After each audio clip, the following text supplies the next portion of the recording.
your customers what you can bring especially to the party. And to do that,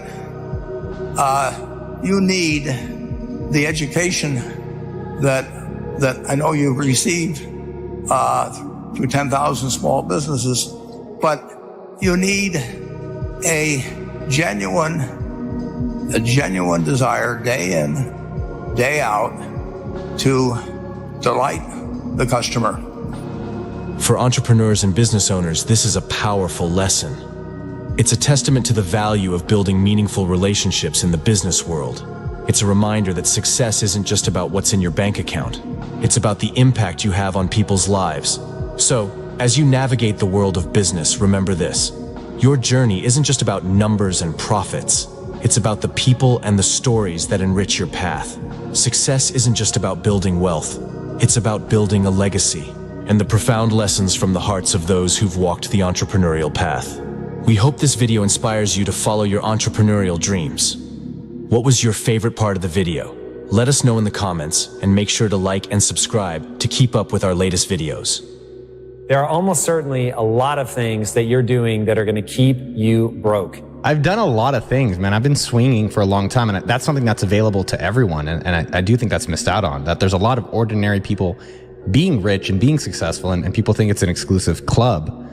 And that's just not true.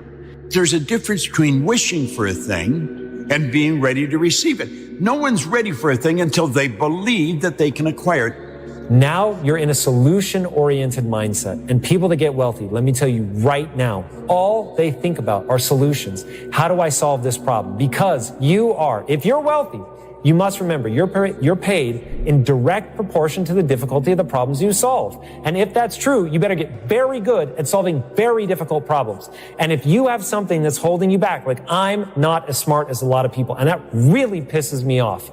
But the reality is, pissing and moaning about it is not going to make me any smarter. All I can do is go make the most of what I have. Entrepreneurs have one thing in common. They keep going. They'll change the rules. They'll reinvent the rules. They don't just take one answer. So a real entrepreneur, it really makes no difference which country you're in. It's just a mindset. It's F you. You mess with me, I'll find a way around it. They make no excuses. They take total responsibility for their lives. In fact, many people that fall into that category will take responsibility for things that clearly don't even have anything to do with themselves. People are spending all of their money. Death habit number one. You're spending all of your money on liabilities and not assets. So the key is to understand what an asset is, to understand what a liability is, and to buy appropriately. An asset is something that when you buy, it's going to go up in value and not cost you money, or even pays you money. More money, obviously, than it costs you. If you have a liability, it's the exact opposite. So the classic example of a liability is a car payment. The second you drive a car off the lot, it's going down in value, and with very rare exception, it is never going to go back up. So it's going down in value, and you've got to keep making those payments. So you've got money going out while value is declining. Another one that people often think of as an asset, but is usually a liability, is your own home. Now, the reason that your own home is so frequently a liability is odds are you have a mortgage. Odds are it's the most expensive thing in your life. And it's not like you can just get out from under that liability, especially if the bottom falls out. You're going to have property tax depending on where you live, and you're going to have upkeep no matter where you live. So now you're pouring money into this thing, and maybe the value is going up, but maybe not always. And between the property taxes and the upkeep, you may be paying more than the value is going up over time, especially if you account for opportunity cost. So the odds of your house after taxes, fees, upkeep, all of that, being a better use of capital, if you're living in it, being a better use of capital than taking that same money and putting it into an index fund or something like that, a diversified portfolio, let's say, The odds of the house returning more on that are very low, unless, obviously, if you get into rental properties and things like that and you're not living in it, so now it can actually generate cash flow, well, then it's just a math equation. A lot of people are chasing content creation, or they were chasing crypto last week, or they were chasing blogging years ago, and now AI everyone's chasing. And so what I'd recommend for other people out there, and I've been able to do this literally, I've chosen so many trillion-dollar markets to be around, and a lot of my success is just because I'm in the market, and the market does well, but I'm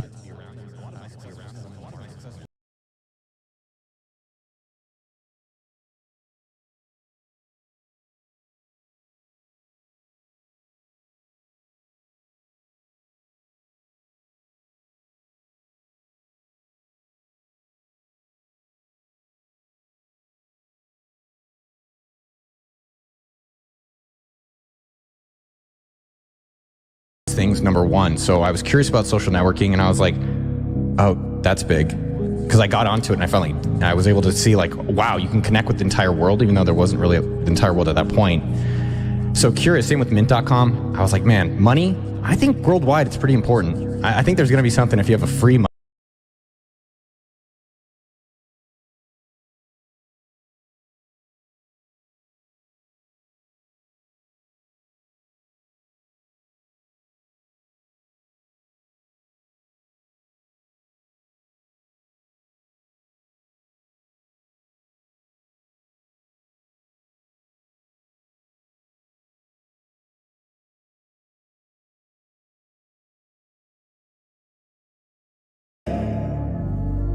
Want us to be? What if we could just be who we were? Like, what would we be doing if we weren't worried about them? So I'm challenging you. When you walk out of this room, I'm challenging you to do you.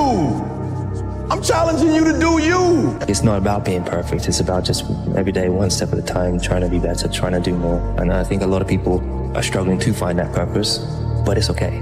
You will find it. Do not give up. Keep getting up, just keep saying those things to yourself, and you will eventually find it. It's never going to be given to you. Everything's going to be earned. If you don't go out there and put in the work, you don't go out and put in the effort, one, you're not going to get the results. But two, more importantly, you don't deserve it. You didn't earn it.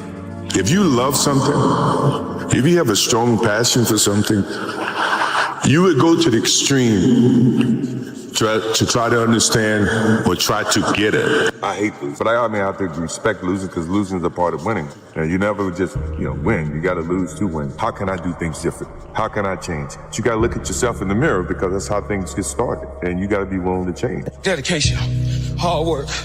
Dedication, hard work. One-man army. One-man army. The world can go against me. I'm still come on top. I got God on my side. There's a quote that says, when you know yourself and you know your opponent, there's no need to fear the results of over 100 battles, which means not being naive and saying, oh, I'm better here and I'm better here. You got to know where you suck. Yeah. And you got to know where you're good. Yeah. And I know where Rampage is really good. And I also know where he really sucks. So, I think he's trying to bait me to get in this big kickboxing match with him or boxing match with him. And I'm going to really go out there and just give a solid mixed martial arts sport. Sometimes you're right, sometimes you're wrong. At least you're being yourself. We all do mistakes. We learn from the mistakes, but we will still do mistakes. Being perfect, what is being perfect?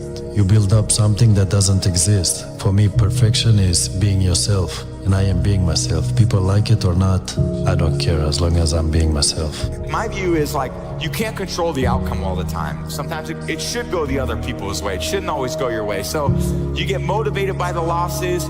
You stay motivated through the winning. What you can control is your process. You can control those intangibles. You can control the work ethic, the consistent discipline, your attitude, your culture, how much you care. All those things are in you. They just need to be drawn out of you. We live by this and we die by this. We don't retreat. We don't run. Every man must search his own soul. That's why that Martin Luther King quote, that's why I say you don't judge a person by where they stand in times of comfort and convenience. You judge them by where they stand in times of challenge and controversy. And if you ain't work, when you work for something, it gives you a different type of attachment to it. The harder you work, the harder it is to surrender. That's why cats can give up so easy. They ain't got nothing invested. They ain't worked for it. They ain't sacrificed for it. Every time it get tough, they go blow weed. They ain't working for it, right? They ain't got nothing sacrificed into it. But when a cat work for something, Like when a cat been sacrificed for something, well, you're gonna have a cold day in hell before you take it from them. Because they value it different. Go back to the gym, work, because you have more to show. You understand? Life continue. You cannot live in the past. I'm really good on that. You understand? I learned by the years that, listen, Cristiano, let's go. Because pain, you're gonna have all the time, uncertainty and constant work. Constant work, constant work. Doesn't matter what's it's gonna happen in your life, you have to continue. This is the way I see the life, and football special. Be the guy who embraces the ugly, the miserable. Be the guy who embraces hard work, the grind. Don't be afraid of being hurt. Don't be afraid of sacrificing some blood. John, you should want this fight to be miserable. You should want this to hurt. Be the guy who thrives in that. And I felt like I was that guy tonight. Nothing is easy. Like running is running. It sucks, but you have a choice to make. Do you want to sit down and go back to that guy you once were? No. So this is what it takes. The barbaric life that I live, that you have to live, the almost obsession that you must have to be great, you can't put that shit in a fucking book, bro. You can't put it in a book. You can't write about it. Every second of the day, he is trying to extract more from something. He's constantly thinking, he's constantly disciplined, never going off the path. It's a conqueror's mindset. I'm almost 50, and I've been this way for almost 30 years. Stop being driven by outcomes. Stop being driven by, if I get this, I'm gonna do this. Just work. And if you don't get what you thought you were gonna get, show up and still go to work. Because along the process, what's more important, what you acquire or who you become? And a lot of people think what they acquire is the thing that makes them who they are. No, it's who you become in the process of chasing what you want to acquire. You know, hard work pays. I put in a hell of a lot of work all throughout this build-up in the fight. I pumped out more content than anybody, more content than Fox, more content than ESPN, more content than BT Sport, more content than everybody on the Mag Live on my own channels. You know what I mean? I'm a workhorse from all angles, not just in the gym, but I'm building this media empire now myself, and we pumped out the content. I'm very proud of how it went. We consistently, daily movies I was releasing, you know, from like a month ago, every single day. You know what I mean? Nobody's doing that. So I'm very proud of it, and I'm very, like, the work pays, hard work pays, and I put in the fucking work, and that's why I'm sitting at the top. I put it all on the line. I show up, I perform, and I get the results from that. So your brain's amazing. Once you feed it the right conversation, the right mental nutrients, the right mental supplements, the right internal dialogue at the right time, with the right hit, with the right proof of what you've done in the past, and you send that right to the right circuit, dude, you're a fucking beast. A beast. Never repeat your failures. Work with people that are smarter than you. Listen and mentally know you're the best. If you mentally know you're the best, no one can compete with you. I have the ability to see the end before the beginning even begins. And what that means is I know that to get to the very end, I can see it right now. So before I went to Buds and I was losing all this weight and I saw myself walking across the stage at 191 pounds. That's what I had to get to get into the door. I saw myself 6 months, a year later, whatever's gonna take me to do it. I saw myself walking across that stage, getting that certificate of graduation from Buds. And I was able to be there at 300 pounds. And that feeling, that I was nowhere near that feeling, I was able to put myself there 1,000,000 times every day. And that feeling of like, my God, that is gonna feel amazing. That's what made me suffer. That's what allowed the pain to be real and say, this is worth it. I want to feel for this next 18 months. It took me 18 months to finally become a Navy, to finally, just get through Buds. 18 months, it's 6 months. It took me 18. That's what woke me up every morning was, I'm gonna put myself through this much pain and suffering for a few seconds. That's all it is. A few seconds of joy. It's so worth it, man. That's what people don't get. So I'm able to put myself at the finish line, even though I have no finish line, but at the finish line of an event before I even start the and say, how are you going to feel at the end of this? Visualizing is my biggest tool of life. That's why I've been able to put myself in cold water, put myself in a 100-mile race millions of times before I've done it. And I'm able to go through the race and see how I'm going to feel at mile 50. Almost to the exact feeling. As an athlete like you, Tiger Woods, Michael Jordan, Diego Maradona, what do you have that at the end of the day you become bigger than the sport itself? I don't think we're necessarily bigger than the sport. I just think that we've had so much success in the sport. And I think it's in the way we've done it, whether it's through just pure dominance, or maybe someone may have a more flashy personality as well as dominating. Some people they may do it differently than anyone's ever seen it done before in the past. And I think that's where I think people kind of gravitate towards. What Messi and Ronaldo are doing now in soccer is just phenomenal, but two different ways of doing it, right? And then you have Jordan coming into the league. He did it completely different than anybody else. And then when I came into golf, I done it differently because no one had ever trained. No one ever lifted weights. No one ever ran miles. No one ever did just wind sprints. No one ever did any of those things in golf, so I did it differently. And I had the success doing it differently. And I think that's what people sometimes see and have gravitated towards. Right, so when it comes up, it's no surprise. It's no surprise. I've already done this a million times. Mm-hmm. I wanted to excel my game and isolate my game from everybody else. That I was more than just, a few dimensional. Even when it came to Magic Johnson, Magic Johnson was a crowd pleaser. He was a good offensive player. He was a great motivator. Average defensive player. I wanted to change that. I wanted to take it another step. I wanted to do all those things, that could separate me from Magic Johnson. I'm not saying he wasn't great. He still is great. But we're great in our own different way, and that was motivational for me, and to this day, it's still is. I never feel that I'm at my best. I feel I still have room to improve. I still set goals for myself to strive for. I'm never complacent with what I've achieved.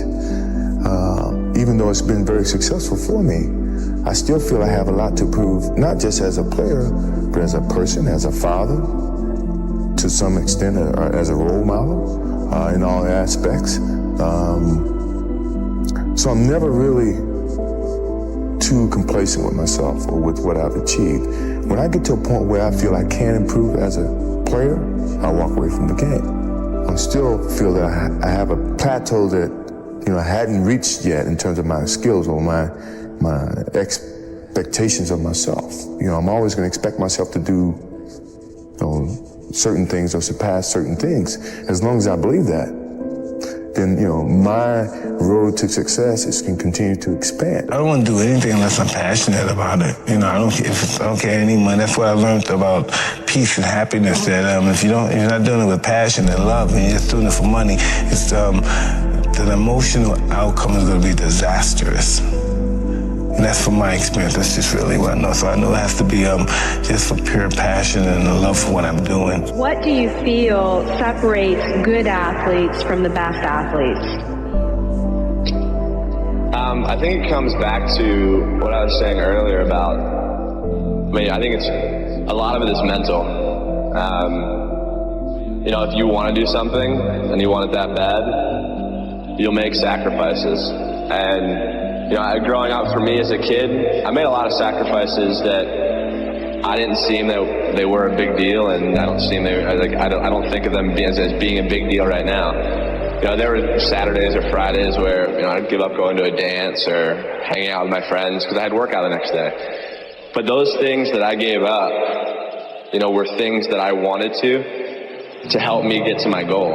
And there were times where I've been put in. I know what I can do, so. We talk about hard work all the time. It's like, man, if you got to get up every single morning and remind yourself how hard to live like a kid. Like, why do kids have so much fun? Because they just care about what they're doing. Yeah. And if we thought about what we were doing all the time, and you do that when you're on the football field. It's probably the only place that I can really do that, when I really, truly am my authentic self. A lot of people see it, my close friends do. But when I'm on the football field, it's just raw. You stare at your past and you'll end up staying there. It's okay to look back and admire it, but you carry on. I'm not in the business of staring back at it. You know what I mean? And getting lost back there. People say a loss can make or break a fighter, but trust me, a win can also make or break a fighter, because they get comfortable with a win. People can get comfortable with a win, and slack off then. Slack off on the training. Slack off on the diet. They've won one. They're winners now. That's not me. You know, you sleep on a win and you'll wake up with a loss. So I just carry on, keep doing what I'm doing, and that's why this turnaround is so good for me. Vegas straight away. The Fighting Irish head to the fighting capital. It's perfect. Continue on this path. The freight train straight to the top. Lazy people do a little work and think they should be winning, but winners work as hard as possible and still worry if you're being lazy. So if you're a winner, you ain't comfortable. What separates the best ones with the other ones, with the average ones, it's the consistency. All the time I put it on my mind that you always can improve something. This is what I did. It's not by coincidence that the last 12, 30, 14 years I'm always in the top of the game. So this is take a lot of consistency, hard work, be professional, and this is why I'm still there. Michael Jordan, remember I interviewed him years ago, and I said, what makes you the best in the world? Is it skill? Is it talent? Is it ability? Is it background? Is it training? And he was so awesome. He said, Tony, I can tell you the truth and it won't sound like hyperbole or false modesty. He said, I didn't even make the high school basketball team my sophomore year. I was cut. He said, what it is every day I demand more from myself than anybody else could possibly expect. I don't compete with other people. I compete with what I'm capable of. I went 5 straight years without missing a single day of workout, 365 days a year. Every single day I was in the water. There are days you're not going to want to do it. I mean, everybody has those days. But it's what you do on those days that help you move forward. Winning is in all of us. Everybody wants the end result, but what you have to endure to win, no one wants to talk about. If you know that you were destined for something, then you can withstand the setbacks, the difficulties, the bullshit, criticism, and all the other things.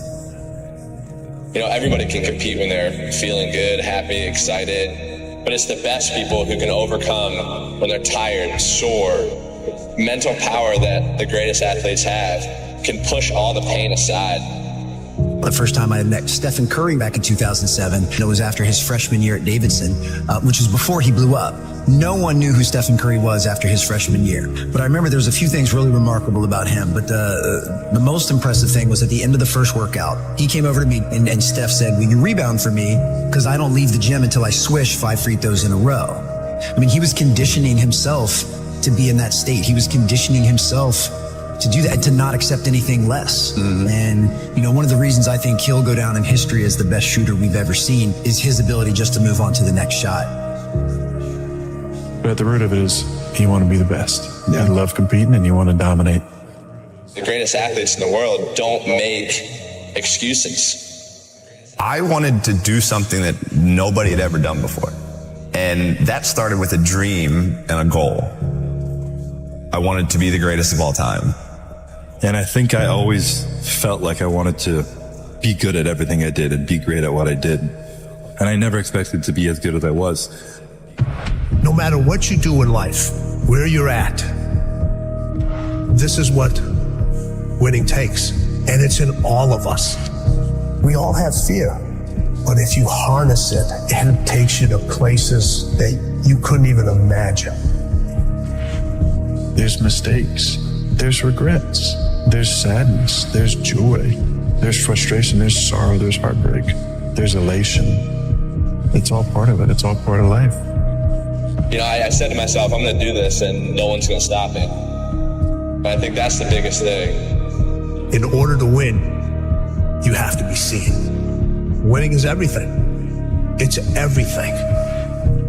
People are champions when they really see themselves with no limits, when they really see themselves great. Because when you see yourself there, you are much more willing to do the work. You are much more willing to break barriers that others don't break because they don't really see themselves breaking those barriers. And this young guy, Djokovic, is 19 years old and he plays Roger for the first time in a Grand Slam. He's nobody. When Novak Djokovic started, Rafa and Roger were winning everything. It's impossible to win a Grand Slam with those two guys. You can't beat them. They're just way better than everyone. And he's interviewed before the match and he says, I'm going to beat this guy. And I remember the press went really bad against him. Who does he think he is? But he was seeing him there. He was seeing himself there.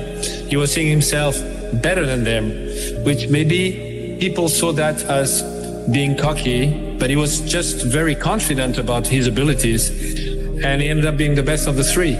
He beat all the records. He beat them on every level because his self-belief was extremely high. His self-esteem, the way he was seeing himself.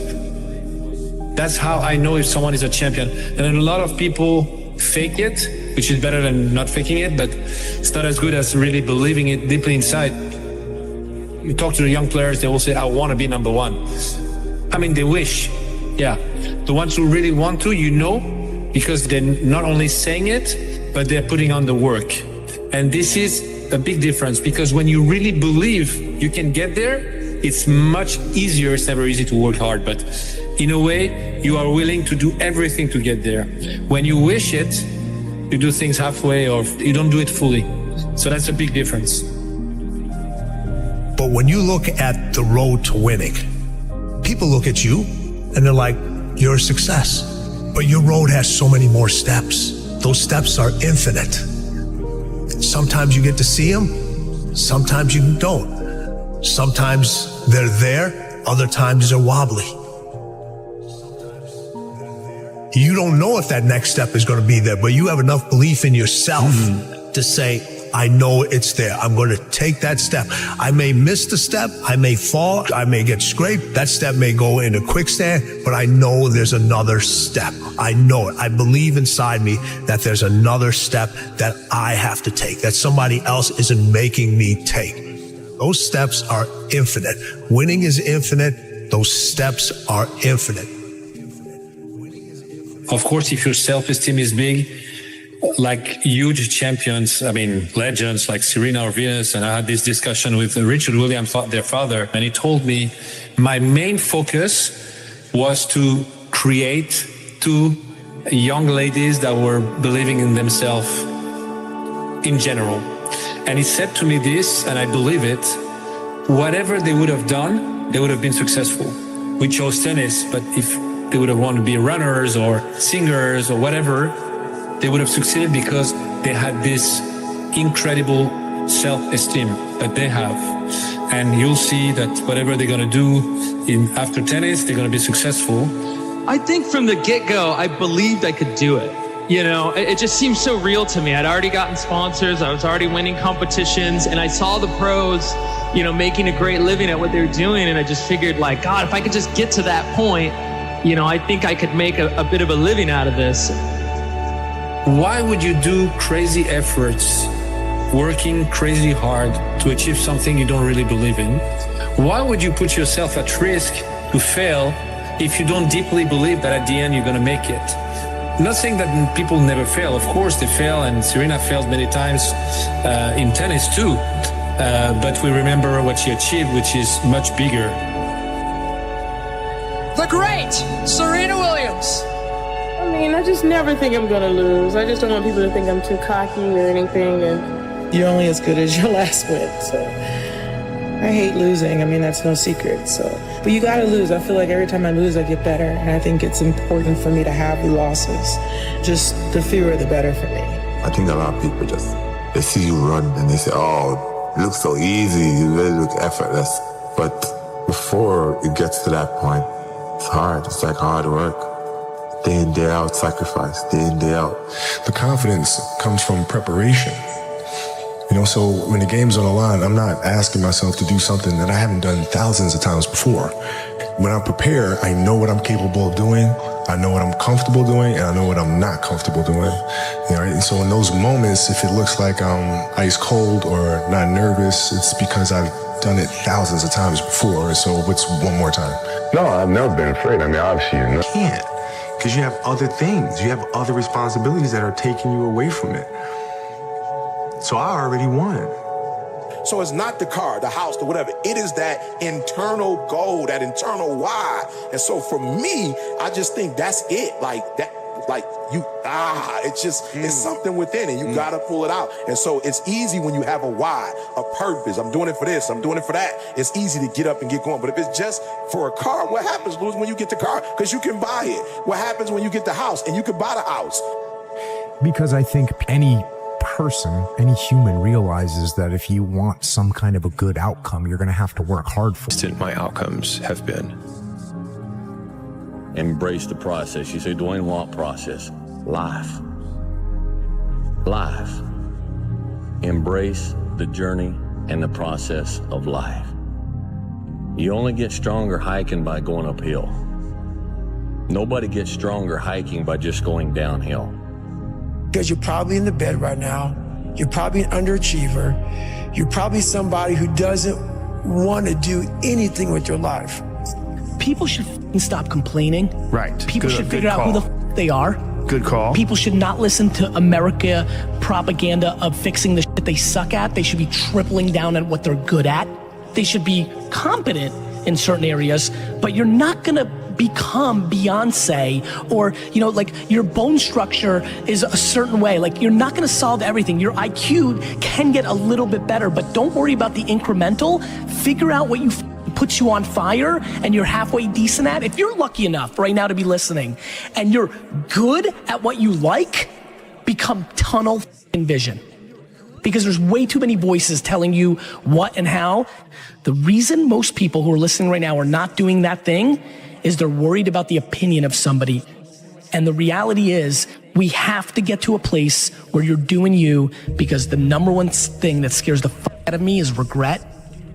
The Lonely Chapter describes a time in which you're growing, you're changing as a person, and you're now so different that you can no longer resonate with your old set of friends, but you're not sufficiently developed that you've got the new set of friends that you're going to grow into. And this is the Lonely Chapter. And the problem with it is that you're always, the desire to sort of regress back to where you were is always going to be there. And you're going to have uncertainty. There's not even the promise of glory or success or triumph when you get through the other side. What am I pushing toward? You're telling me that I'm not going to go out on this night out with my friends, which I've done for the last 5 years or 10 years in the town that I grew up in or went to university in or whatever. You're telling me that I'm not going to do that because I'm going to get up and I'm going to meditate or read. Who even knows if meditation works, right? Like, you've got all of these questions in your mind, and all of your friends and all of the dynamics and the temptations pull you back toward that. It pulls you back toward the old version of life. Just lock on me for 6 months, bro. Please. I really want you to be great. You got me, I got you. We all we got. See what happens. It's so easy to quit, bro. That's what everyone's doing. And we're not trying to be like everybody else. Can't progress in life without progressing. Don't let it go over your head. You can't progress in the grand scheme of life if you don't progress in your everyday life. If you don't try to take a step to be better, your overall life won't be better. If you put your head down and lock in on the vision, how could you not win? Only thing that's gonna cause you to lose is your mentality. Why I hate being around negative people. Being an asshole is a weak person's idea of strength. Complaining is their connection. Never let yourself be held back by other people's fears. People criticize what they were afraid to do themselves because bold action reminds them of their own inaction. If you're afraid to be criticized, why do you care about the opinions of those who are too timid to do it themselves? If you are the criticizer, does tearing down someone who has the courage you lack make you better? You have a whole life in front of you. You have years to take part in this life and to do stuff, to accomplish stuff, and to enjoy stuff. I think about that. If I was 22 again, and God said, hey, Tom, I'll make you 22 again, okay? Just do something different. Wow. Oh my God. I'd be like a professional golfer this time, even though I can't. I'm lousy at golf. I stink at golf. I would do something that I think in my brain I could never do, which was bodybuilding at one time. I thought I could never do this. it's too insurmountable, it's too crazy. But something in the back of my mind always said, do it. Hey, when you get out of bed, life's standing right there to kick you in the face, man. Could be anything. Could be you get up and you walk downstairs, you got a flat tire and you're late for work and you got this and that. Life is going to throw all kinds of crazy shit at you, right? And you have to be ready for it and you got to deal with it. You can't curl up into a ball. You can't run away from it. You can't hide. You have to take all this shit head on. So this lonely chapter is a period through which I think everybody needs to squeeze. Anybody that decides to go from a place they are to a place that they want to be is going to have to let go of people who can't go there with them. It's that if you know that there is something that you're meant to do, if you know that there's something that you're meant to change, you will have to let certain groups, friends, routines, places, activities, recreations that you do, you're going to have to let those go. And there is this, the Rocky cutscene lasts for 90 seconds in the movie, but it can last for 5 years in your life. And you have no idea whether or not it's even going to work. And that's the bit that always got to me. The bit that always got to me was I didn't even know if there was going to be any glory on the other side. It's like, you think, well, I'm just stood here doing the thing, but I don't know if it's going to come out on the other side. And I can promise you, anybody that has done anything, moved from any place they were to any place that they want to be, has gone through this lonely chapter. I think you just got to wake up one day and just say, so what?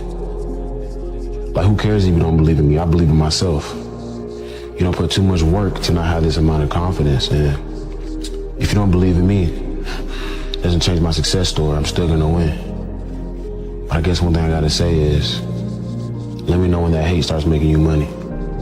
You may be right that other people did certain things or you got dealt a bad hand. It also doesn't matter because the only thing that you can't control is obviously the actions that you take. And the only person who's in control of that is you. Nobody is going to understand you, bro. And it's like, I really realized nobody ever believed in me. Like, you have to believe in yourself. If nobody else is gonna understand, then you have to make sure that you understand and that you believe in yourself, because that's where it starts. Control freak is a word people with low standards use to describe people with high standards. You're not a control freak. You just want it done right the first time. You're not anxious. You care. Do not expect mediocre people to support world-class goals.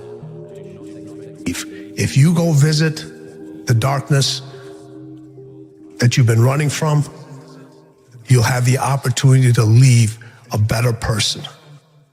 You'll have a better understanding of yourself. You'll have a better understanding of your purpose.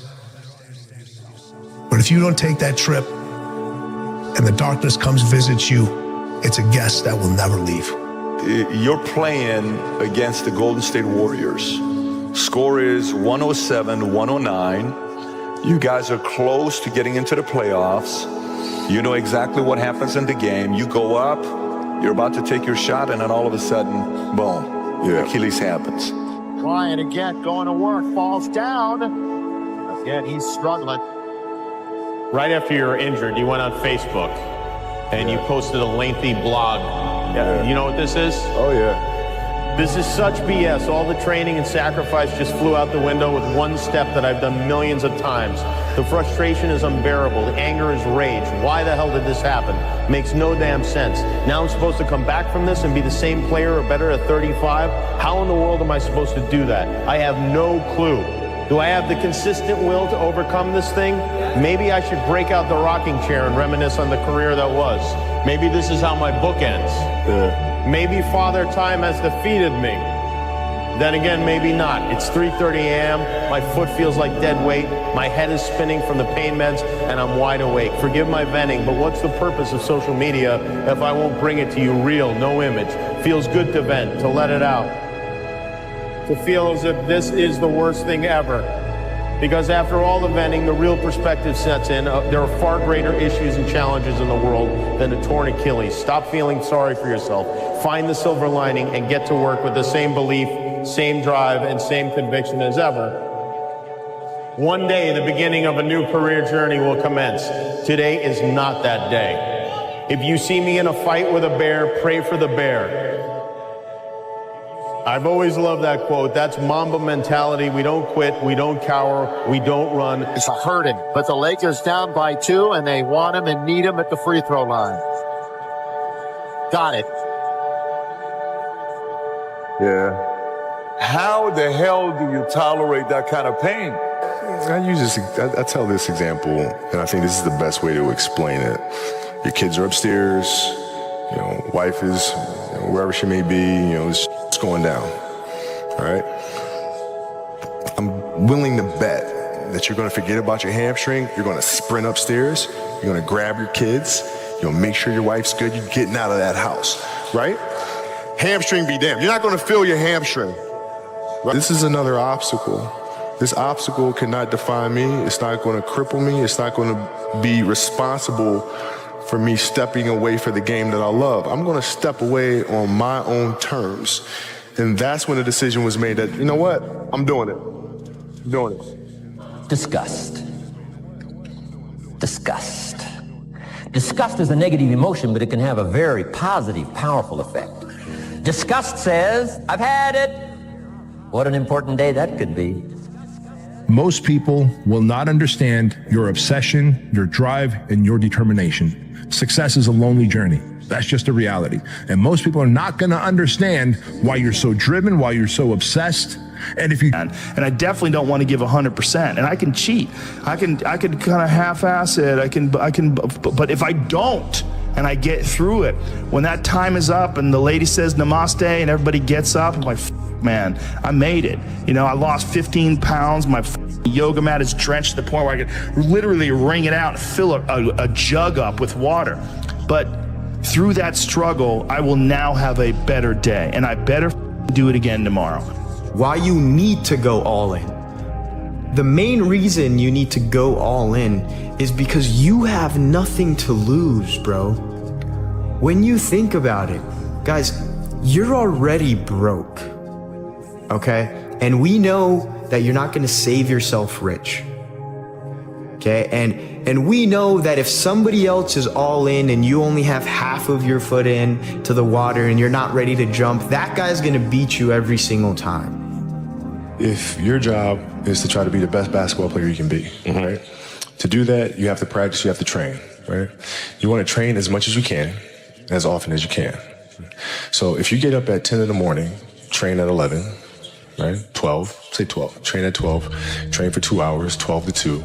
You have to let your body recover. So you eat, recover, whatever. You get back out, you train, start training again at 6. Train from 6 to 8, right? And now you go home, you shower, you eat dinner, you go to bed, you wake up, you do it again, right? Those are 2 sessions, right? Now imagine you wake up at 3, you train at 4, you go 4 to 6, come home, breakfast, relax, blah, blah, blah. Now you're back at it again, 9 to 11, right? You relax, and now all of a sudden you're back at it again, 2 to 4, and now you're back at it again, 7 to 9. Look how much more training I have done by simply starting at 4. Right? And so now you do that, and as the years go on, the separation that you have with your competitors and your peers just grows larger and larger and larger and larger and larger. And by year 5 or 6, doesn't matter what kind of work they do in the summer, they're never going to catch up. But I think that's good advice. Don't be a follower, be a student, right? Take advice, but not orders. Take information, but don't let somebody order your life. Make sure what you do is the product of your own conclusion. Make sure what you do is the product of your own conclusion. Not to do what someone else says. Take what someone else says, process it, think about it, ponder it. If it makes you wonder, if it makes you think, then it's valuable. Then when you go take action, make sure that the action is not what somebody told you to do. Make sure the action is the product of your own conclusion. The biggest difference between people who win and people who lose is that winners expect to win. Winners are not surprised when they win. Like when I win, I don't overly celebrate because I expected that to be the outcome. Amateurs, when they win, they're surprised and then they over-celebrate. And like I said, when they over-celebrate, they become ineffective because they're taking their eye off the game for way too long, right? I won the week this week. And then they talk about that 1 week for the next 6 weeks. And the next 6 weeks, the guy who expected to win is still going just as hard. So it's an expectation. That's the difference between winners and losers that I think in terms of not so much their self-talk, but just their attitude. You're gonna know what it's gonna be like to make it personal. Because I'm gonna make it personal. Because it's always been personal to me. You identify with this gift. We all got the gift. Because it's something that we've all been blessed with. At some point, if we listen to that little thing that speaks to us inside, some people call it instinct, some people call it a vibe, some people call it an energy, whatever the fuck you call it. Some people call it a voice. Whatever that thing is, bro, if it sparks the thought that changes the whole trajectory to what your life can evolve into because you took a second to listen to that shit, you are identifying with your blessing. You are identifying. The greatest fear you face is yourself, because we all have dreams, and it's very scary sometimes to accept the dream that you have, and it's scarier still to say, okay, I want that. It's scary because you're afraid that if you put your heart and soul into it and you fail, then how are you going to feel about yourself, right? So being fearless means putting yourself out there and going for it. No matter what, go for it. Not for anybody else, but for yourself. And here's a philosophy that really changed for me everything. Be so busy giving other people recognition, you really don't need it for yourself. I learned to recognize people for small steps of progress. Every little thing I could think of. Figure out rewards for small steps.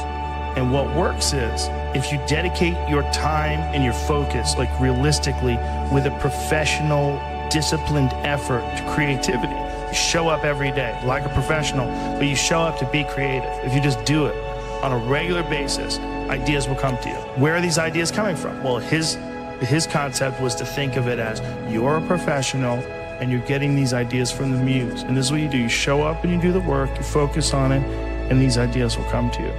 And that little voice becomes completely drowned out. And so you don't know who you are anymore. And you're afraid, particularly young people today. I mean, maybe it's always been that way, are so afraid of being different. They're so afraid of being odd. But look at all the powerful people in this world.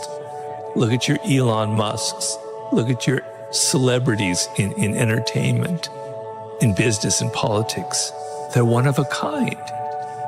They have I hate that word, but it's like a brand. They're different. They stand out for something that's truly different. Even Albert Einstein, there's nobody else like Einstein. There's nobody like Da Vinci. Okay? That's where your power lies. And you'll go, oh, but Robert, those are people that were brilliant, that were talented. I'm not like that. I don't have that. Well, bullshit. You do have that. It's just you're forgetting about it and you don't want to put the effort into it. And there's no one more narcissistic than someone who's smart. And if you are smart, that's a real temptation. It's a real temptation. It can make you bitter as hell. The most bitter people are the smart people who aren't successful, because they feel that their shining light wasn't given due course and that the world should fall at their feet, and didn't. The way the world works, you don't get a gift without a corresponding temptation. And intellect is certainly, it has the same characteristic. You can go very spectacularly wrong if you're smart. And it's pride that does that. When you set a dream and you say, this is what I'm going to do this, I'm going to do that, and you make a plan, and then plans are good.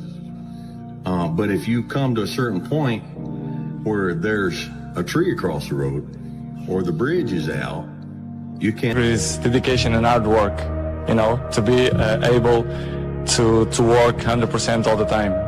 This is, if it exists words, this is my secret. He's a legend. He's one of these big names that stays forever in football history.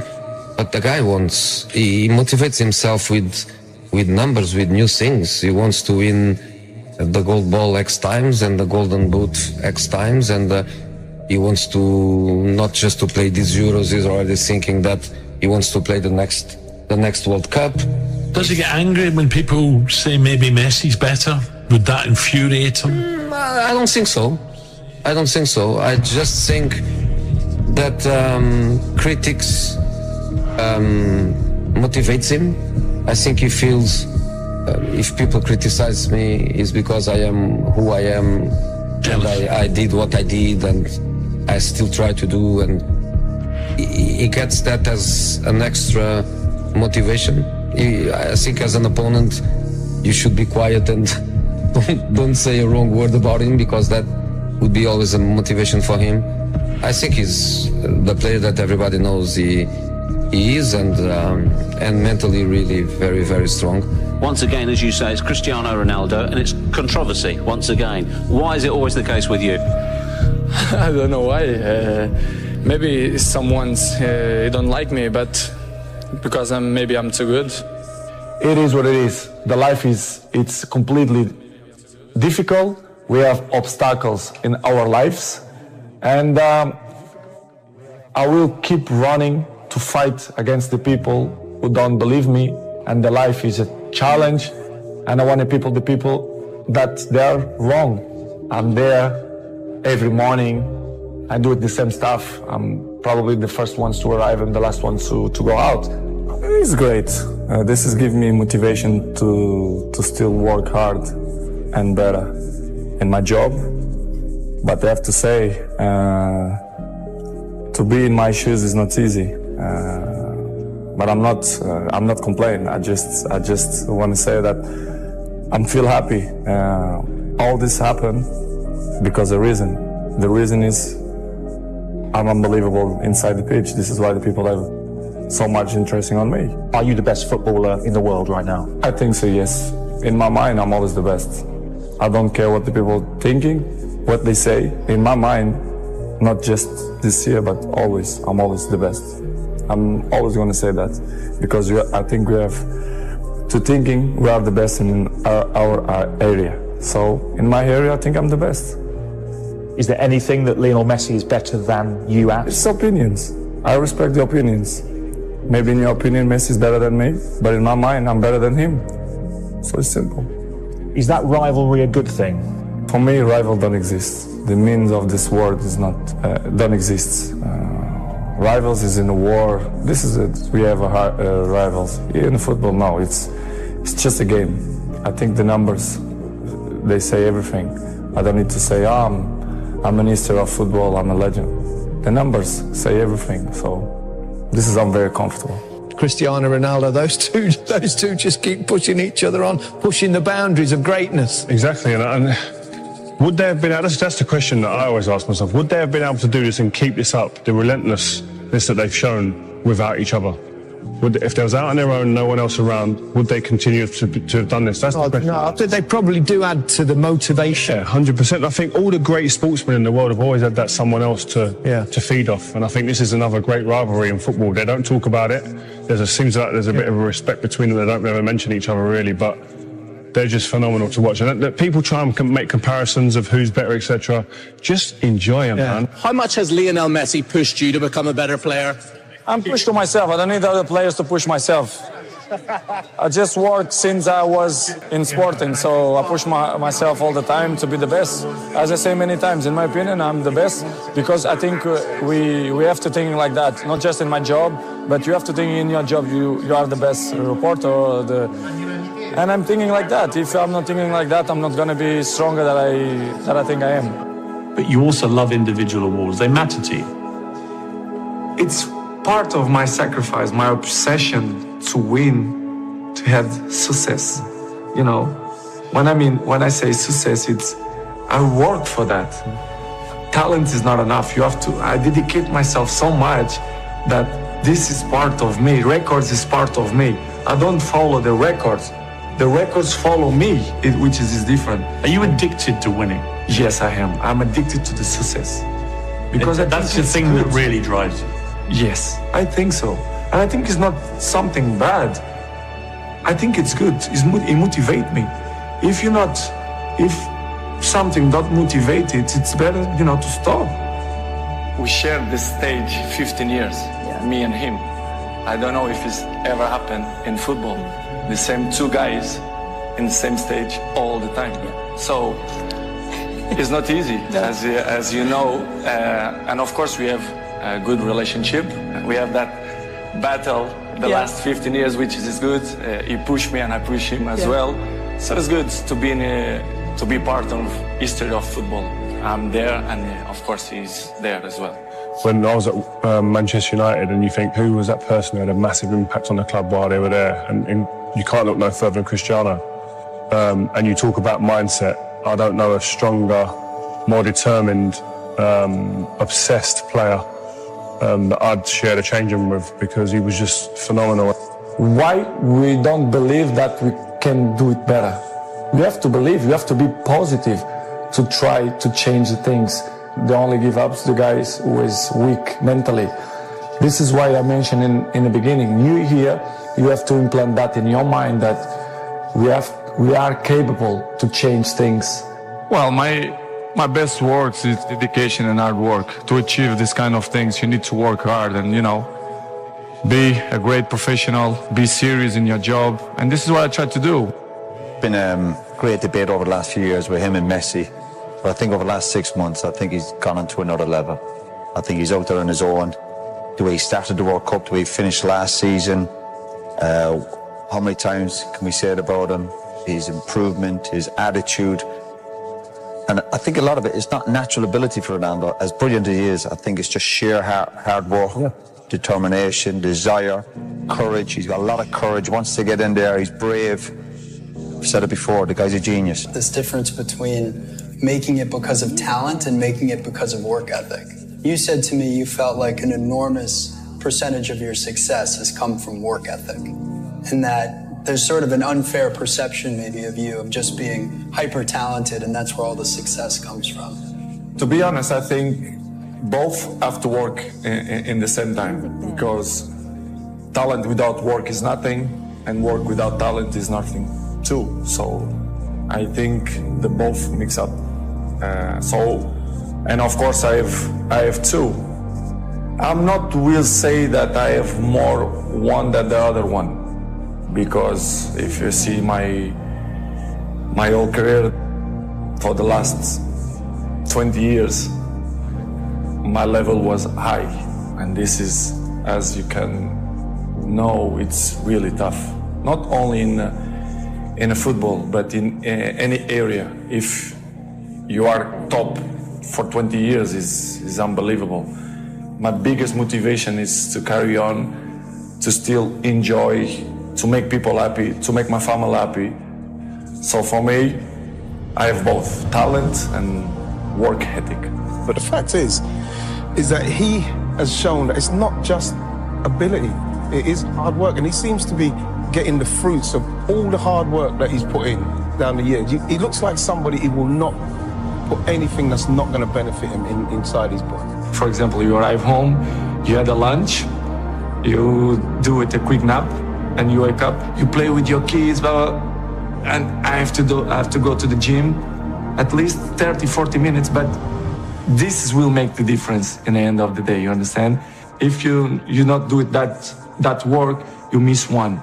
The next day, it's 2 sessions that you lost, and I know in the end of the day, in the hand, they're gonna make a huge difference. This is why I'm 34 and I look 28.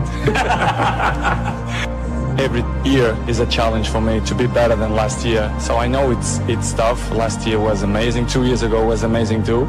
So my job is to continue to work hard and dedicate myself 100% in my job and win trophies, collective and individual too. He said, let's go and having a lunch after training. Go to his house, he was few people on the table. I look at it, it was just some salad, plain white chicken, no juice, just water. So we have a food, quickly a lunch, and after that, he said, let's go in the garden and play two-touch. I said, Cristiano, we just finished. So we go playing two-touch, after that, let's go for a swim. After that, let's have a sauna, jacuzzi. I was like, Cristiano, why we didn't stay at the training room? So that's why I said Cristiano deserves everything he got right now. So I'm really happy for him, and he deserves because he works so hard and he's a machine. He really beat him in front of everyone, so we scream, and Cristiano was so angry. He sent his cousin by a tennis table. The gold medal, I'm glad that happened to me. I think that's the best thing that ever happened to me. Because that right there pushed me. I mean, it just pushed me to a limit that I can't even really even talk about. It pushed me. It made me want to be the best. We all go through certain trials and tribulations in life that we have to deal with, and certain things make us stronger. And in 1996, them cheating me made me stronger. If I had to do it all over again, I say do it the same way. You guys are recession-proof also. Find a way. Find a way. Know what y'all want to do. You can be 30, you can be 40, you can be 50. You still got a chance. You got 24 hours in a day. 8 hours you sleep, right? And most people work a 9 to 5. So 8 hours you working. So we had 16 hours. We got breakfast, lunch, and dinner. So we'll be at night, that's 19. It take you an hour to get ready. So we had 20 hours. You guys cannot spend 4 hours going talking about, oh, they lying. Oh, I like this photo. Oh, they faking. Sending photos to other people. Y'all got to get focused. I'm where I'm at because I'm focused. Tunnel vision. I'm focused on what I got to do. You know, this dream that I had started years and years and years ago. You know, no matter what my dad did, you know, because he done whatever he had to do to give me a finer life, to give me a better life, to give me the best life that he could give me. And everything happens for a reason. Even when my dad was incarcerated and he went away, I still would hear his words in the back of my mind. Continue to work hard. Nothing is gonna come easy. Every day I say to myself, after my last fight, I say, this is nothing but organized, legalized street fight. I'm able to make hundreds of millions doing what I like to do in front of the police. Everyone sees us on All Access, or when I was with HBO 24/7, they see all the flashiness, all the shit talking, the trash talking. I had a game plan. And when I say TBE, it's no disrespect to no legendary champion, because every fighter that's in this room has to feel that he's the best. If not, you in the wrong sport. If somebody right now in here hit the lottery, the first thing they're gonna say is give it all to me, because they don't know no better. Because rich and wealth is two different things. When you're rich for a short period of time. Rich is short term. Wealth is long term. You can have 100 million, but if you don't got no game plan, it's gonna be gone. Being around certain individuals, like even being around my billionaire buddies, you know, every time I got around my billionaire buddies, I was more like, it's cool to come over your house, but I need a house like this. Yeah. It's cool to ride on your yacht, but I need a yacht like this. Yeah. It's cool to ride on your jet, but I want a jet like this. And I said, no, I don't want to ride on yours. You show me how to get it. You can't be my friend if you can't show me how to get it. Because once they show me how to get it, then I can install it in my children. So it's about wealth. You know, I'm no longer rich, I'm wealthy. Well, most people probably have $1 million if their money management skills was right. You know what I'm saying? But they spending the money fast as they get it. You get a couple $100,000, you go buy a $100,000 watch. It's easier to make the money. It's harder to save. You know what's crazy is because coming from where I'm from, we thought all we needed was $1 million. We just wanted to become a millionaire. That means 1 million. Until you get it and you realize it ain't enough. We're living in a generation and a time where like people think it's only cool to be a boss. You know what I'm saying? And that it's uncool to be an equal partner with somebody. I just think boss a 4-letter word. Like, what does it mean outside of the action? If you're not doing boss shit, why you want to be a boss? Do you even know what being a good soldier is? Because some people, again, they offended by the idea of being a soldier, not me. You know what I'm saying? Like, I can step into soldier role and back into boss role at any moment. I play every role.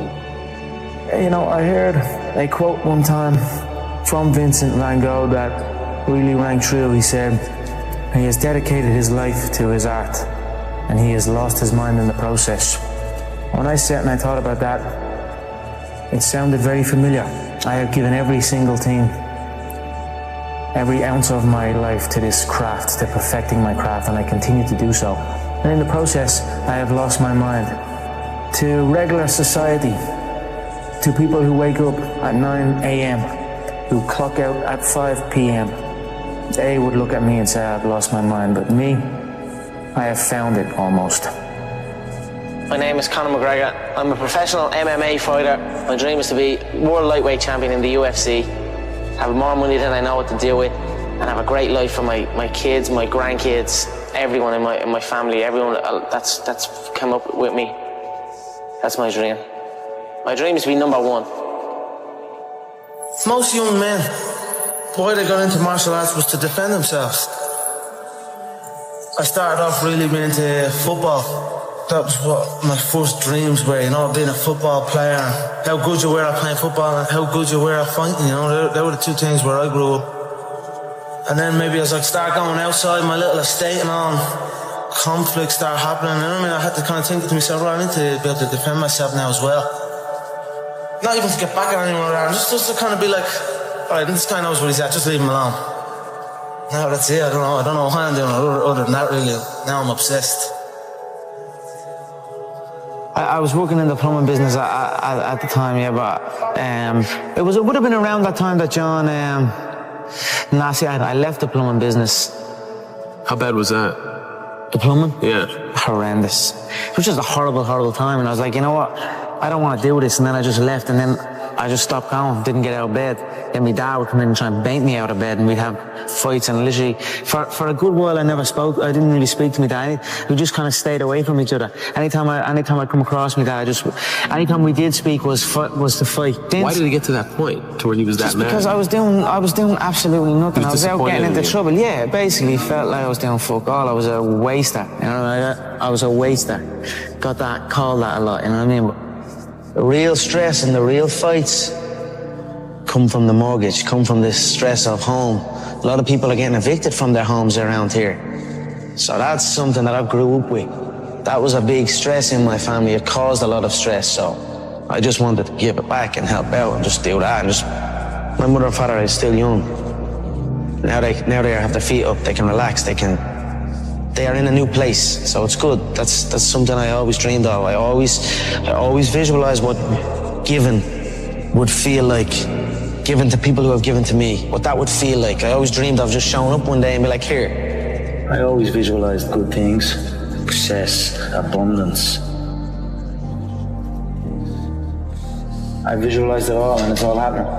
If you have a clear picture in your head of something is going to happen, a clear belief in that it will happen no matter what, then nothing can stop it. You know what I mean? It is destined to happen, and that's what happens. You know what I mean? It's perfect. I'm fighting myself. You know what I mean? Because you are fighting yourself. There is no opponent. You know what I mean? It's you versus you, and that's it. I'm fighting myself in there. I'm gonna beat myself. Not even martial arts, life, you know what I mean? It's always you versus you. If you're competing against other people, you know what I mean? Competing against others, and you're gonna become bitter. Eventually you'll become bitter. But if you compete against yourself, you'll become better. There are no restrictions, there are no limits. There's no one trying to get something from me, or trying to make me do this, or make me do that, or send me here, or send me there, or stop me from going full. I'm free. I go in and do as I please. This is my time now. So it's a beautiful experience, and it's almost an out-of-body experience, and it becomes very, very addictive. So that's what you're seeing here. I'm addicted to that feeling, and I will do anything to get in there and get that feeling again. I truly believe we are all equal as human beings. If we are obsessed with something and we truly pursue our passion with everything we have, regardless of anything else, if you are obsessed, work hard, put in the time, you will succeed. And that is a philosophy that I carry, my coaches carry. And to see LeBron James, who's like a mega superstar over here and a phenomenal athlete, share that belief is inspiring right back to me. It shows that we are thinking correct. You know, this is hard work. This is an obsession. Nothing can beat hard work. If you're doing something and you're not interested or you have no passion for it, you should truly follow your passion. I'm not doing this for this. I'm not doing this for fake acting and pretending I can, you know what I mean? Trying to give emotion to some guy that wants emotion from me for a shot. I can't do that. I don't do this for that. But I understand that it's a double-edged sword and you must do that.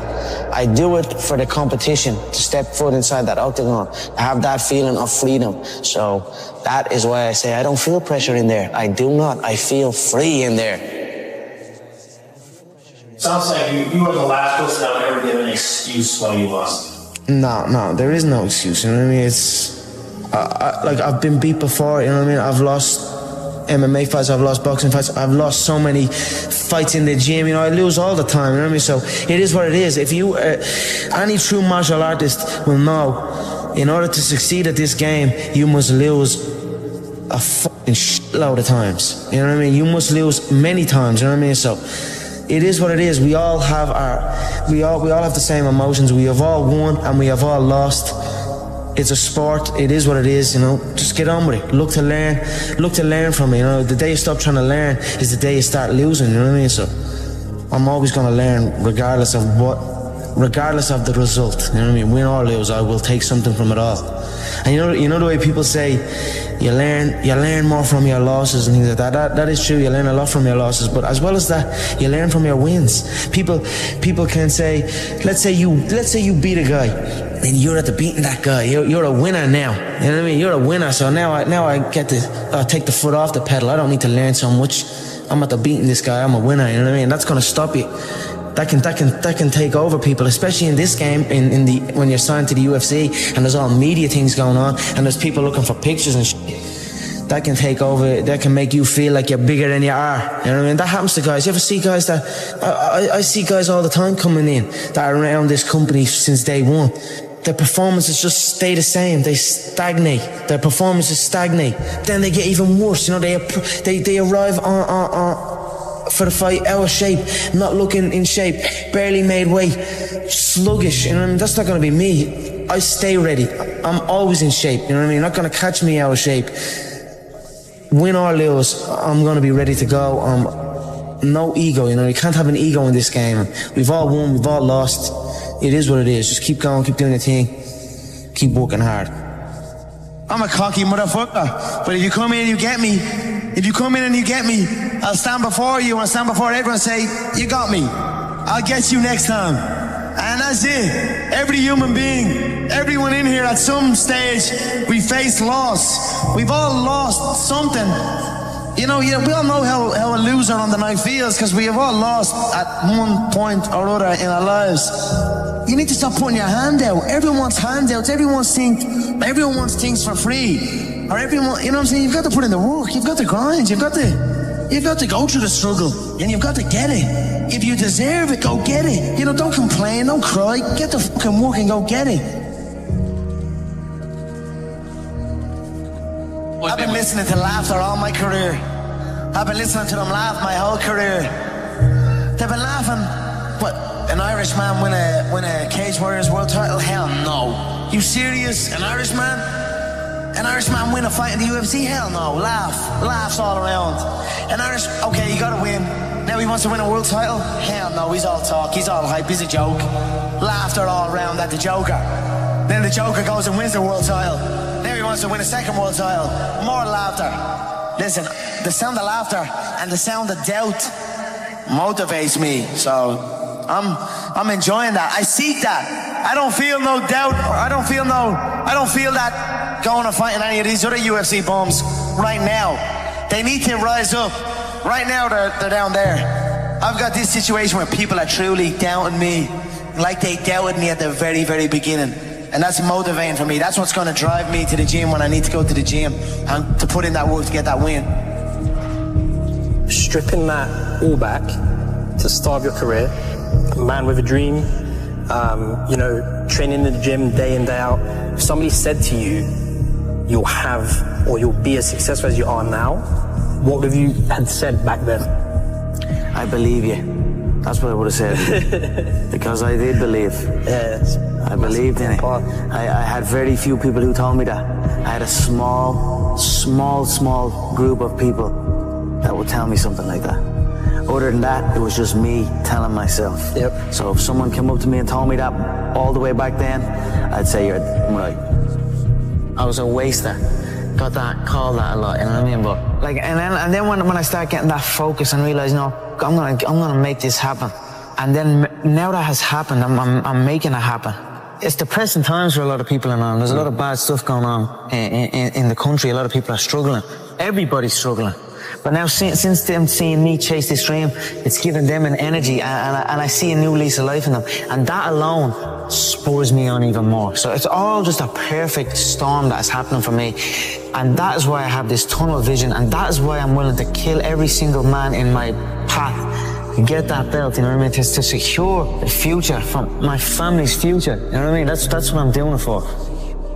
Well, I'm doing it because for the love of movement, and I'm also doing it to secure because I recognize that it will secure my family's future. So why not take full advantage? Something that I love can actually secure my family's future and make us live a good life for the rest of our days. You know what I mean? And it's not work. I don't work. I live. You know what I mean? I don't have a job. I just have a life. No matter what was going on, some deep situations, I always had the belief that I was going to get here. I was going to get to the UFC. I was going to get... Because I just knew I was different. I know I'm different than these people. I'm enjoying the fruits of my hard work. Nobody works harder than me inside the octagon, outside the octagon. I am a workhorse, so I'm going to enjoy the benefits of this life. I'm going to get myself a big mansion in Las Vegas. I'm going to get the soft top cars. I'm going to bring my whole team out. I'm going to spoil them and give them this life. We're eating good, we're living good. It's human nature. Some people will sit and take positivity from that. They will look at that and take inspiration and inspire. It will inspire them to go and push for that. Others will shell up and critique it and be negative towards it. But one thing is for sure, those people will stay where they are. The people who take inspiration from it will rise up and also one day experience that life. So this is human nature. Some go one way, some go the other way. But I am enjoying my money, my hard-earned money that I have dedicated my life to. I can be a product of my environment, you know what I mean? If I'm in with the wrong crowd, I just kind of become wherever, you know what I mean? So that's why I like to be isolated. And that's why this has helped me coming out here and being locked in an apartment on my own, building back up my leg, going from rehab to home, because there was no outsiders. It was isolation, it was visualization, it was motivation, and it was dedication. There was nothing else going on in my life, you know what I mean? To get to the pinnacle, it needs to be like that. It needs to be no outsiders. It needs to be, you need to have your team and your focus, and that's it. I don't need friends that aren't involved in this game or that aren't on the same path, you know what I mean? Because it doesn't make sense. I know nobody can tell me that I move the same as any of these guys, because I don't move the same. I move differently. I move unique, and I know I move unique.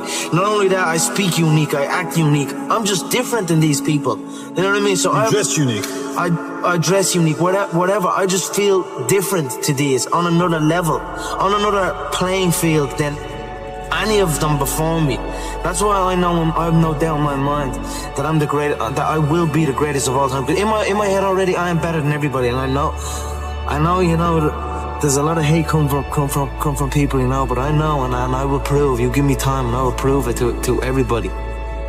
When you're chasing your dream, and when you're working hard, chasing something you love, and completely dedicated, it just happens. You can't really notice it, you know. Even still to this day, I'm in an amazing position in my life, but I'm still working like I'm not. I'm still working like I'm not in this position. Absolutely. I'm still working like none of this is even. It's just something I love to do, and I just keep pushing and keep working hard. I can't pinpoint an exact moment for you, but if anything, I always felt like it was happening way back then, and now it is happening, but now I almost feel like it's not happening. You know what I mean? And I want to push to something else. Absolutely. I'm always striving to push forward.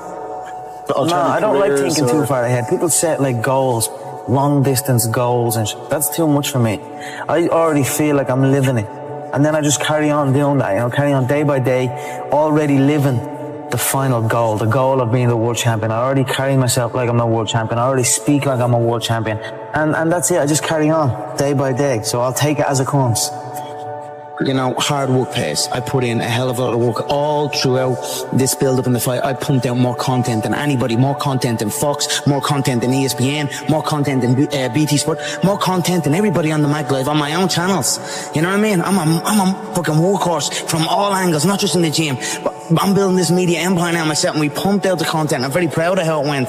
We consistently, daily movies I was releasing, from like a month ago, every single day. You know what I mean? Nobody's doing that. So I'm very proud of it, and I'm very, the work pays, hard work pays, and I put in the work, and that's why I'm sitting at the top. I put it all on the line. I show up, I perform, and I get the results from that. So what do you think they'll say about you in 50 years?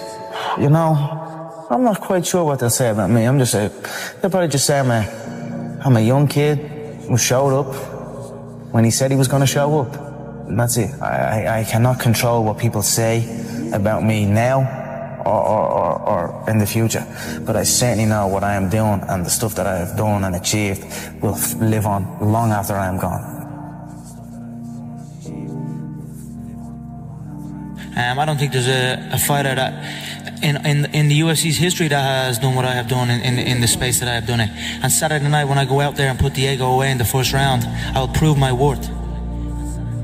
He can do it, you never know, but he's not gonna be that easy the way he's been talking. So this is why I call him a clown, so you guys can see everything there. So everybody have a mouth, everybody talk whatever they want. Pressure is an illusion, but I want that illusion of pressure, heap more on, give me more pressure. So when I put this guy away and make it look easy, which I will do, people will say, how did he do that? Let's skip the queue. Let's jump this guy ahead of the queue and put him straight in for a title shot. Saturday night, you're going to see a true #1 contender here on Saturday night. No, honestly, I said I was going to put him away in the first round. I put him away in the first round. It would have to be something special to come over here in my hometown and take this away from me. There's not a man alive that can come on this soil and beat me. So,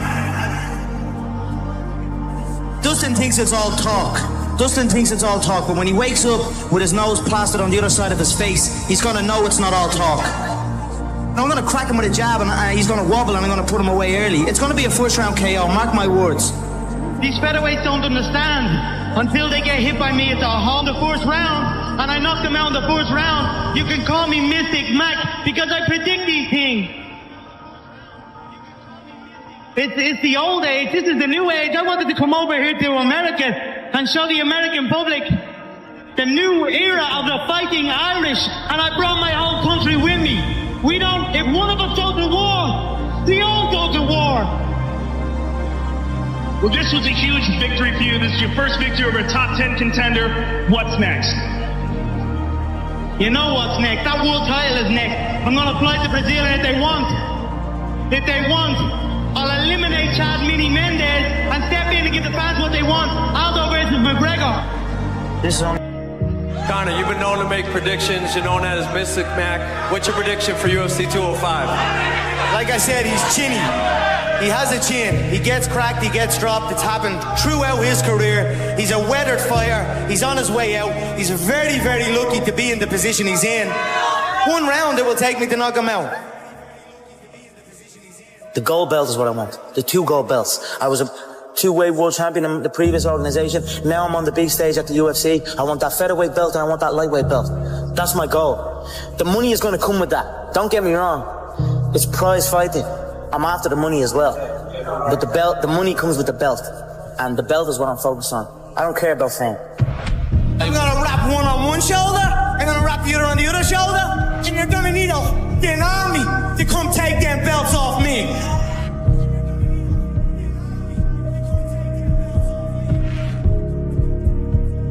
But I'm sure everybody here would appreciate the Mystic Mac prediction of how exactly you get this thing done. It's hard not to respect Donald right now at this stage, and he has my respect. And although there will be blood spilled, it will not be bad blood. And for the Mystic Mac prediction, it will be a KO. Let's test the overall mysticism of Mystic Mac, of the notorious Conor McGregor. You said under 60 seconds for Dustin Poirier. What is the strike that most often puts Dustin Poirier away in your mind?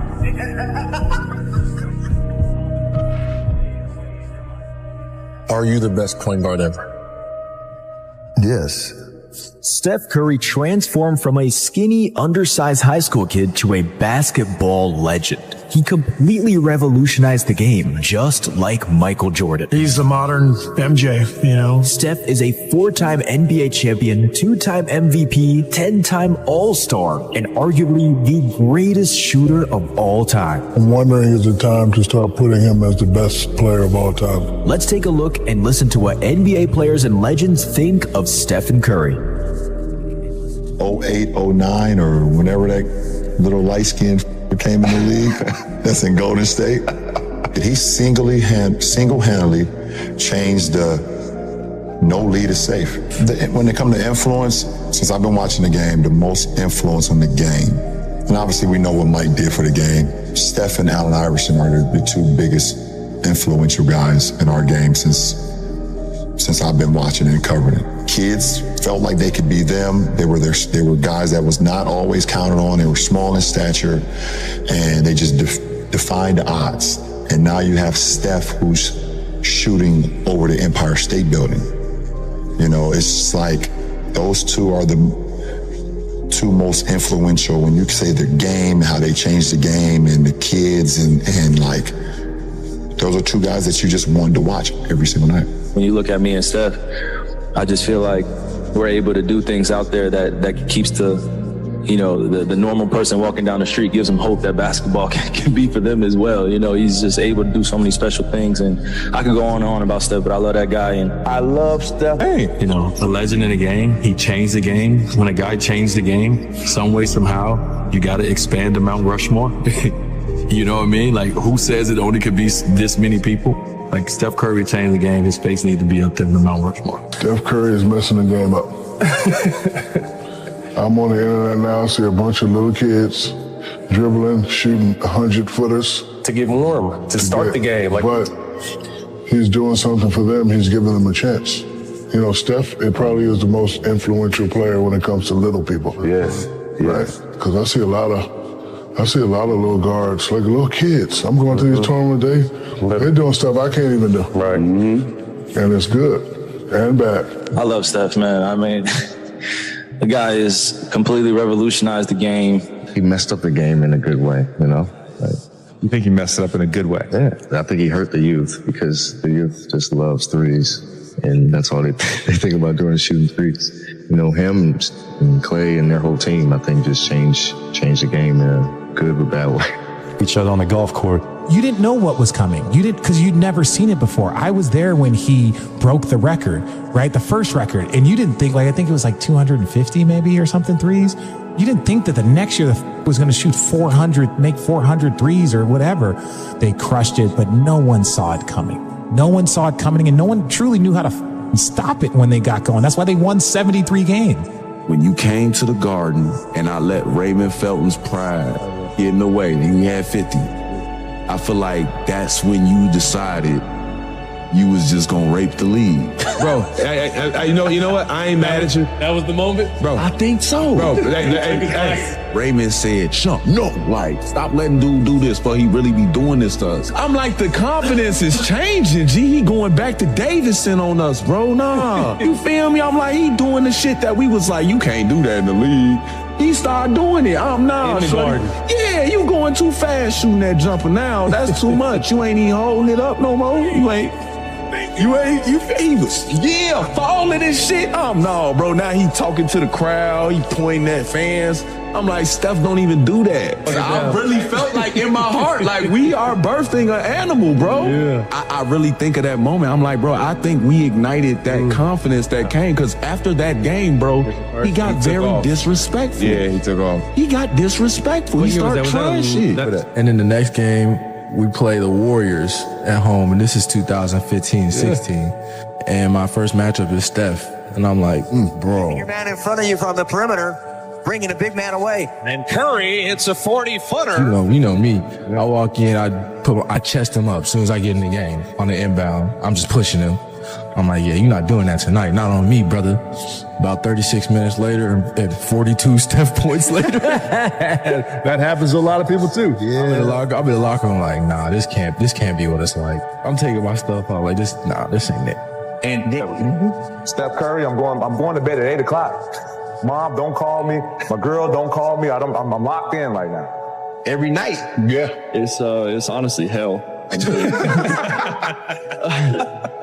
Be honest with you, I'm not gonna lie to you. I mean, the way he moves without the ball is the worst part. But just the way he moves without the ball, the weight, I mean, it's honestly their system too. It fits him to perfection.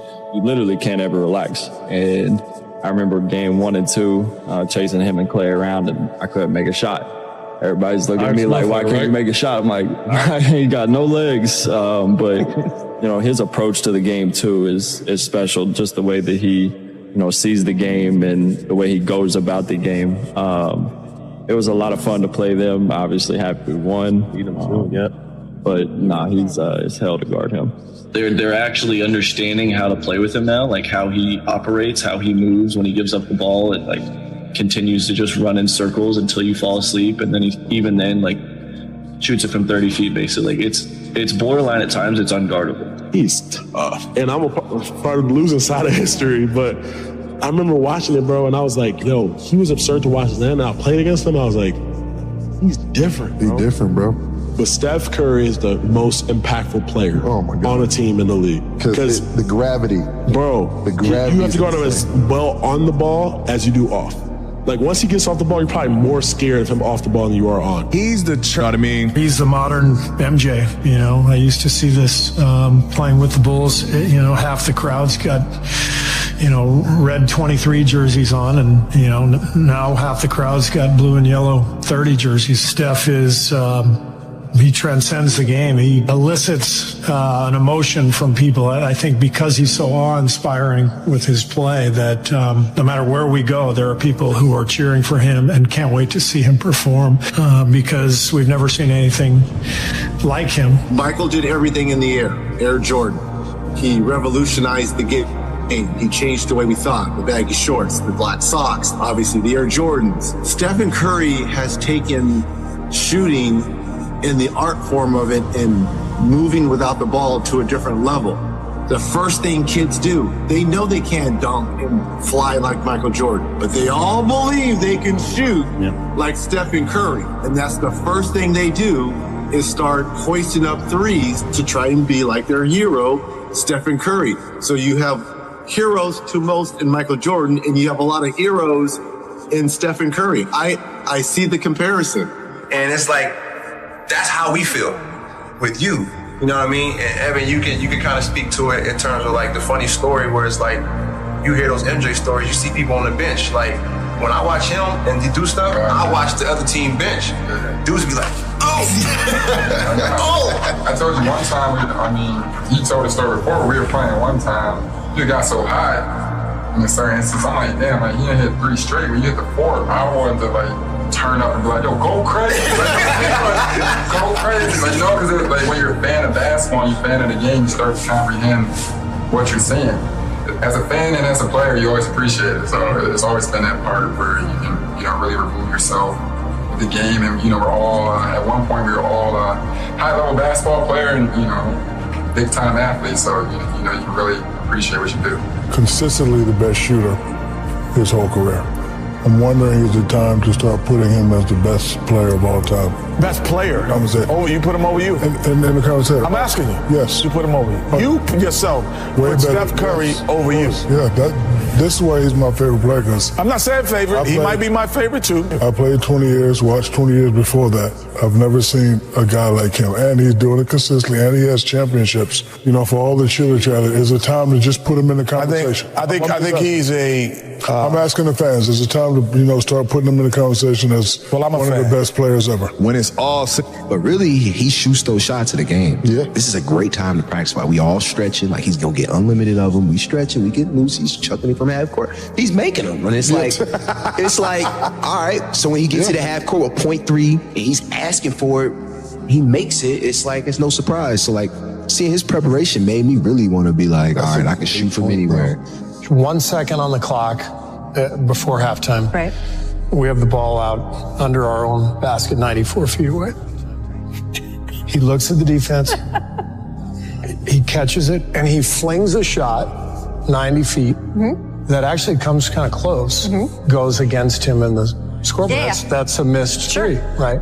He takes these shots every game. When I played, and like most players, you get that ball, it's like, maybe you take a dribble, like, oh, I don't think Big move. Yeah, throw a grenade everyone. This guy shoots every one of those shots. And I think part of it is he's one of the greatest showmen like that I've ever seen. Like, and you love to do something that nobody else does. And it took me a while to learn that, like, our first year together, like you were taking some of those threes, and I had the voice of every coach I ever had saying, that's a terrible shot, that's a terrible shot, right? And then I realized, like, that's part of your superpowers that you love to put on a show. It also wins. This is not like just doing crazy stuff for the hell. This helps us win. Greatest shooter we've ever seen, hands down. The shots that he makes is by far some of the toughest shots I've ever seen taken. Wow.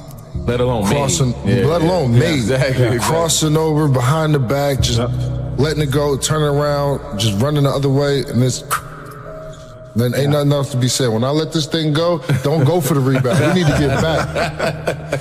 And that's extreme. I mean, not only is it extreme confidence, but that's a talent, man. That's a talent to have. His dad is obviously arguably one of the top 15, 20, depending on what are you going by as shooters. But for him to make all of those shots off the dribble, pulling from half court, that shot he made against Oklahoma City 2 years ago, like, across half, ridiculous, crazy. Well, but him getting Steph is listening to Steph's workout, and I know how OCD you are. People don't understand the amount of energy that he has to use every single day. It's next level. Like, even for athletes, even for guys that do this for a living, you're like, this man has to run around for 48 minutes every single night doing what he does. You don't see that coming. And so it's a compliment to those guys to figure out an equation that no one ever has. And they just dominated with it. The year Steph hit that shot in the corner in New Orleans, I saw that live. I had 16 points in that game. I saw that live. The chef, bro. That's when the chef started taking over. That's when he was like, hey, LeBron is LeBron, but hey, I'm here. It's because Steph is so random. Like, you can practice, but you don't know what he gonna do. There's no rhyme or rhythm to, like, what, because he reading you. Steph is right behind Magic. I can't put anybody else ahead of Steph but Magic. Oh my God. Ever see another Steph Curry? I think this is truly a one-off. He's been a game changer. I mean, Ray Allen probably is getting 3 to 5 a game, whereas Steph is probably getting 10 to 15 a game. So I don't see any players in the league that can really change this landscape unless him and Clay get on separate teams. And to see that he do not get the respect that he deserves from the way that he plays the game of basketball. He's not just a great shooter. He's not just a guy who handles the ball before the games and pregame. Like, he plays the game at a level that I haven't seen anyone play the game. Steph's done economical. Steph's unbelievable. I can't believe the kind of shape he must be in as fast as he runs. The whole game, every game. That was said. Yeah. That's what amazed me playing him in the finals. One of the things I said over and over in that series was like, I know they're running fast, but you got to run fast too. We got to run fast too. Keep chasing them, like play tag and keep chasing them because it's like nonstop. We'll give him 6'3". He's a 6'3" guard who has never had the pop and the burst and the leaping ability of some other incredible guards of this era. He won the MVP in 2015. He won the MVP in 2016, in his 20s. He's 35 now. I think Steph Curry is better now than he was back then. That is remarkable. Yeah. Let's not take it for granted. Down. I had to shut it down. And when I shut it down, when I shut certain things down in my life, boom, I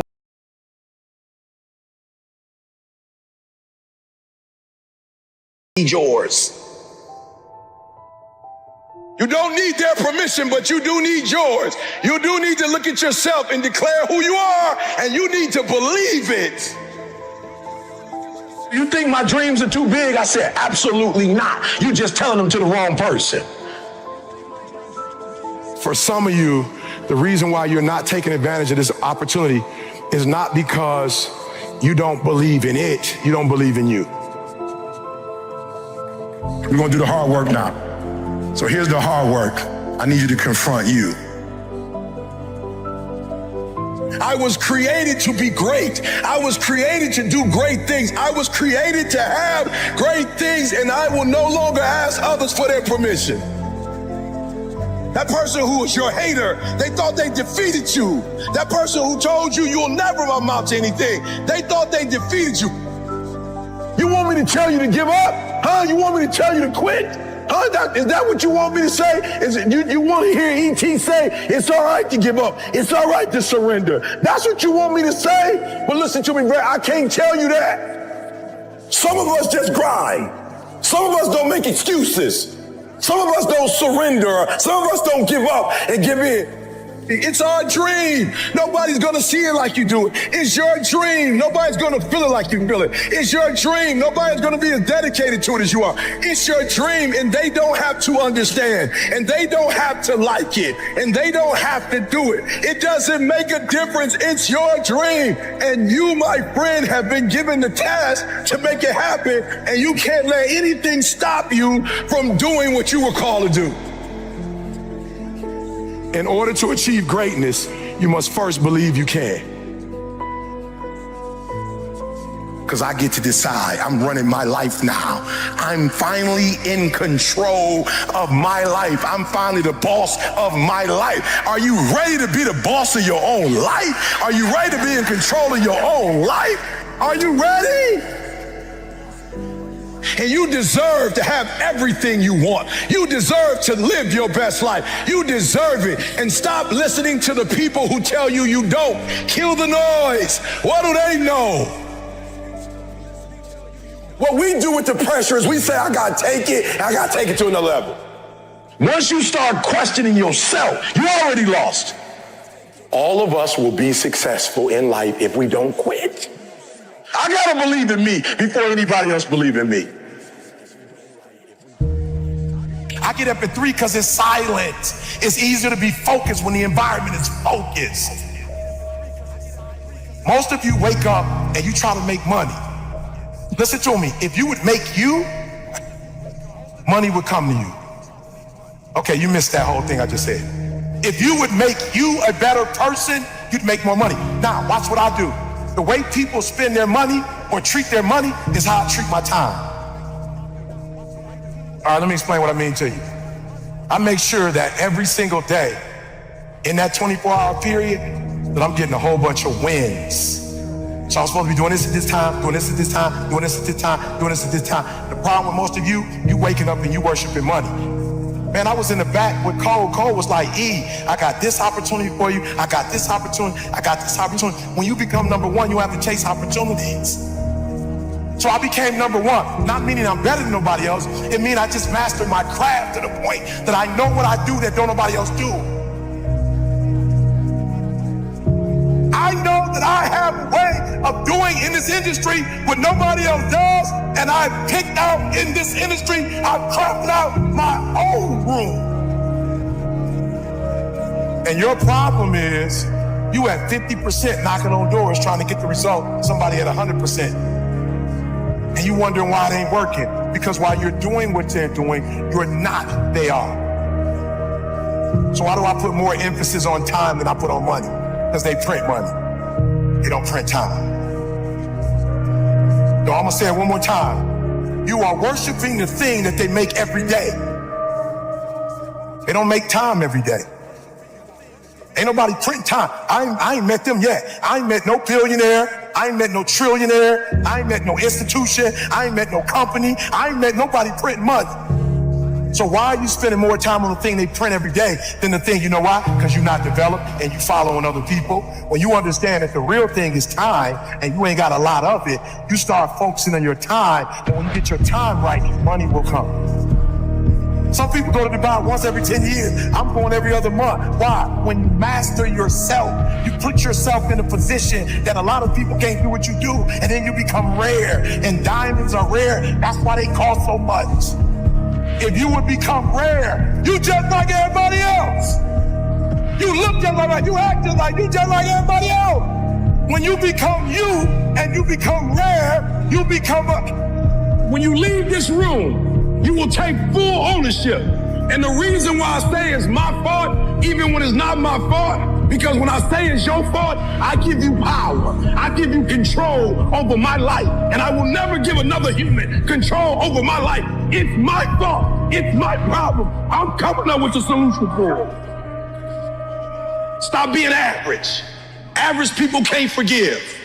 Average people can't let go. The greats, we do whatever it takes.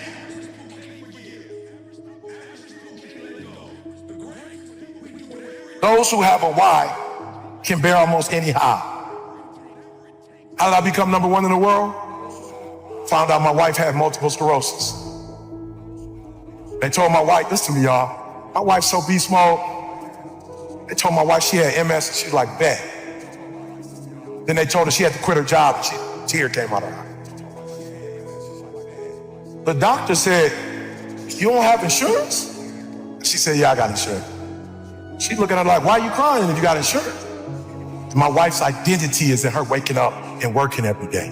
She went to school to be a registered nurse. She went to school to do breast and cervical cancer. She didn't want to be at home. She didn't want to be no home wife. She literally went to school to be a nurse. She loves her job. But when they told her she had to quit, my wife's like, I don't know what I'm gonna do.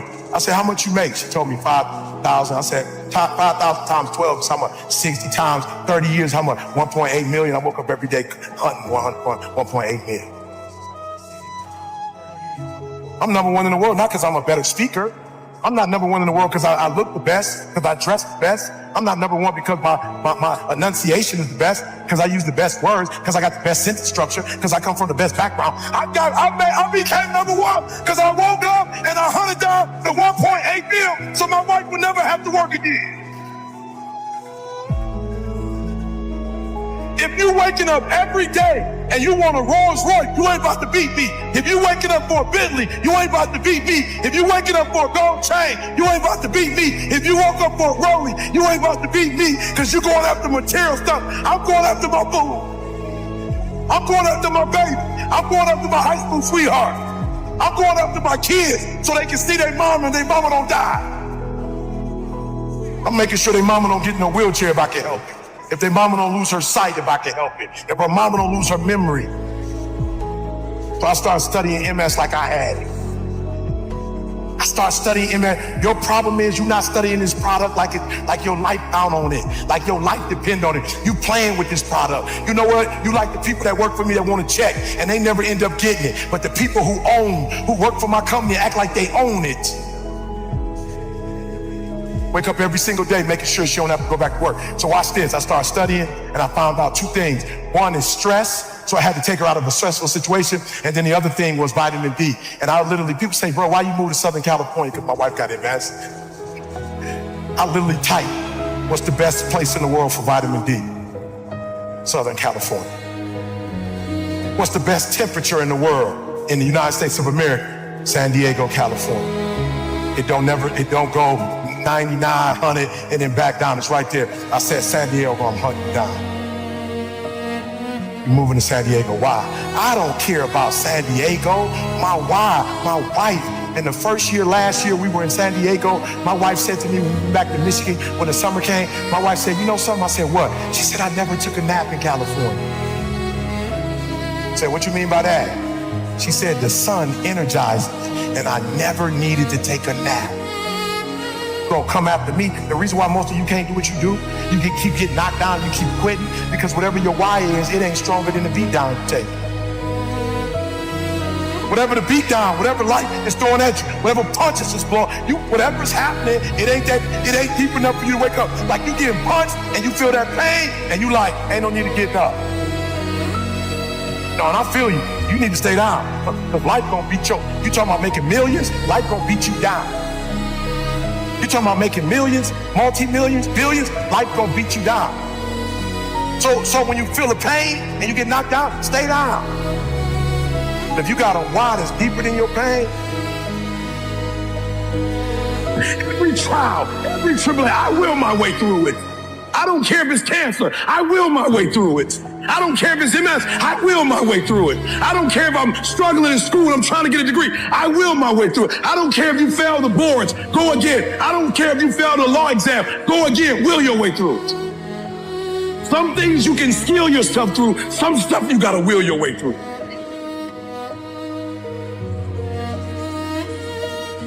Without a vision, there's no direction. Without direction, there's no progress. Reason why you're struggling getting up, because you don't have nothing to get up for.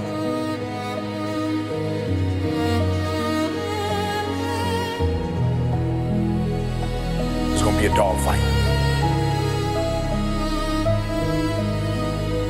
I would love to tell you that on the road to success, everything is gonna work out. It's not. It's gonna be a dogfight. On the road to success, I lost 5 aunts to cancer. It's a dog fight. In the midst of my business, I lost aunts. I had to go to funerals. We had to get on a plane. We had to drive. We had aunts that are close to my age who died, who didn't have insurance. We had to raise money. A dog fight. I had cousins shot in stores, execution style, shot back of the head twice. It's a dog fight. Like, you don't see that on YouTube. You don't see that on my TGI. It's a dog fight. My wife, 3 years ago, 7 legions found her brain. It's a dog fight. It hasn't been easy. It's a dog fight. The road hadn't been success. Like, it's just a paved road, and like each he go this way. It's been rough. It's been crooked. It's been hard.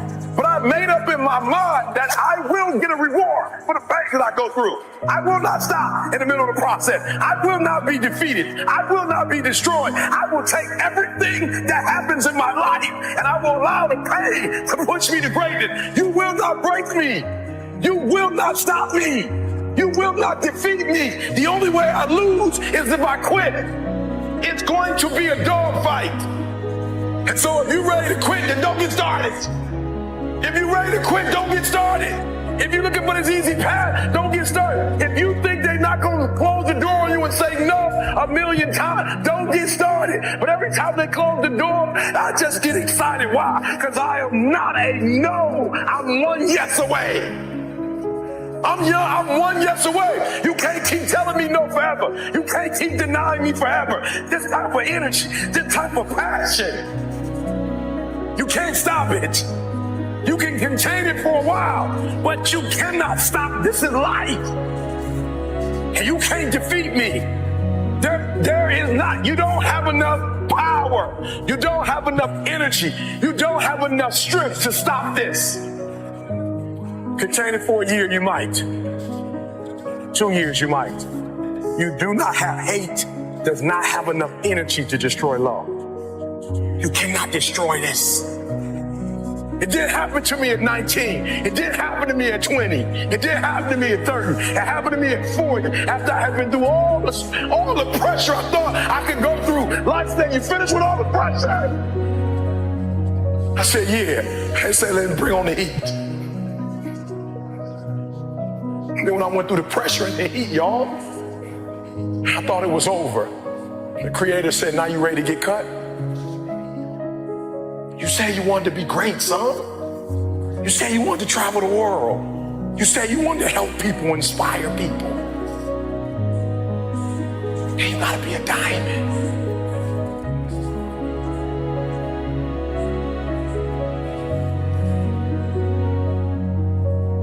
armed forces, let's just pick one, the Navy, for instance. The first thing they teach you, somebody over here, help me out. You are in the Navy, right? They're teaching you war, right? What's the first thing they teach you? The first thing they teach you, the very first thing they teach you is how to respond when you have a jam gun. And number 2, how to carry a dead body. That's the first thing they teach you. They don't teach you how to defend yourself. They don't teach you how to swim. The first thing they teach you is when your gun is jammed. The first thing they teach you is a dead body, how to carry a dead body. And somebody tell me, why would they start you there? That's the worst case scenario.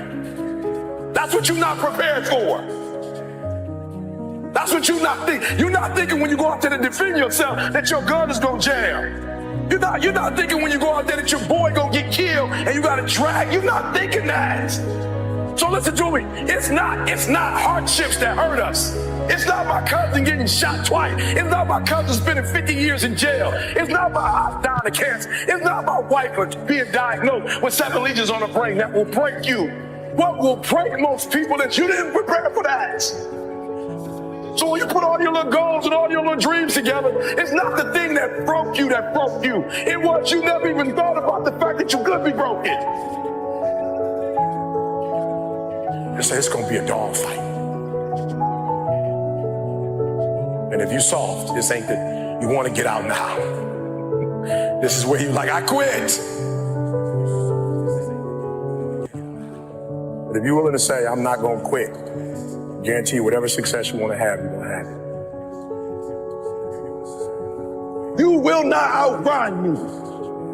You won't outgrind me. You can be smarter than me. You won't outgrind me. I'll get up at 3 o'clock in the morning and do videos. I'll do a video at 3 o'clock. I'll do a video at 2 o'clock. I'm putting out so much doggone content, they can't keep up. They smarter than me. They better than me. I admit, I got a GED. I ain't the smartest person in the world, but I get up and do this for Dee. I do this every day for Dee because of what Dee did for me. I do this for my kids. My daddy wasn't there. I do this for my family. You can't stop me. The reason why some of you can be stopped is you're doing it for yourself. And guess what happens when you get tired? When you grinding, grinding hurts. Grinding is a sacrifice. Grinding costs. When you're grinding and your body tell you hurt, when you're doing it for you, you stop. You never prepared. You never prepared for worst case scenario. And the reason why E.T. is standing here, because I prepared for it. If you know anything about me, I still lay on floors. I still eat chips off the floor. I still do some stuff that to most people is crazy, like E.T., why would you do that? Because I'm always prepared that we may not live in that house one day. One day something might happen and we might have to go back to that. And if I have to go back to that, it's not gonna break me. The thing we covered the most, that for a diamond to be produced, it must first go through extreme heat. Extreme heat. Extreme pressure. Are you hearing what I'm telling you? For a diamond to be produced, it has to go through extreme pressure, extreme heat. And if that wasn't enough, what makes a diamond is the cut. So you are put through, if you want to be a diamond, you must go through extreme pressure. If you can't take pressure, then you're not a diamond. After you go through all the pressure you thought you could not handle and you think it's over, then they turn on the heat. Of all the stuff I've gone through in my life, eating out of trash cans, sleeping in abandoned buildings, the worst thing that ever happened is when I went to the hospital and they told me my wife had a chronic illness and she might not be able to walk one day. People say, E.T., ask CJ, it never broke me. Why? Because I've been broken so much.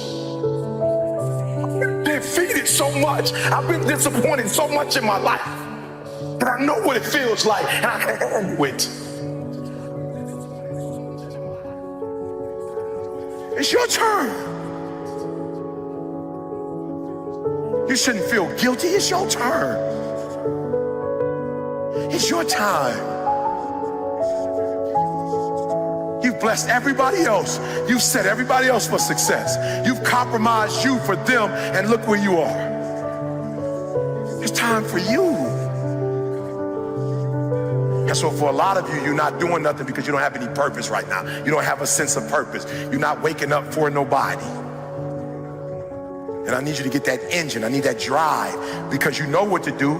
You're the right person to do it, but you just can't seem to get out of bed. You can't seem to do what you're supposed to do. Every time you come up against a trial or a tribulation, you let it stop you. You gotta find your why, and your why is what's gonna start you. And the problem with some of you in this room, you don't have no drive. You ain't got nothing pushing you. You ain't got no reason for waking up in the morning. You ain't got no reason for pushing past that pain. You have no reason. You better find one before you get out of here today. You better go inside. You still looking outside for the stuff that's already inside. You still looking for someone to save you when you already your superhero. You looking for some information from somebody when you already got what you need in your head. It's just time for you to get up and be the best version of you. It's not an option. And the reason why some of you are not where you're supposed to be, you've given yourself an option. You've given yourself an out. You've given yourself an excuse. You've given yourself room not to do it, but you have what it takes. Give me some energy. I can. I will. I must. Come on, I can. Come on, I will. I must. I can. Let's go, let's go, let's go. Let's go. I can means I have the ability to do it. I got what it takes. I have the ability to do it. I will. I have the willpower to make it happen. I must. My wife needs me. I must. My son needs me. I must. My daughter needs me. We can, we will, and we must get through this. Let's go.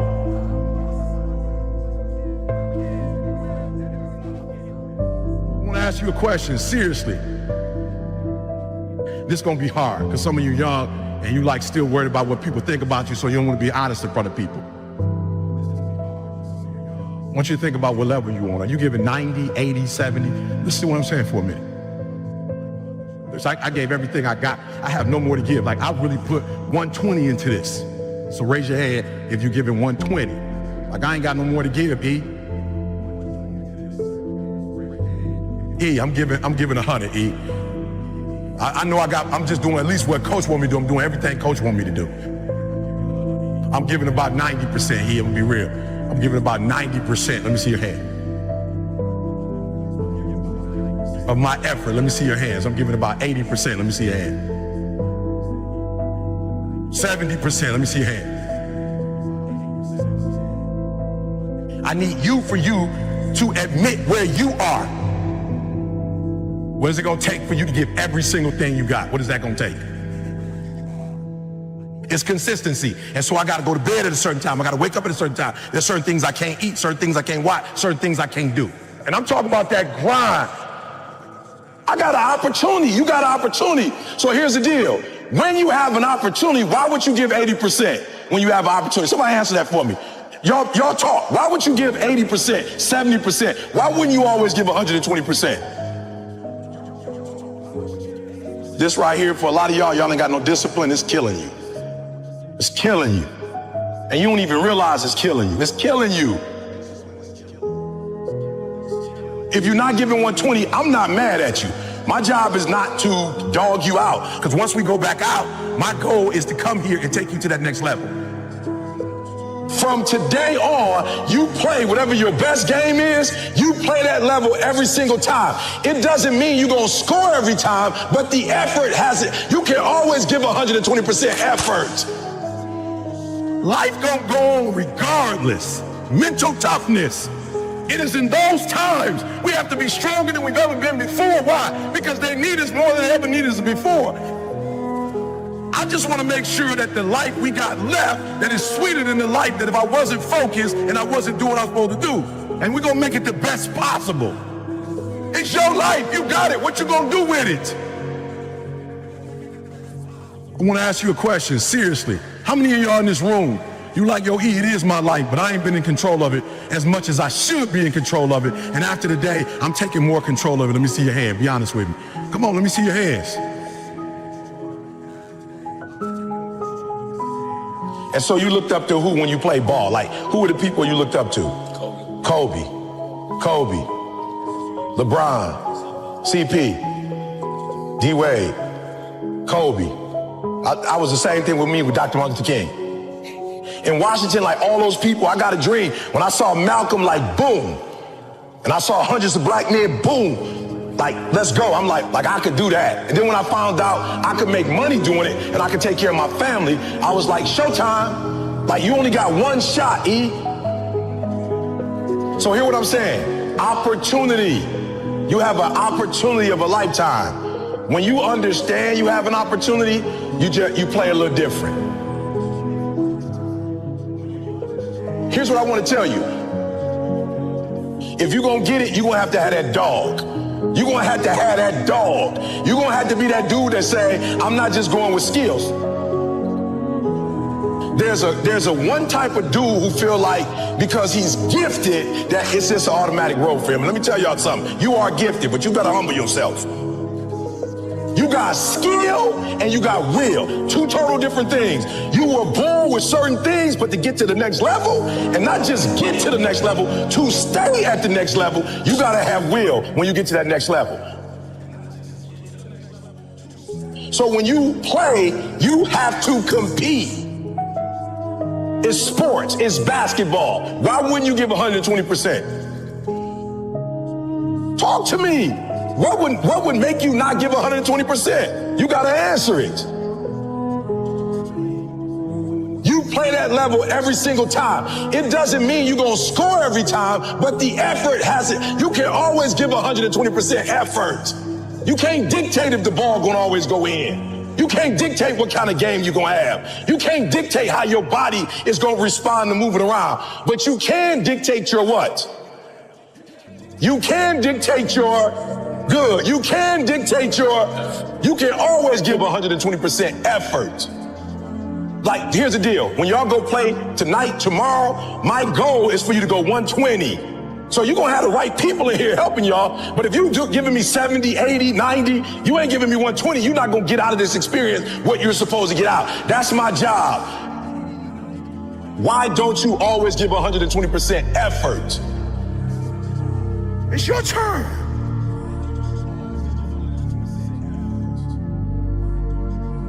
I don't belong in this room.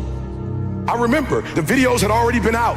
My numbers were great. And I would come in rooms and go, or like that room, like I go to a high school, like boom. I go to a youth detention center, boom. I go to a prison, boom. I come to corporate and go, I don't know if I belong in here. Everybody in the room don't look like me. They don't come from where I come from. I don't know if I belong here. And I'll never forget, I had a conversation with Les Brown. Les Brown had called me to Orlando.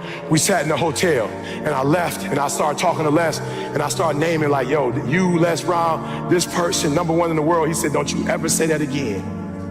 I said, don't say what? He said, you the best in the world right now. I said, what? He said, you the best in the world right now. There's nobody as good as you in the world. You're the best right now. The only reason you're not the best right now is because you don't believe you're the best now. And when you walk out this room, I want you to go in the mirror and tell yourself, I'm the best right now. He said, before you even become #1, start to proclaim it and say it long before it happens. Say, I'm the #1 motivational speaker in the world. And when I was number 20, I started saying, I'm the #1 motivational speaker in the world. And I went to the computer and the world said exactly what I said, that Eric Thomas is #1 in the world. I spoke it, the world heard it, and it activated. Your problem is that you don't believe you belong here. Your problem is that you don't think you should be sitting down here. So listen to me. There are those of you who said, I want to be a millionaire. I want to be the best at this company, right? But your value system says you believe in sleep more than you believe in grinding. That you're spending more money than you're making. Why? Because you're a consumer, but you're reading all the books and you're saying everything the books are saying. But those books are not in alignment with your values. And if you're going to go to the next level, your values are going to have to change.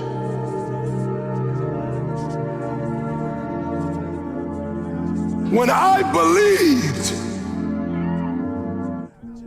that my voice was needed in this world, when I believed that I needed to be on the stage, not for myself, but to speak to a group of people who come from where I come from, a working class, who don't know what it's like to make millions and millions of dollars, who don't understand what wealth looks like, that I needed to come in the room with a single parent mother, with a father not in my life, being homeless and a high school dropout. Only somebody who comes from where you come from can tell you you belong. And I had to get my butt on stage because there's some folks that Les Brown can't reach. There's some folks that Tony Robbins can't reach. There's some folks that only I can reach. And so I need to be on the stage with them, doing what I was called to do. But what you cannot do is you cannot quit during the process. You cannot give up because it ain't what you see. You cannot give up. Champions keep going when they don't have anything left in their tank. When you want this thing as bad as you want to breathe, that's when you find a way.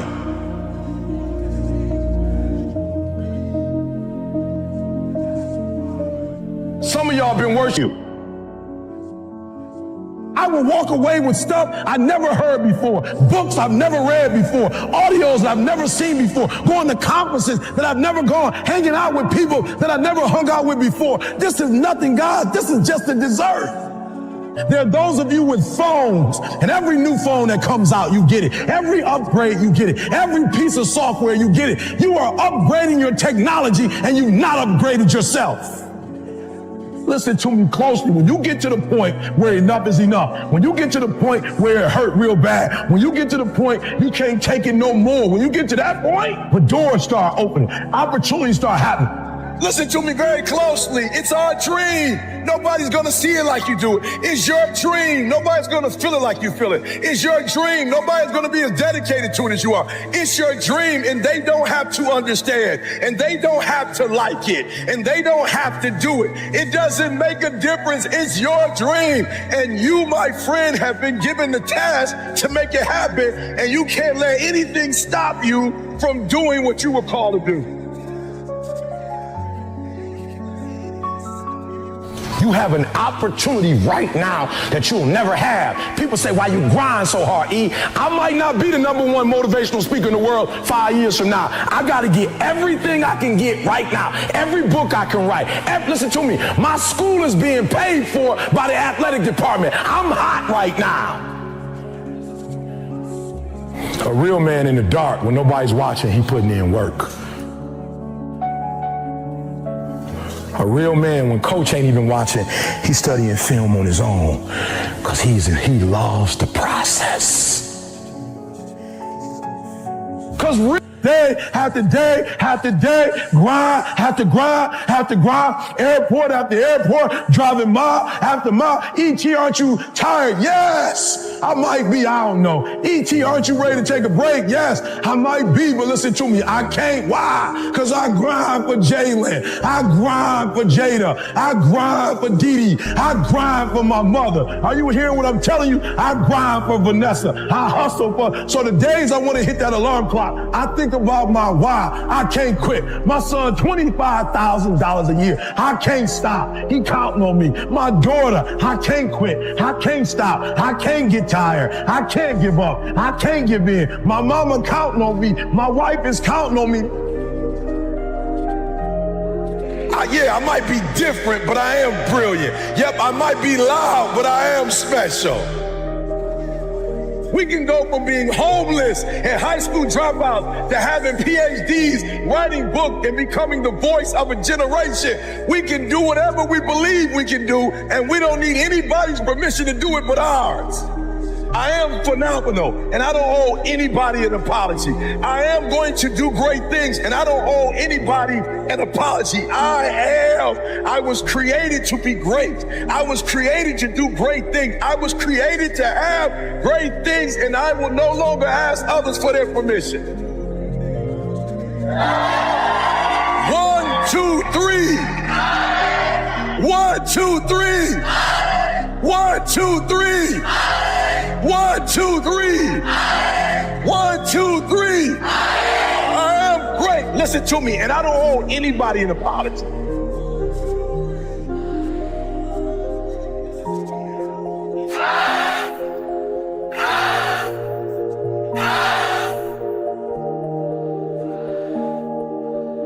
You know,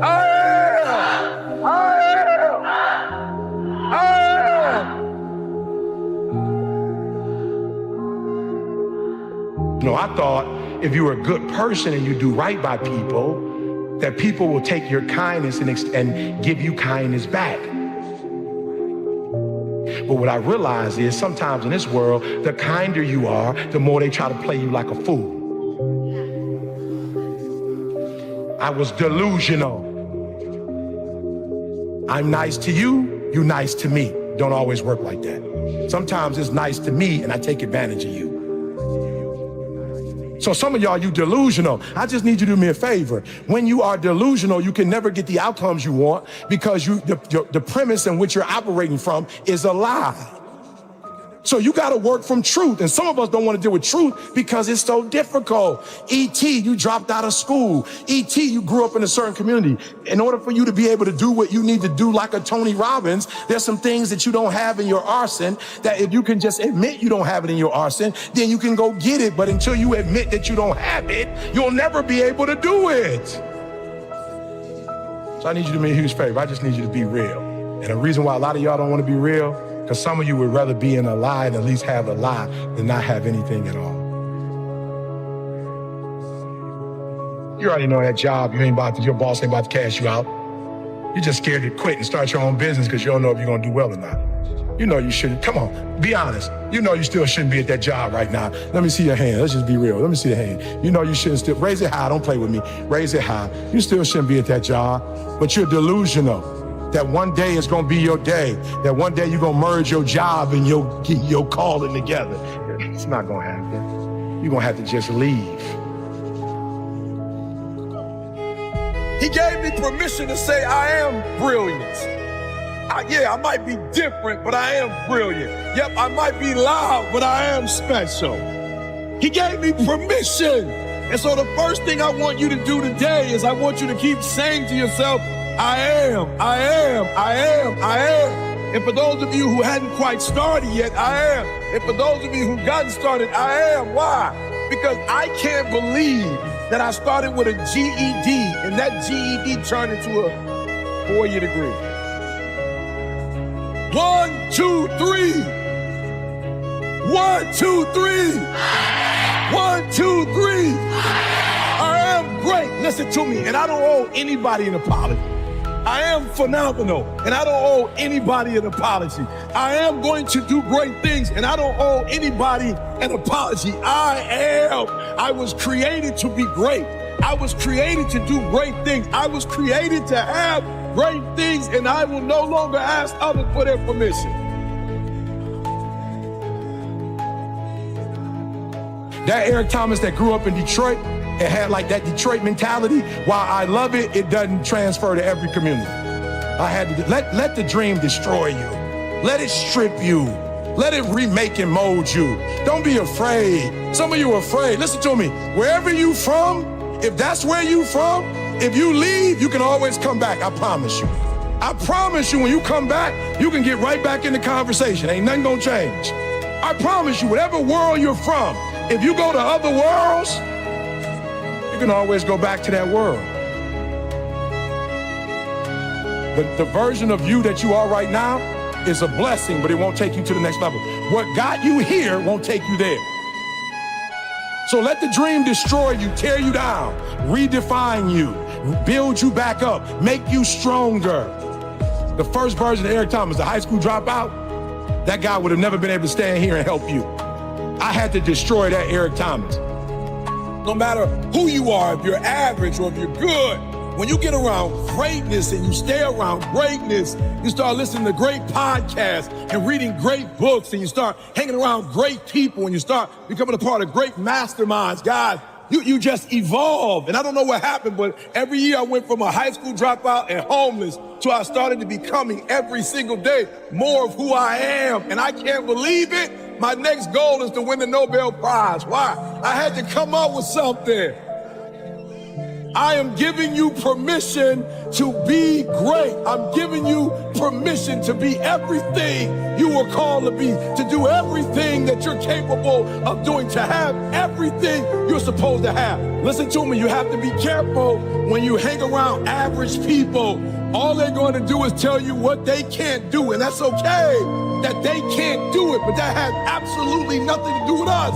We can go from being homeless and high school dropouts to having PhDs, writing books, and becoming the voice of a generation. We can do whatever we believe we can do, and we don't need anybody's permission to do it but ours. You are brilliant. You are special. Yes, you're different, and yes, you're not doing it the traditional route, but greatness is upon you. You got to keep going. You got to keep going. You got to keep going. And the 12 years to get the 4-year degree turned into a master's degree. And the master's degree turned into a PhD. Guys, I can't believe it. I went from being a high school dropout, from being homeless, living in abandoned buildings, to eating out of trash cans, to Dr. Eric Thomas, to writing 6 books. Guys, are you hearing what I'm saying? Today, stop playing small and start playing big, because I am. All right, let's stop on 3. 1, 2, 3. I am. 1, 2, 3. 1, 2, 3. I am. I am.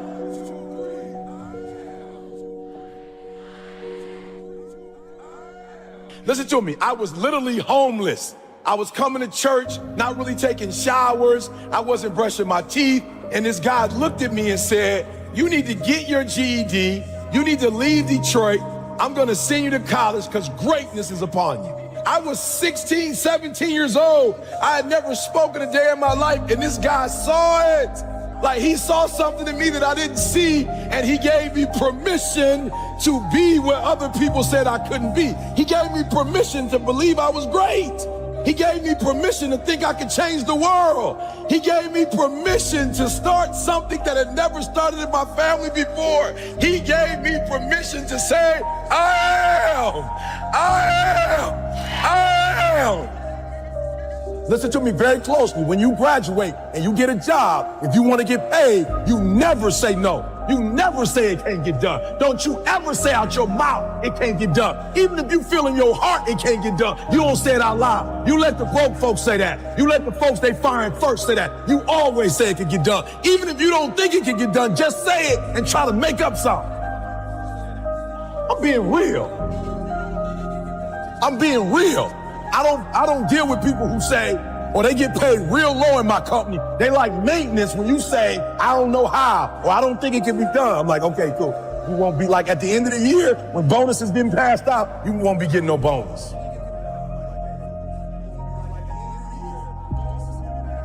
What I need you to do is I need you to kill the noise. I need you to embrace the I am. And however you get it done, I need you to get it done.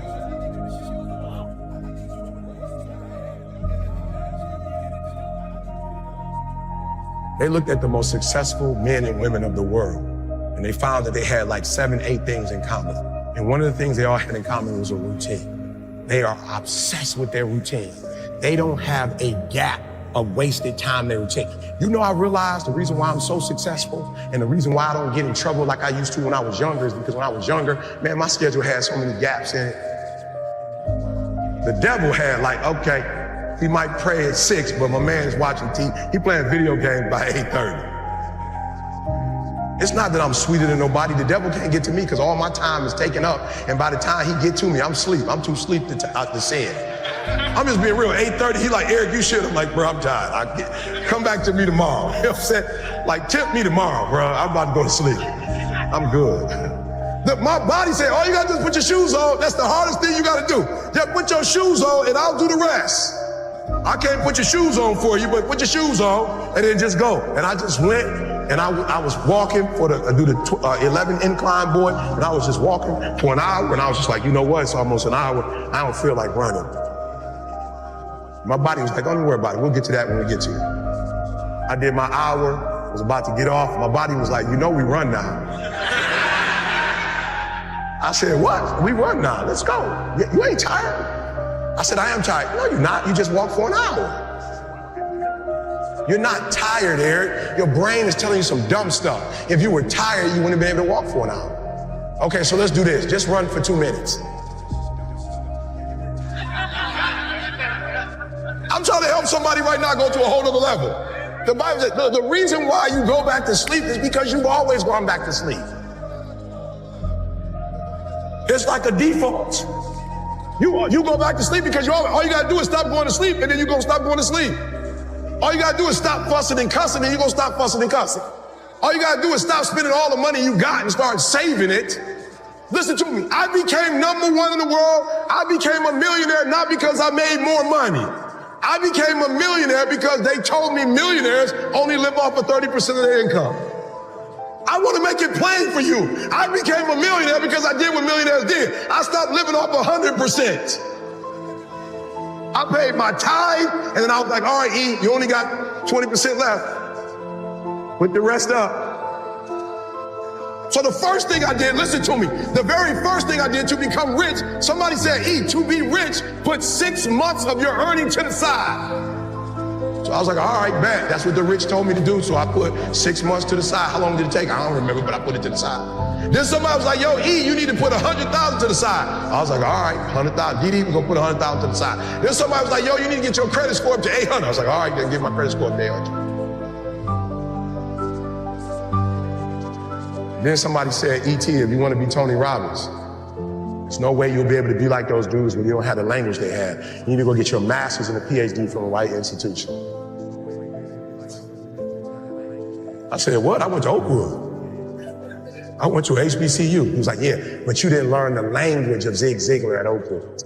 So Oakwood is a phenomenal place. Oh, y'all not hear what I'm saying. I just said something, you missed it. Now you need to go to Michigan State University. CJ, you see my master's degree anywhere? What about my PhD? Not in the office?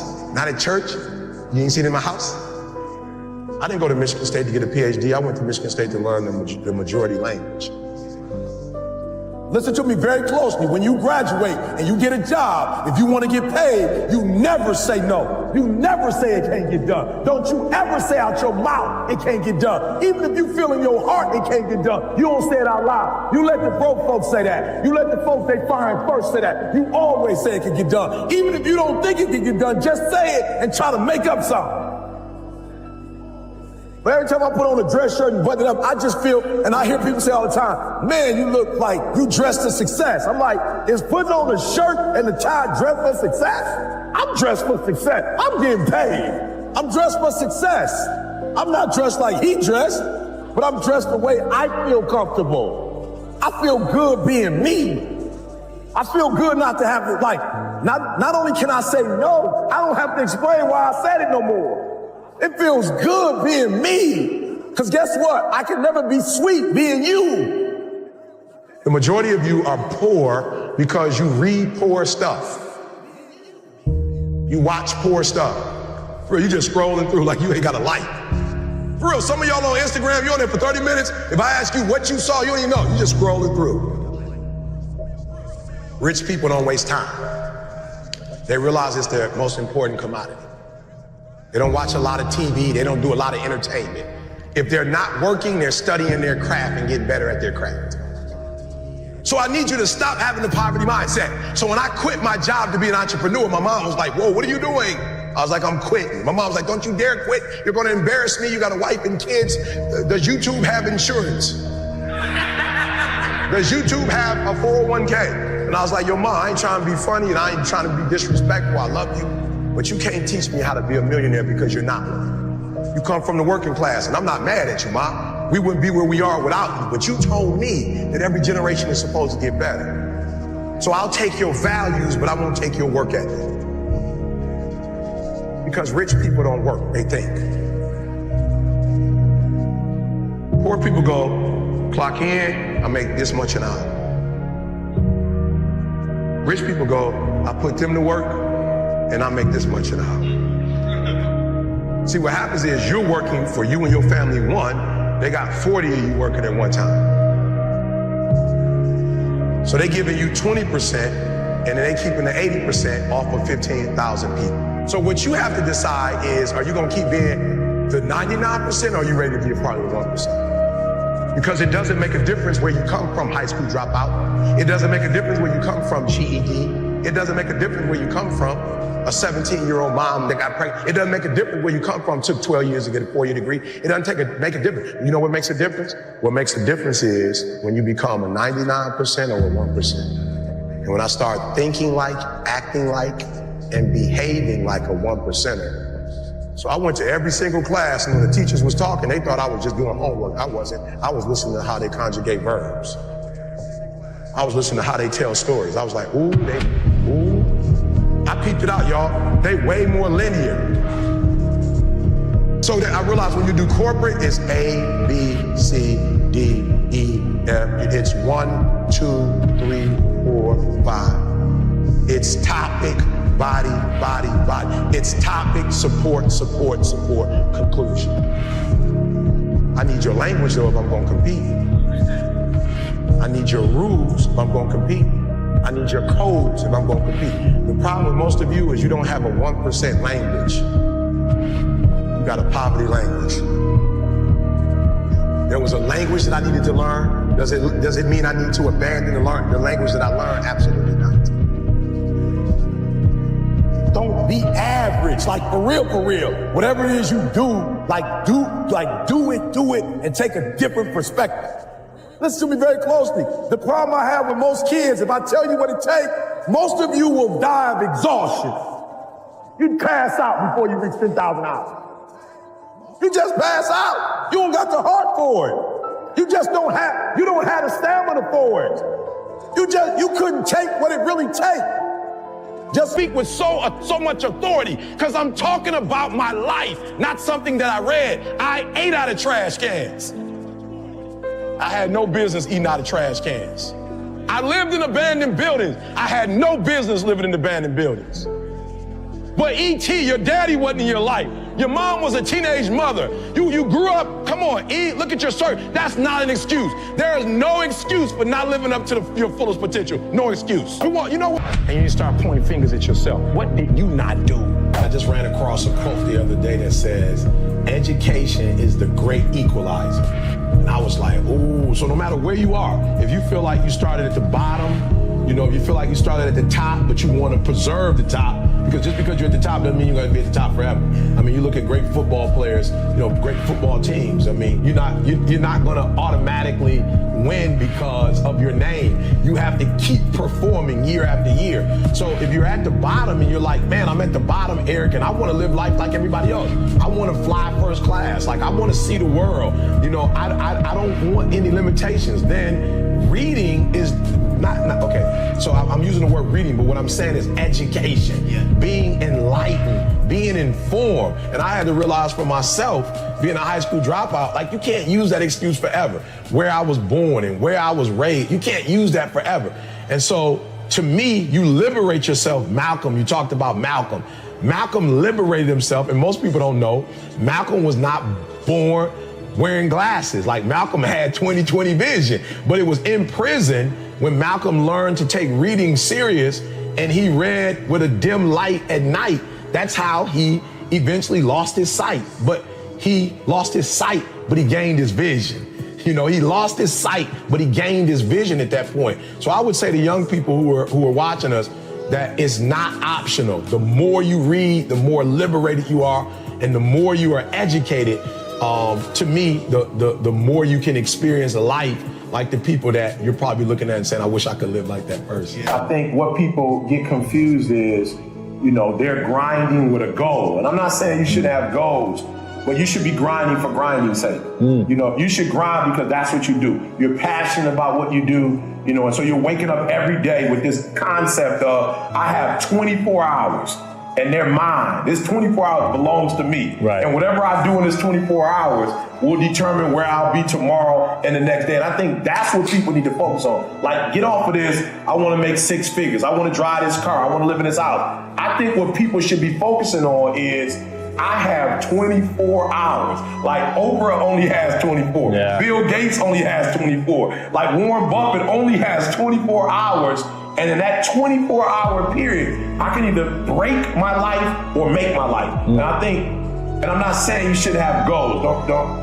I just think that goals for people is too high on the priority list. And I think what should be on the priority list is going to bed so you can wake up the next day and you can grind it out. And I'm just a dude that believes you reap what you sow. So if you're grinding on Monday, grinding on Tuesday, grinding on Wednesday, if you're grinding 6-7 days a week for a span of 5 or 6 years, something's gotta come out of that. Sure. But if you're only grinding, on Monday you fired up, Wednesday you back and sleeping in, Thursday you got the funk of the world is on. Like I heard people say, hump day. Hump day. What is every day is hump day. Like Wednesday is hump day, like Monday hump day, Tuesday is hump day, like every day is hump day. And I think if we would spend more time on what's my goal, and meaning what do I need to accomplish in this day to live this lifestyle, and you go after it, then I think more people will be successful. What's your why? If I don't give y'all nothing else, you better start that. What's your why? You know why I do what I do, and I do it so passionately? Because my grandfather was a high school dropout, my father was a high school dropout, I was a high school dropout, and we about to break the cycle. I do what I do so my son won't have to go through what I went through.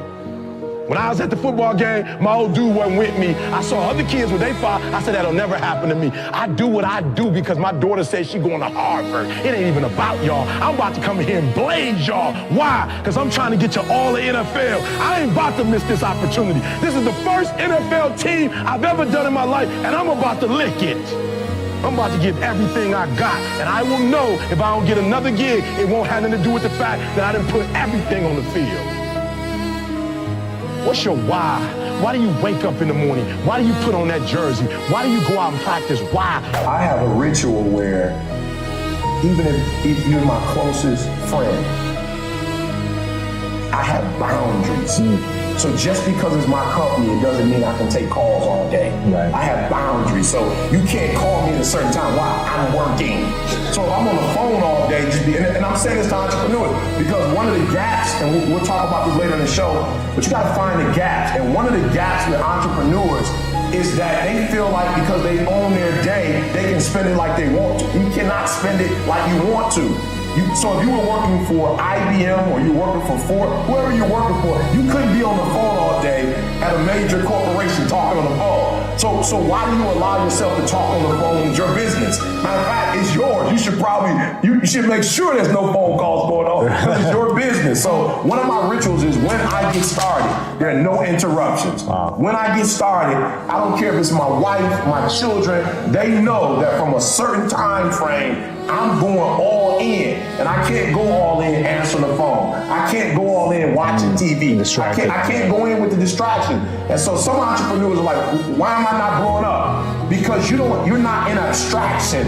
You don't have that moment of your day. I don't care if it's 2 hours, 4 hours, where you shut the entire world out. No Twitter, no Facebook, nothing. No Instagram. No we love the most. No Instagram. We love that Instagram. But just for 2 hours, I'm going in, and once I come out, then we can do Instagram. And I'll be honest, your content probably would be stronger if you had that time of isolation, of solitude, where you give yourself a chance to think, you give yourself a chance to go in, and when you go in, you go 120%. So yeah, that's my ritual. You will not outwork me. It's not about being the best motivational speaker in the world.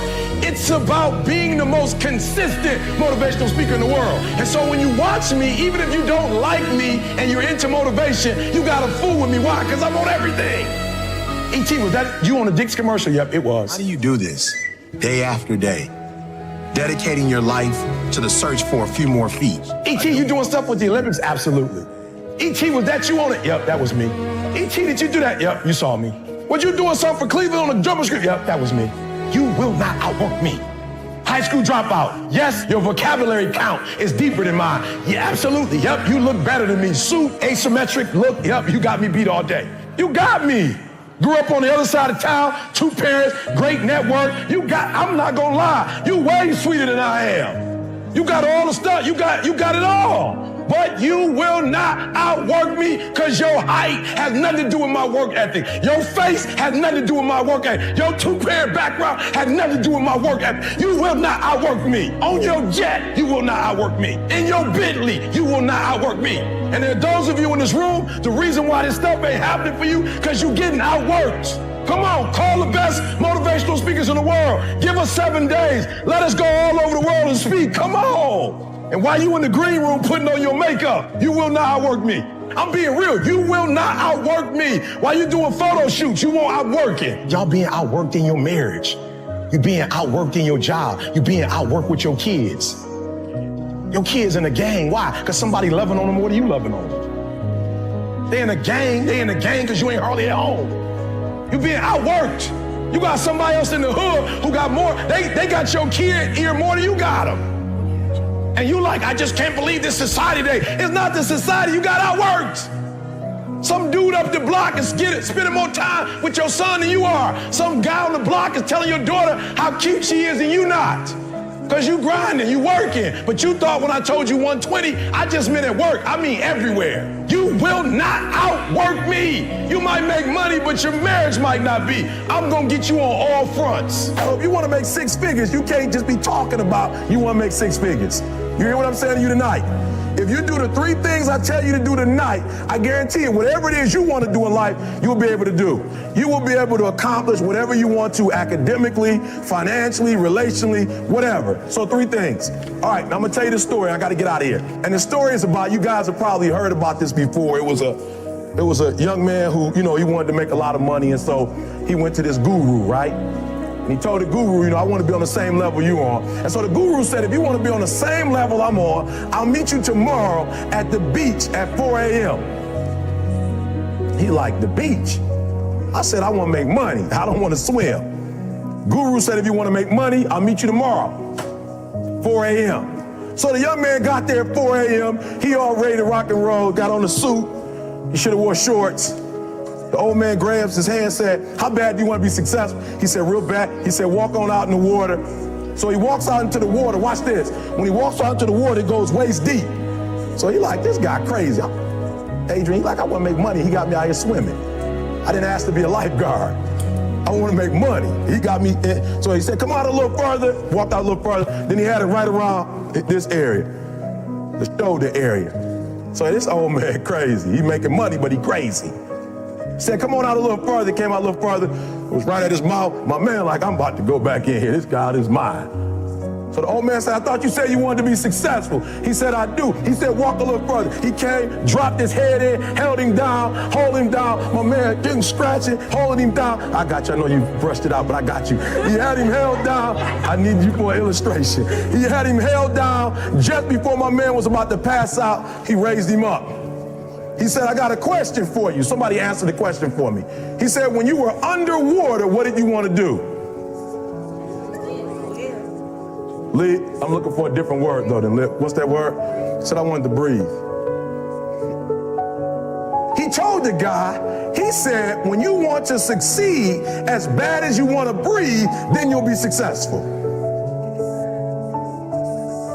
I don't know how many of y'all got asthma in here today, but if you ever had an asthma attack before, you short of breath, SOB, shortness of breath, you wheezing. The only thing you trying to do is get some air. You don't care about no basketball game. You don't care what's on TV. You don't care about nobody calling you. You don't care about a party. The only thing you care about when you're trying to breathe is to get some fresh air. That's it. And when you get to the point where all you want to do is be successful as bad as you want to breathe, then you'll be successful. And I'm here to tell you, number one, that most of you say you want to be successful, but you don't want it bad. You just kind of want it. You don't want it badder than you want to party. You don't want it as much as you want to be cool. Most of you don't want success as much as you want to sleep. Some of you love sleep more than you love success. And I'm here to tell you today, if you're going to be successful, you've got to be willing to give up sleep. You got to be willing to work off for 3 hours of sleep, 2 hours. If you really want to be successful, some days you will have to stay up 3 days in a row. Because if you go to sleep, you might miss the opportunity to be successful. That's how bad you got to want it. You gotta go days without, listen to me, you gotta wanna be successful so bad that you forget to eat. Beyonce said once she was on the set doing her thing, 3 days had gone by, she forgot she didn't eat. Because she was engaged. I never forget when 50 Cent was doing his movie, I did a little research on 50, and 50 said that when he wasn't doing the movie, he was doing the soundtrack. And they said, when do you sleep, 50? Sleep, he said, sleep. Sleep is for those people who are broke. I don't sleep. He said, I got an opportunity to make a dream become a reality. Football players, how many football players? Got anybody like football in here? Raise your hand. Anybody like football? Emmitt Smith. I used to be a Cowboy fan before they did my boy Tom Landry wrong. I used to be a Cowboy fan. And watch this, there was a commercial. Emmitt Smith had won his first Super Bowl, and he had this commercial when he was lifting weights. I don't know if you saw the commercial when he was lifting, and Emmitt said, you know what? I won the Super Bowl, so I can rest now. He was doing his bench press. So he said, I won the Super Bowl, so I can rest now. So he throws up about 325, boom. And he rests for about 2 seconds. Then he, boom, boom, boom. Did you see that? He'd already won a Super Bowl. He said, I think I'm gonna take a rest, and he rests for how long? 1 second. Most of you won't be successful because when you're studying and you get tired, you quit. And I'm here to tell you today, if you got somebody came to my office the other day crying. I said, look, don't cry to give up, cry to keep going. Don't cry to quit. You already in pain, you already hurt, get a reward from it. Don't go to sleep until you succeed. Listen to me, I'm here to tell you today that you can come here, you can jump up, you can do flips, you can be excited when we give away money, but listen to me, you'll never be successful until I don't have to give you a dime to do what you do. You won't be successful until you say, I don't need that money, because I got it in here. So listen to me. Emmitt Smith said this at the end of the commercial. Emmitt Smith said, all men are created equal. Some work harder in preseason. I'm going to say it again because you might have missed it. All men are created equal. Some work harder in preseason. So that means that there are some people who are going to see the professor, going to see the TA. And even when the professor says, I don't meet with you, my TA meets with you, you say, I don't want to talk to your TA. That's what it is. I don't pay the TA. I pay you to teach me.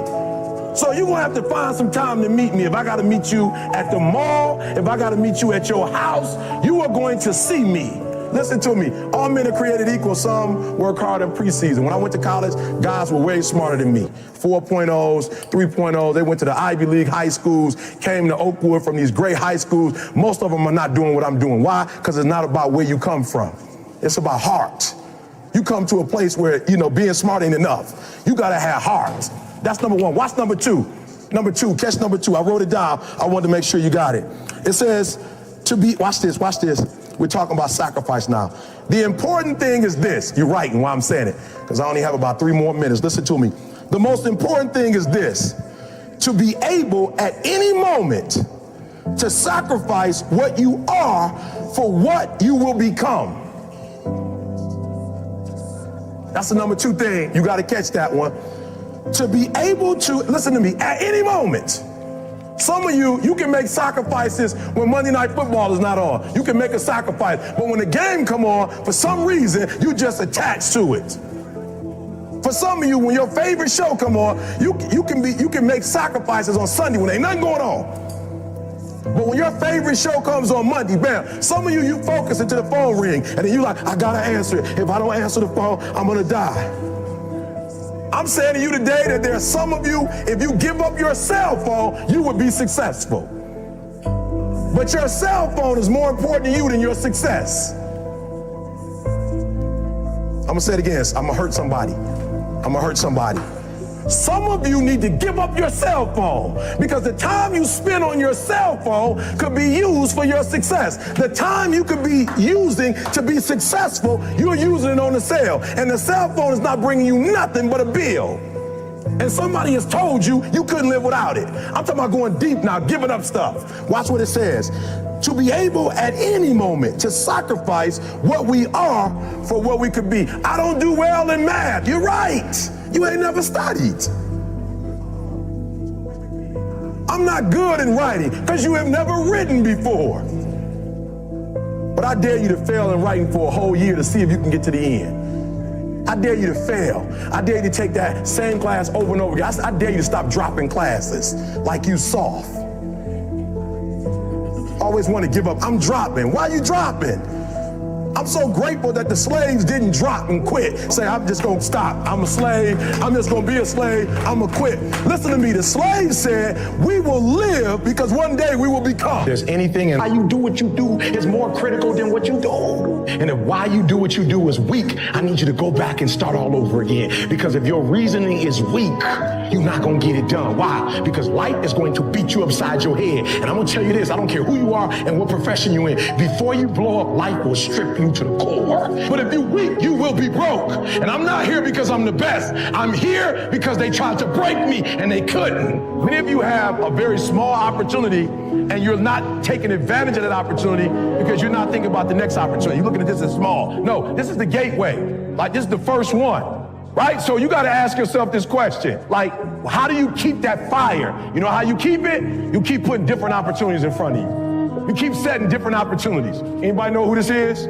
Yeah, you should. He in the Big Ten. He gave us the business. You should know who he is. Yogi Ferrell. Didn't get drafted. Didn't get drafted to the NBA. Didn't get drafted, but something happened the other day. The Dallas Mavericks needed a player. They gave my man a 10-day contract. How much did he make? They gave my man $100,000. How much did LeBron make it? Millions. They gave my man, look, for 10 days, we just want you to play for us. Somebody got hurt. We are going to bring you in for 10 days. You know what I'm saying? You got 10 days, ride the bench. You know, do your thing, but you only got 10 days. Don't get your hopes up. My man been coming in. I'm talking about trick. Boom. Not only three-pointers, like daggers. 2 seconds. Boom. The 10-day contract. Then turn to this boy about to get a contract. What are you doing with your opportunity? We all get one. We all get the 10-day contract. But the question is, will that 10-day contract turn into a year contract? Will it turn into a 2-year contract? You think Yogi Ferrell's the only one that's got the opportunity to come from the developmental league and play? No. You think other people are doing what he's doing? No. Why? Because they weren't prepared for it. What are you doing in the dark when nobody's watching? What are you doing in the dark? 10-day contract. But he didn't come in and say, I only got 10 days. That's what some of y'all on. Oh, since I only got 10 days, I might as well only give 10 days worth of effort. I might as well only give 10 days worth of energy. Yogi Ferrell was like, I'm about to act like this might be my last shot. I'm about to act like I'm starting. I'm about to act like LeBron. I'm about to act like Kyrie. I'm about to act like Steph Curry. When you put me in the game, I'm telling you, I'm about to murder him. And after 10 games, he's been murdering them. He's been on ESPN almost every game. All they talk about, Yogi Ferrell. I'm talking about NBA TV, ESPN 1, ESPN 2, like Spanish ESPN. So y'all gotta understand something. What was Yogi doing before? What was Yogi doing before he got that opportunity, y'all? He was preparing for it. You don't get in the game and score like he scored. So he said, so what? I didn't make the league. So what? They can't stop me from practicing. They can't stop me from getting up in the morning and running drill. So the problem with most of you is you have an opportunity. You wrote it down. You wrote it down right here. Opportunity. They gave me an opportunity. They gave me a shot. Somebody gave me a GED. I turned that GED into a 4-year degree. Somebody gave me a 4-year degree. I turned it into a master's degree. Somebody gave me a master's degree. I turned it into a PhD. You got the opportunity. What you doing with it? Opportunity is coming. Will you be ready when it comes? With every milestone, while you might be excited about the milestone, there's a part of the milestone that you don't want to face. Are you hearing me? And listen to me. I knocked out the coursework. Boom, got it done. In order. E.T., why did it take you 2 years, E.T., after you finish your coursework? Why did it take you 2 years to get started with the dissertation? I'm going to be 100 with you. Look, knocked all the coursework out. But when I finally got to the dissertation, I had to get to that demon. I had to deal with it. I had to face it. Face what? We're not talking about elementary school, middle school, high school. I've had a professor or two tell me in college that you will never get your dissertation, that while your writing has improved, but in terms of your analysis, like, you are not critical enough to do a dissertation. Are you hearing what I'm telling you? We're talking about, look, math, I love math coming up. Why? It is what it is. Please excuse my dear Aunt Sally. Like, it is what it is, right? It's not subjective. Writing is subjective. I've had teachers to look at my work and strip it into parts. The fear of what? The fear of rejection. right? My teachers were so subjective. I put my whole heart into it. I put everything I could put. And they tell me, edit it again. Revision after revision. Edit after edit. Are you hearing what I'm telling you? I had to deal with the fact that writing has never really been my strong suit. And even though I've worked hard and I put in hours and hours, in the back of my mind, I could hear the teacher say, E.T., you don't have what it takes to get a dissertation. I'm a grown man dealing with that fear. I'm a grown man of dealing with the rejection of getting all that red on my paper, of having to do it over and over and over and over. And come on, somebody feels me. You feel like you'll do 120%. You'll give everything you have and it still won't be enough. I feel you. I was there. A part of the milestone is, what if I give everything and it ain't enough? What if I put my whole heart, my whole mind, my whole soul into it, E.T., and it's not enough? What if I do it and I fail? And so I feel you. So you just like, you're not going to do it at all because you'd rather not do it and find out the truth. And I'm telling you, you got to do me a favor. You got to face your fear and you got to do it anyway. Your boy E.T. had to face his fear. That's right. Yep, I know. You see E.T. beast mode, and you're right. I am beast mode. But it don't mean beast mode without fear. It don't mean beast mode without a little anxiety. It don't mean beast mode and I'm just 120% sure. No, I have to live by faith too. And I made up in my mind, E.T., you got to go after it, E. Look, I finished my coursework. It took me 2 years. Why? Because it took me 2 years to get over the fear. It took me 2 years to get over the anxiety. It took me 2 years to finally say, Goliath, here I come. Goliath, you might be taller than me. You might be bigger than me. You might be stronger than me, but I'm coming. And I'd rather die trying. I'd rather die going after this dissertation. I'd rather give everything I got. I'd rather give a year. I'd rather put in work and fail to not try it off. There are those of you who have dreams and goals and you're not getting it. You cannot do it alone. Are you hearing me? And I feel you. I feel you. Like you feel like if you do it by yourself, for real, like you don't have to deal with people. You don't have to go through some of the stressors of dealing with people. Like I just want to be by myself. I want to do it by myself. And look, I'm not mad at you, but I'm telling you, there's a level that you can get to alone. And then there's a level you can get to. Are you hearing me? There's a level you can get to when it's 2 or more. Look, it was the 3 of us initially, Carl, myself, CJ. We call ourselves the 3-headed monster. The head, right? The hands, right? Come on. And the mouth. Are you hearing what I'm telling you? And so listen to me. Y'all got to hear what I'm telling you. Y'all got to hear what I'm telling you. Watch this. The power of 2. So the Belgian horse. Come on, kid. Make sure you show an image of him. I need him to see how strong that horse is. I need him to see the power. This horse has the ability, this is just a general horse. We ain't talking about the more powerful one. 7,000 pounds. Are you hearing me? 7,000 pounds it could pull on its own. Unbelievable. But watch this. It's going to blow your mind. But when you put 2 of them together, 2 of them together, they can actually pull, it's just like general, they can pull 15,000 pounds. Did you hear what I just said? Alone, they can do 7. Right? Together, 15, not 14. But watch this. Mind blowing. Watch this. But if you train them together, this is what my boy Justin taught me. My boy Justin is a mental skills coach, right? Here's what he taught me. He said, when you put 2 of them together and train them together from the beginning, Carl, this is going to blow your mind. They can pull 25,000 pounds. Woo! Come on. Alone, 7. Both of them together, 15. But if you train them together, I'm trying to tell y'all, you're trying to do it alone. And nothing great has ever been done alone. And so I know you feel more comfortable being by yourself. I know it's easier to be by yourself. Look, I know you like being by yourself. But I'm telling you, some of them goals you got, baby, come on. Some of them ideas you have, some of the stuff you want to accomplish is 25,000 pounds. And on your best day, you can't do that by yourself. So it's your boy E.T. saying, listen to me. Come on. 2, the power of 2. I know there's a power in 1, but the power of 2 is great. Guy asked me about 2 months ago, he said, E.T., if there's one mistake you made, what's that one mistake you made? I said, I'm gonna be honest with you. My values are not in alignment with my dreams.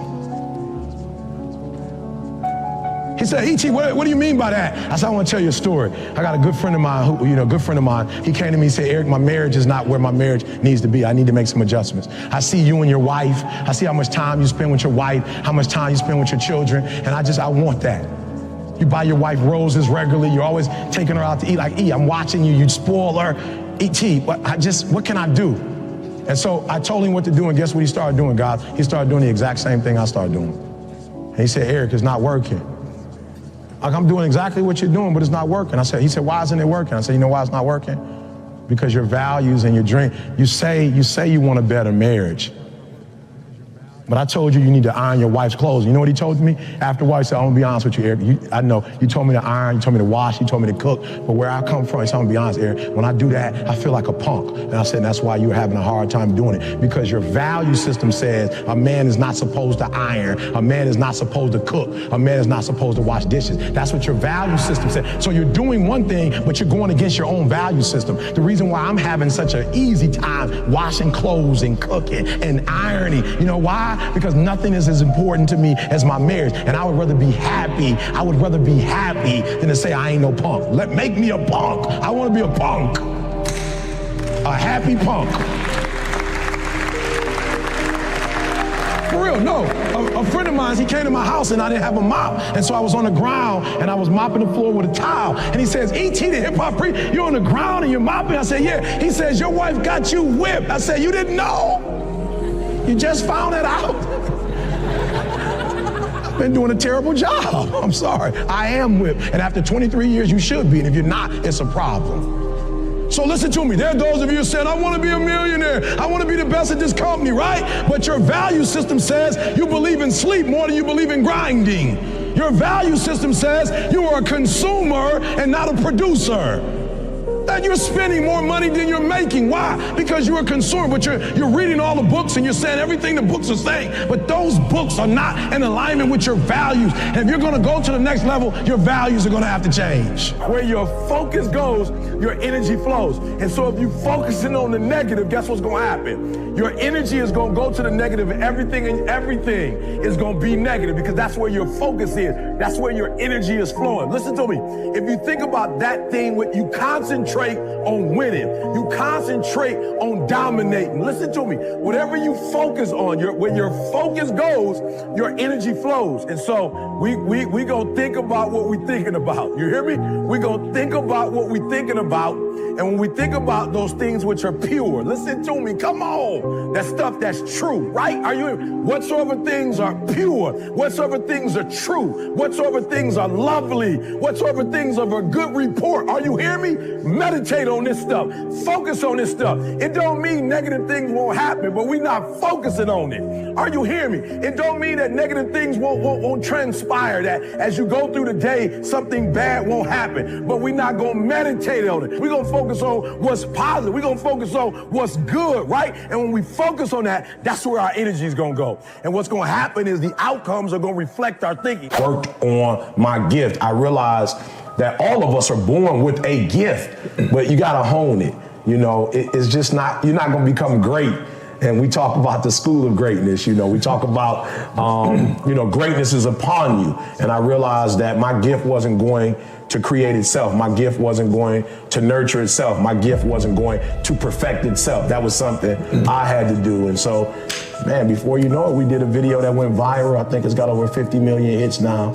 And we turn our passion into profit. Yeah, we turn it, man. Yeah, I love it. Turn our passion into profit. Practice, practice, practice. Reps, reps, reps. I can't wait till the big gigs to speak. I got to get my reps in. I don't care how good you are. I don't care how bad you are. You got to get those reps in. So make sure you do this. Listen to me. And I told you, how many times a day do I want you doing this? 3 times a day. Morning, noon, night. Come on, this ain't rocket science. I want you to do it when? Morning, noon, night. Good. One was not a lot of us. I need to hear you. Morning, noon, night. 90 straight days, right? So y'all know we went from the backyard. We did this here, right? We did high schools. Like, for real, just keep practicing. It ain't rocket science. You keep doing it 30 days, 60 days, 90 days. You start all over, you go to another level. 30 days, 60 days, 90 days. You like, why am I not going to that? Because you're not doing 30 days, 60 days, 90 days. Like you might not even make it, like you might not even, whatever you said you was gonna do, it might not even last 30 days. You might do 10 and quit. What's your win it all? Do you even know? Like, do you know what your win it all is for this year? Like, do you know if this year ended, like what you go, woo, if that happened? Like, do you know? Or you just waking up playing craps with your life and you just hope it roll on what you wanted to roll on? You playing the lottery with your life? You just hoping you put the numbers in and they come out right? Or are you 30, 60, 90? 30, 60, 90, morning, noon, night. Make the adjustments, whatever you're doing that's not good, quit. You're getting like a D, a C, okay, you got 71%, you're doing something wrong. Look, if you got an 80%, you're doing something what? If you got an 89%, you're doing something what? Oh, you might be sweet, an 89 might be sweet, but we got 11% for growth. That's 11% growth right there. It's not until you get to 100% that you need to stop, right? So 30, 60, 90, say it with me. 30, 60, 90. Come on, 30, 60, 90. And then we do what? We start all over again. By that time, it's a habit. If you really want to be dominant in your field, 30, 60, 90, start all over again. 30, 60, 90, start all over again. Morning, noon, night. All right, guys, I've been watching the Olympics, Yep, I've been watching the Olympics, right? And my favorite part, track and field. Nope, I'm not talking about Usain Bolt. Nope, we ain't on that. Nope, I'm talking about the false starts. Yep, I love it. Yep, you say, E.T., the false starts. Yep, because I'm tired of people asking me, E, why you so passionate? Yep, I'm tired of people saying, E.T., why you so loud? E.T., execute. And listen, let me just explain something to y'all. I gotta keep it 100. CJ, 12 years younger than me. I was out of high school before this boy was even really born. Are you hearing what I'm saying? My man, 12 years younger than me. 12 years, and he picked up that phone and he had one of them heart to heart. Do you have anybody in your inner circle that's willing to be real with you, that's willing to keep it 100, that don't care nothing about your feelings, but they care about your goals and your dreams? CJ hit me up. I had called my man, left a message like, C, they killing me. They want to know when the mixtape coming out. When is the next mixtape coming out, C? C said, E.T., let me tell you something. Shut it down. I said, what? He said, shut it down. Tell him ain't no mixtape coming. Stop doing TGI. Shut it down. That's why you got the reruns for so long. He said, shut it down, E. Shut it down. I'm tired. He said, I'm going to keep it 100. I'm tired, E.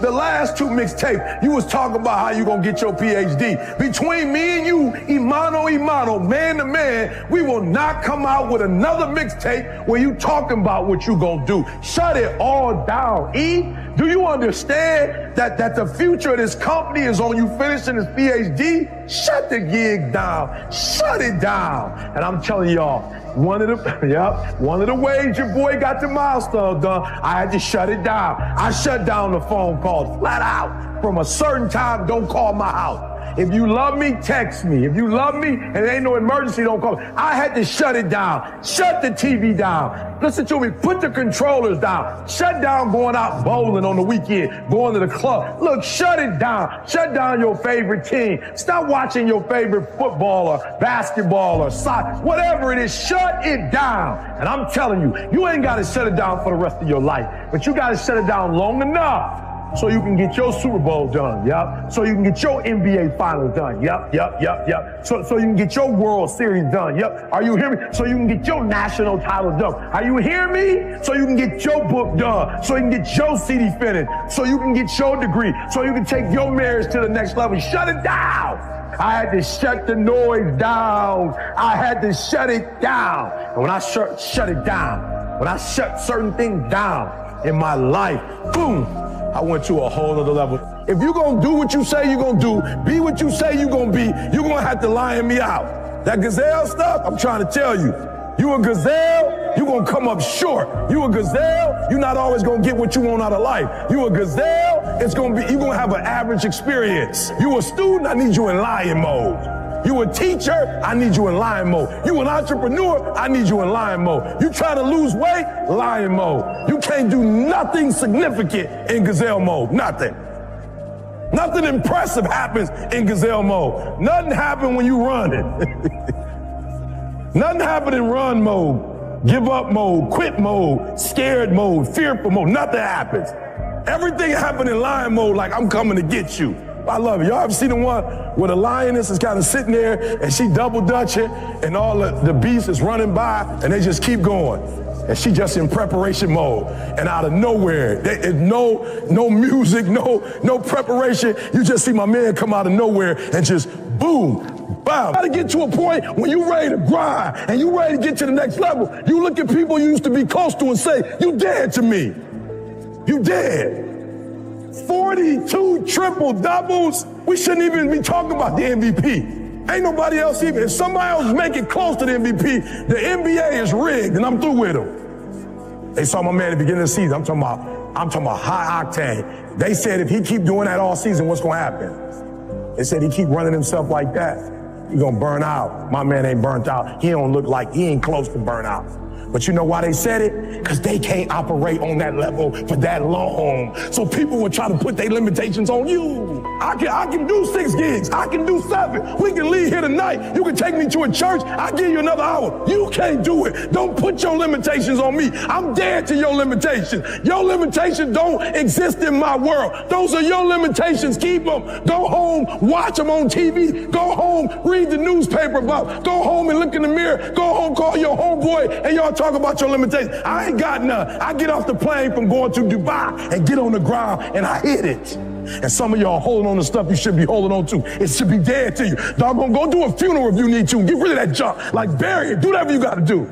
But it's weighing you down. It's killing you. Every day you waking up thinking about it. You shouldn't be thinking about it no more. It should be dead to you. Move on. And move towards your greatness. I forget those things which are behind and I press. I press toward the thing. I press. I don't got time for that no more. It's nothing personal. I ain't got nothing against you. I don't hate you, but I love me. Look, you don't even know what to do if you don't know who you are. And so I want to tell you, if nobody's told you, perhaps your mom didn't tell you today. Perhaps your dad didn't tell you today. I don't know, maybe your teacher had an attitude and she didn't say it before you left school, but you are amazing. Yep, I said it. Bring it in. I said it. You are amazing. That's right. I'm going to say it again. You are amazing. And you need to understand something. I do not get paid to do this. I've been doing this for 8 years. I have no sponsors. I don't think somebody sent me like $5 to do this. So E.T., why would you keep doing it year after year, month after month, week after week? Why? Because I know something about you that you may not know about yourself.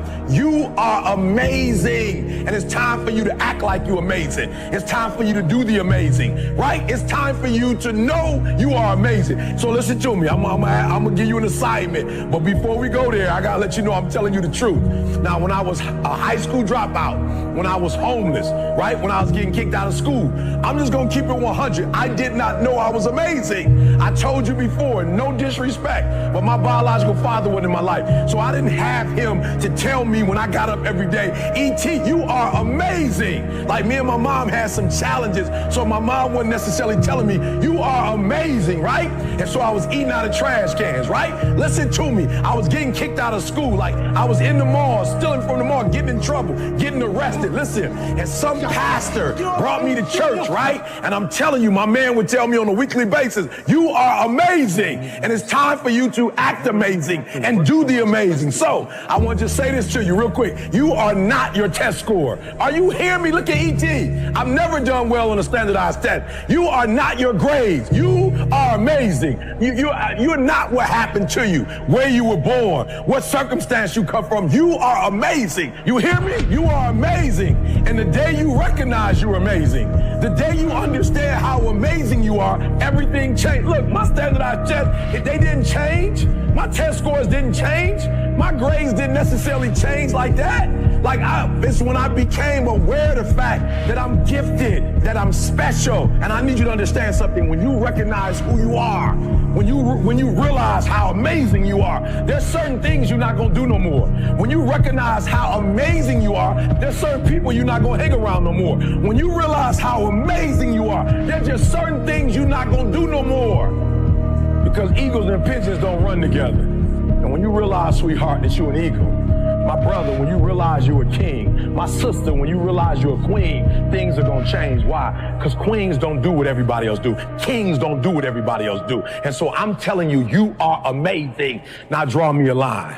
And I want you to do me a favor. That's right. I said it. Draw a line. And I just want you to put one thing on there. Well, matter of fact, two things. Put amazing and put super duper amazing. And I just want you to write down all the things that make you amazing.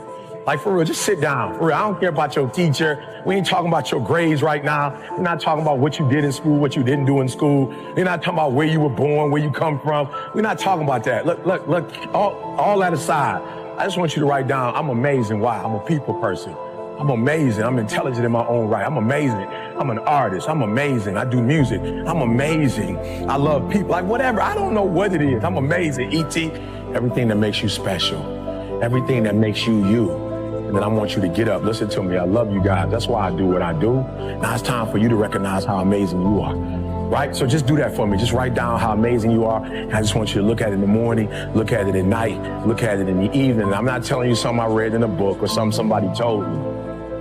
I'm telling you, I went from being who I was to who I am now. And guess what? My biological father never came back in my life. Like, I'm being 100. Like, nothing changed, but I woke up one day and realized, yo, E, so what your father wasn't in your life? You still amazing. So what you got kicked out of Detroit public school? You still amazing. So what you ate out of trash cans? You still amazing. And there's nothing your circumstances could do about it. And so the difference between the old E.T. and the new E.T. is that I know by the grace of God, I'm amazing. And you're amazing too. So I need you to do me a favor. I need you to start acting like it. It's your boy E.T. saying, I love you, I believe in you, and now it's time for you to believe in yourself. Young people talk about the black mamba. The black mamba, let me tell you something. When you talk about the black mamba, you talk about practice, it's a must-have. I watched this dude lose a game. I don't even know if it was the playoffs. I think it was like a regular game against the Miami Heat in Miami, South Beach, Florida. I don't know if you've ever been there before, but you want to go. It's a nice place to just hang out. Especially if you're on the road playing ball. It's a nice place after the game to go get dinner, sit on the beach. It's a nice, and I'm sure if you NBA, they probably got a VIP section for them on the beach. And unfortunately, the Lakers lost to the Miami Heat because Black Mamba missed a wide open shot in the corner, set shot, he missed it. What he did for the next 3-4 hours while everybody else was getting dressed and going on the beach, he sat there for hours shooting the exact same shot over and over and over and over, like he had never won a championship. I'm like, now hold up, where everybody else at on the Lakers? They need to be out there as a squad. But the Black Mamba's out there doing his thing like, I'm not on them, I messed up, I gotta practice. And this is not a coach practice, this is not the organization didn't call this one. This was just flat out, the Black Mamba was saying, this is a must-have. And where most of you go wrong, you're not even 4.0 and you're not studying. Like, you're not even a 4.0 student. Like, you got a 2.0, a 2.5, a 3 something, and you still not really studying like that because for you it's like, it's not a must-have. It blows my mind. I work with professional athletes. I work with D1 athletes all over the world. And when I look at Twitter and Instagram, it blows my mind how dudes on Instagram, I'm like, bruh, you have not won a championship. Like, that's what you come here for, to win a championship. And so if you don't win a championship, I don't even know why it's people broke. I don't even know how you had enough time to do a 30-second video. You broke. How did you have time to do a video? How did you have time, like, to do a dance routine when you should be practicing? You should be lifting weights. You should be looking at film. You said, not me, that you want to win the tourney, that you want to win it all. You want to go to the Final Four. How do you want to go to the Final Four, but your schedule don't look like the Final Four? What are you tweeting about when you broke? Now listen, what I want to talk to you tonight about is don't be average. Don't be average. Average people make a certain amount of money. Average people live a certain type of lifestyle. And I'm not disrespecting average people. I'm just saying, if you have a choice, don't be average, because in life, when you roll the dice, worst case scenario, you're gonna land on average. So don't be average, because if you don't try, you will get to average, right? So let's not shoot for average, because average is gonna be there. So I need you to be what? What's the P word? I need you to be what? Come on, I need you to be what? I don't need you to be nothing else. When you do your job, you do it in a way where that you cannot get fired. I'm talking to my wife today, she's like, I want you to clean up. I'm like, we about to get into it. She's like, I want you to clean up. I'm like, how? Because I know you want it a different way than how I do it. I clean average.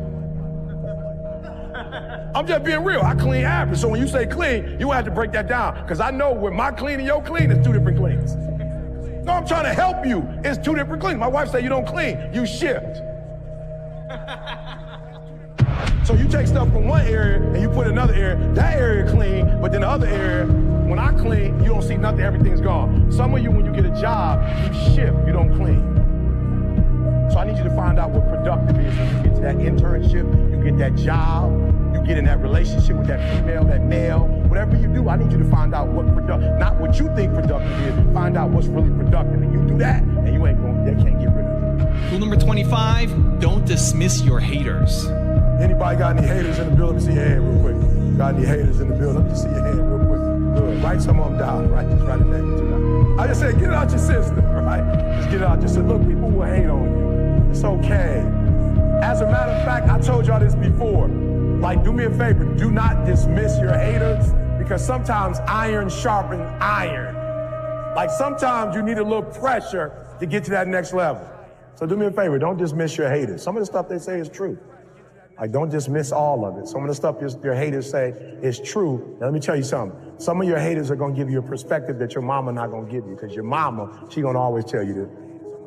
For real, most of y'all mamas, now some of us have different mamas, but most of our mamas are going to tell us that, like, my mom not going to do that. But I'm saying most mamas, they just going to, baby, you're right. They're not going to really chastise you. So you need your haters, because your haters are going to point out stuff, right? So we're not going to dismiss our haters altogether.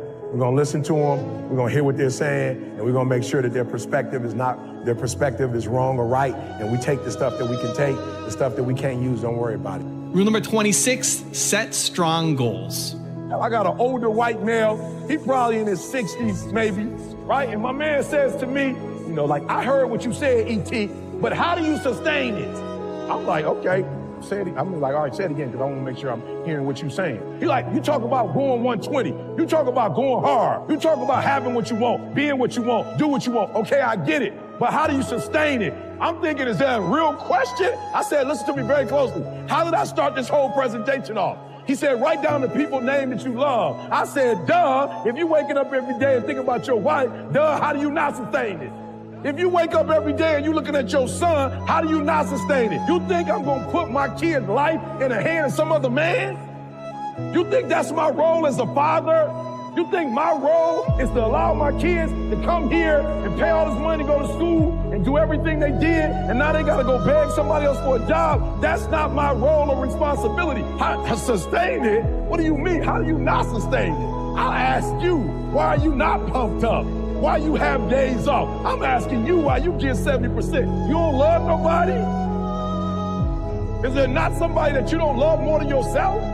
Is there not somebody you waking up for? Is there not somebody you grinding for? Somebody told me that they get distracted easy. Let me tell you something. The reason why you getting distracted easy because you don't got 8 or 9 things you wake up to every single day and say, I gotta go get that. Many of you are getting distracted because you don't have something that's stronger than a distraction. You need something stronger than a distraction. You're getting distracted with parties. You're getting distracted with smoking. You're getting distracted with drinking. You're getting distracted with sleeping. You're getting distracted with video games. Why? Because the video game is stronger than your goal. Nobody's perfect. We failed too many times. We have so many uncertainty in our life that we have to be capable when we are down to stand up. It's part of the journey, it's part of the process, it's part of our education. I learn the most when I'm down. And it's good that these certain moments happen, because when you are in the top of the wave, you don't see under what's going on. It's good to have problems. It's the only way that you can improve. I think the most important is to find the balance. Sometimes I can eat a burger or chips, well, it doesn't matter.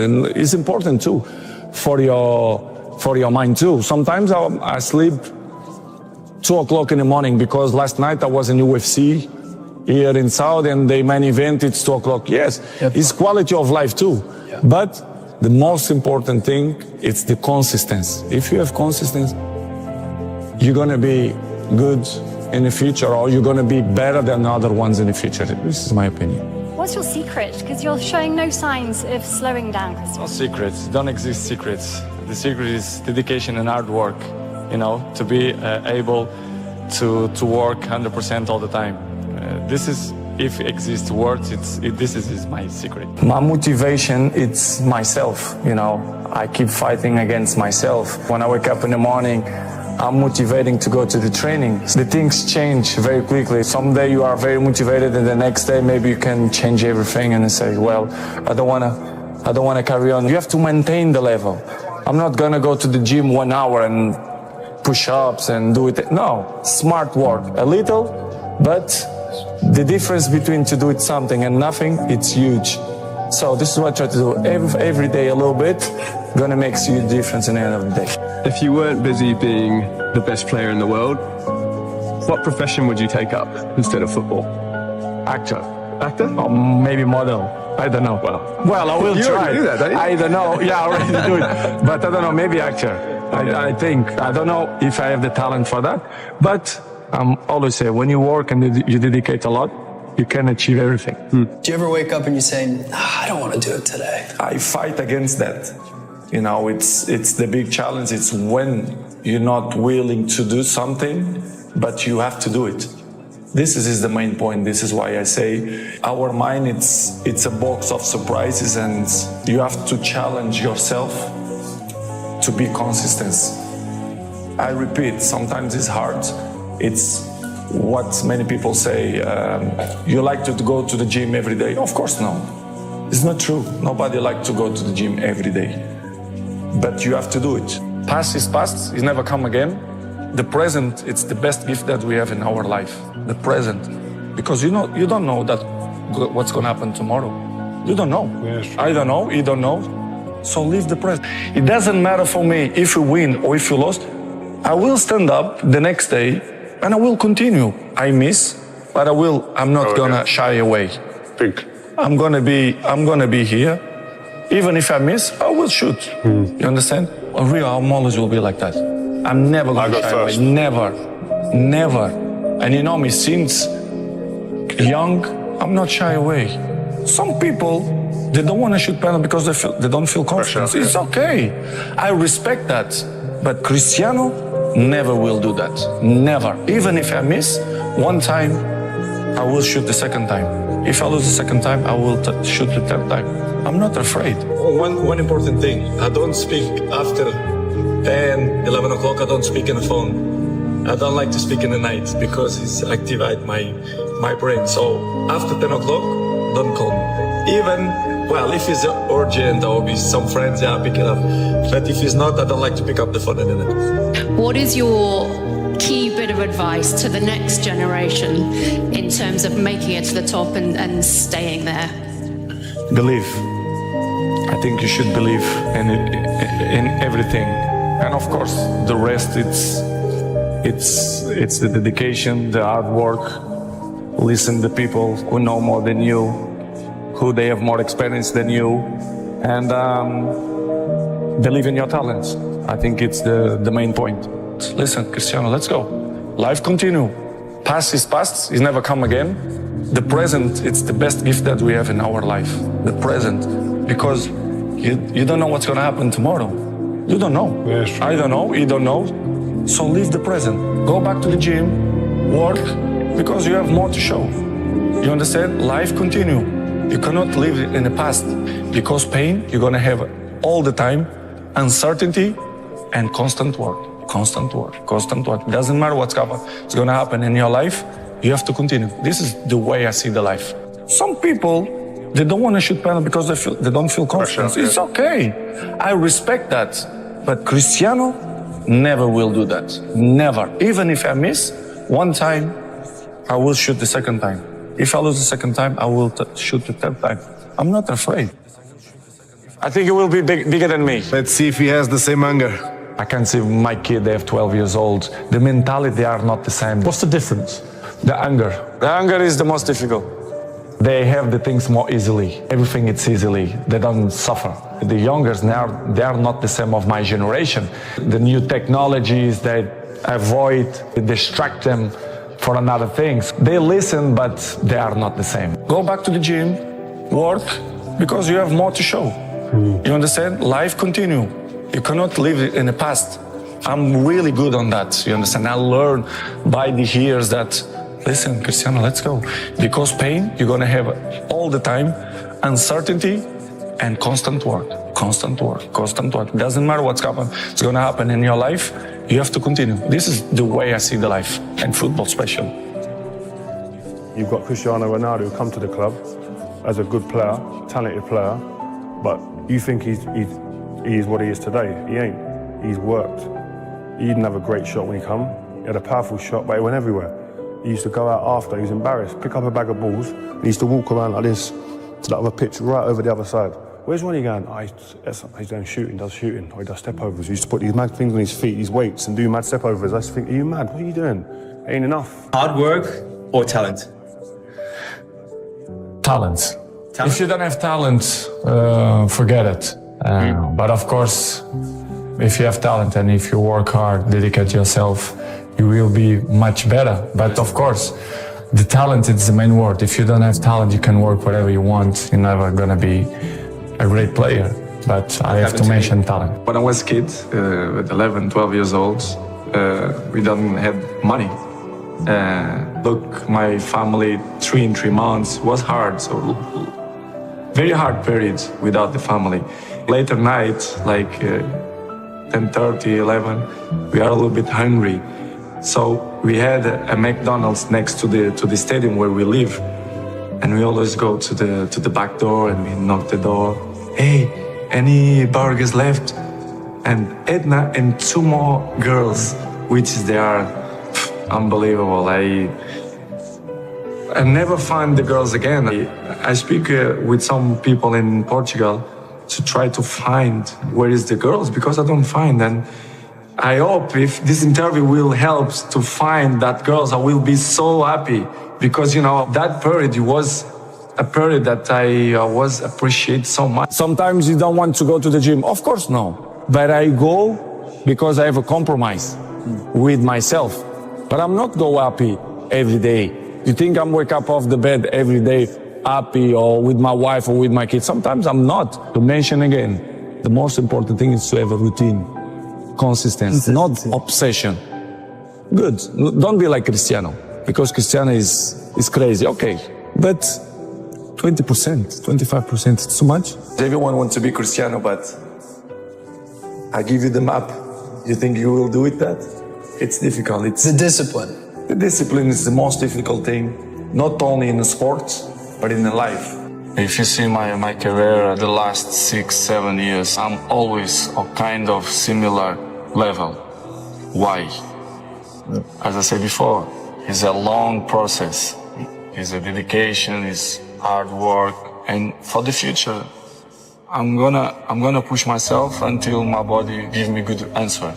So this is why I'm enjoying the present, and I don't think a lot about the future, because I know the future will be good too.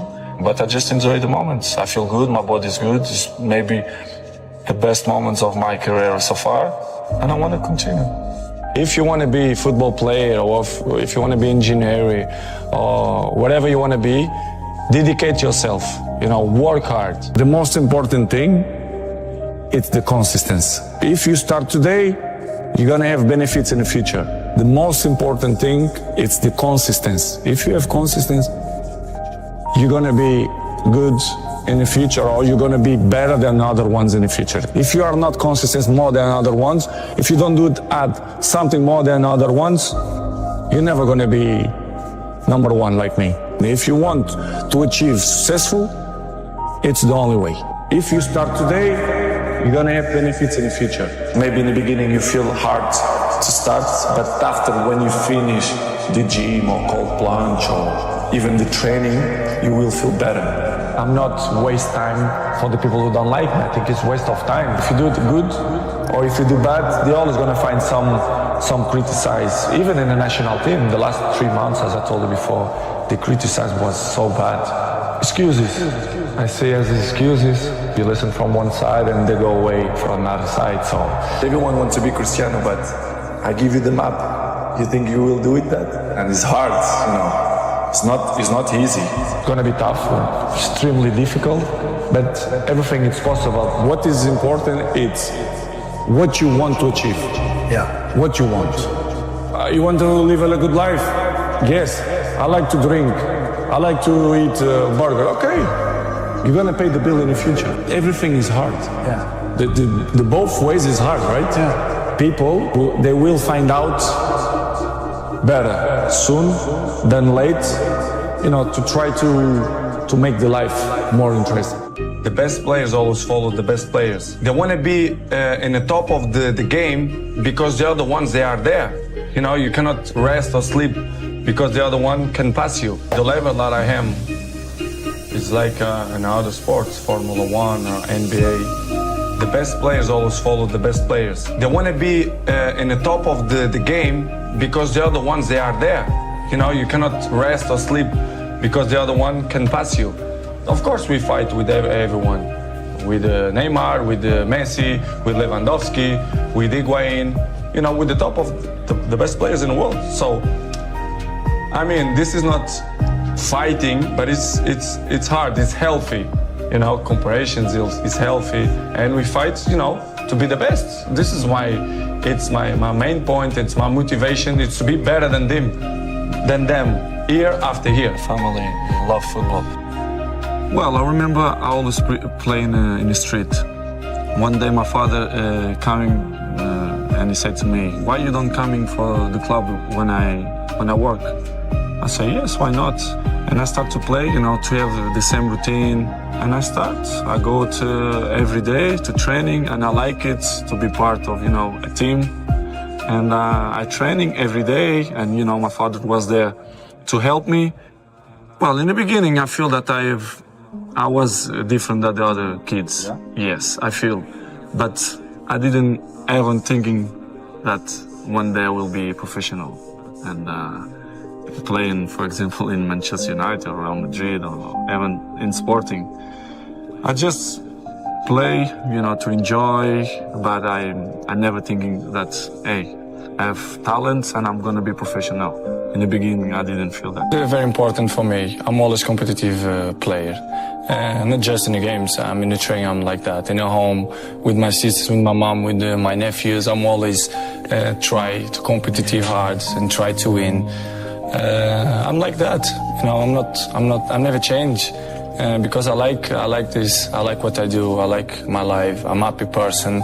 So competitive is part of my life. So in Madeira, in Madrid, in England, I always want to win, I always competitive person, so it's part of me. How you make the balance? It's easy.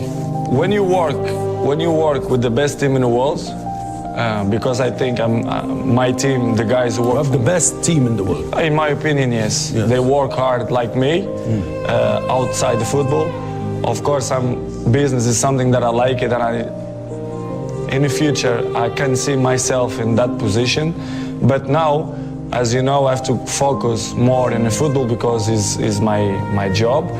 But outside of football, I have a fantastic team, the guys in the specific areas that take care of me. And I'm so blessed for that, and I feel, of course, happy for that because I have an unbelievable team.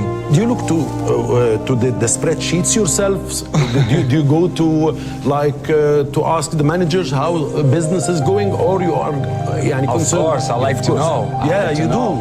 Yes, it's important, and it's when something have your name, I think you should have interesting to know all the things going on. So. Not all about my shoes, but all the products, as you say, the hotels, blankets. Nike product. Very nice blanket. The blankets. I got one, yes. The headphones, many things we have. So, of course, we are in the control. As I said before, I have a fantastic team that they give me the information about everything. I'm not 100% worry what the things going on because I trust in my people. So this is why we have a fantastic team, and of course I'm so happy with my team too. The people really don't know you. Who is the people to judge something that they don't know? Of course, it's something that I don't like, but I have to live with that. I cannot change my personality. I cannot change my character. I cannot change my education. I respect the people, but of course I don't agree because the real people who know me, knows who is Cristiano, you understand? So I cannot change the mind of the other people. Maybe sometimes in the pitch, I show something that the people don't want or don't like, but this is my kind of way to thinking, because I'm an ambitious person. I don't smile a lot in the pitch because I try to be focused. But in one point, I really understand some people, because, you know, in a life we have always the people who judge us. But I think sometimes this is not fair, but, you know, we have to live with that. I have to work. I try to do it almost every day. This is why I'm in a top level many years. I think it's not by coincidence. It's because I do it extra outside the pitch. When I'm 12 years old, most of the people told me, Cristiano, you are a very good talent player, but you are very skinny, very slim. And I put it in my mind, the body we can improve. We can improve. You got gym, dedication and hard work, you can improve. So I'm improving myself. Athleticism means a lot. For me, I think the small details in the hand gonna make a huge difference to compare with the other players. So I think it's very important to do this kind of work. And I think it's going well on me. This is why I'm in good shape almost all the year. And I wanna carry on like that because it's helped me a lot. It's part of me. I'm not doing that kind of work because I have to. It's because it's part of me. Believe and follow his dreams, work hard. Many important people and people who I respect a lot, especially my dad and my mom, always give me, you should respect, if you want respect, you should respect the other people. And this is what I always put in my mind. If you see my career at the last 6-7 years, I'm always a kind of similar level. Why? As I said before, it's a long process. It's a dedication, it's hard work. And for the future, I will try to maintain the same. I'm gonna push myself until my body give me good answer. So this is why I'm enjoying the present. And I don't think a lot about the future because I know the future will be good too. But I just enjoy the moments. I feel good, my body's good. It's maybe the best moments of my career so far. And I want to continue. When you was in Manchester, I saw you knew you wasn't complete. What did you do? What was you doing when everybody go inside, finish training? What was you doing? I learn and to be better and better. To be around the best players in the world. So, but if you make the two things, talent with work hard, you can be a huge player. And this is my head, and I think I'm in that role. How much do you pay for that? How much do you give for that? How much do you train for that? Well, it's dedication and hard work. This is my words, to dedicate myself 100% every time to be the position that I am today. Is not 1 year, it's 10 years, 12 years, to maintain my level. It's making me feel proud. As you mentioned, Instagram, Twitter, Facebook. The number one, of course, I feel proud for that. But for me, the most important, it's to maintain my level in the pitch, to play good, to score goals, to do assistance, to win trophies. And this is what I want to keep continue to do it, because it's what I love to do it, is to play football and maintain my fans and my supporters happy. You have to dedicate yourself 100%. It doesn't mean how many hours you're training, but the way you're training, your dedication. You can have a training only 1 hour, but you give everything for that to achieve your goals. So this is what I try to do it. In the trainings, in the games, try to be better and better in my job. And for the last 7-8 years, I think I maintain my level in the same way. So this is making me feel proud, and I will continue to work hard to level that you put in. I think I'm good, but I think my main strength, it's my mind. I think it's my strongest point, it's my mind. Pierce, the numbers, they don't lie. If you see during the last 15 years, my level is always kind of the same. So effort, dedication, work hard, because the talent is not enough anymore. And if you're not dedicated 100%, you're not gonna reach the level that you want. Nobody's perfect. We failed too many times. We have so many uncertainty in our life that we have to be capable when we are down to step up. It's part of the journey, it's part of the process, it's part of our education. In my case, I learned the most when I'm down. And it's good that these certain moments happen, because when you are in the top of the wave, you don't see under what's going on. I'm always say to my friends, it's good to have problems. It's the only way that you can improve. The secret is dedication and hard work, you know, to be able to work 100% all the time. This is, if it exists words, this is my secret. He's a legend. He's one of these big names that stays forever in football history. But the guy he motivates himself with numbers, with new things. He wants to win the gold ball X times and the golden boot X times, and he wants to not just to play these Euros. He's already thinking that he wants to play the next World Cup. Does he get angry when people say maybe Messi's better? Would that infuriate him? I don't think so. I just think that critics motivates him.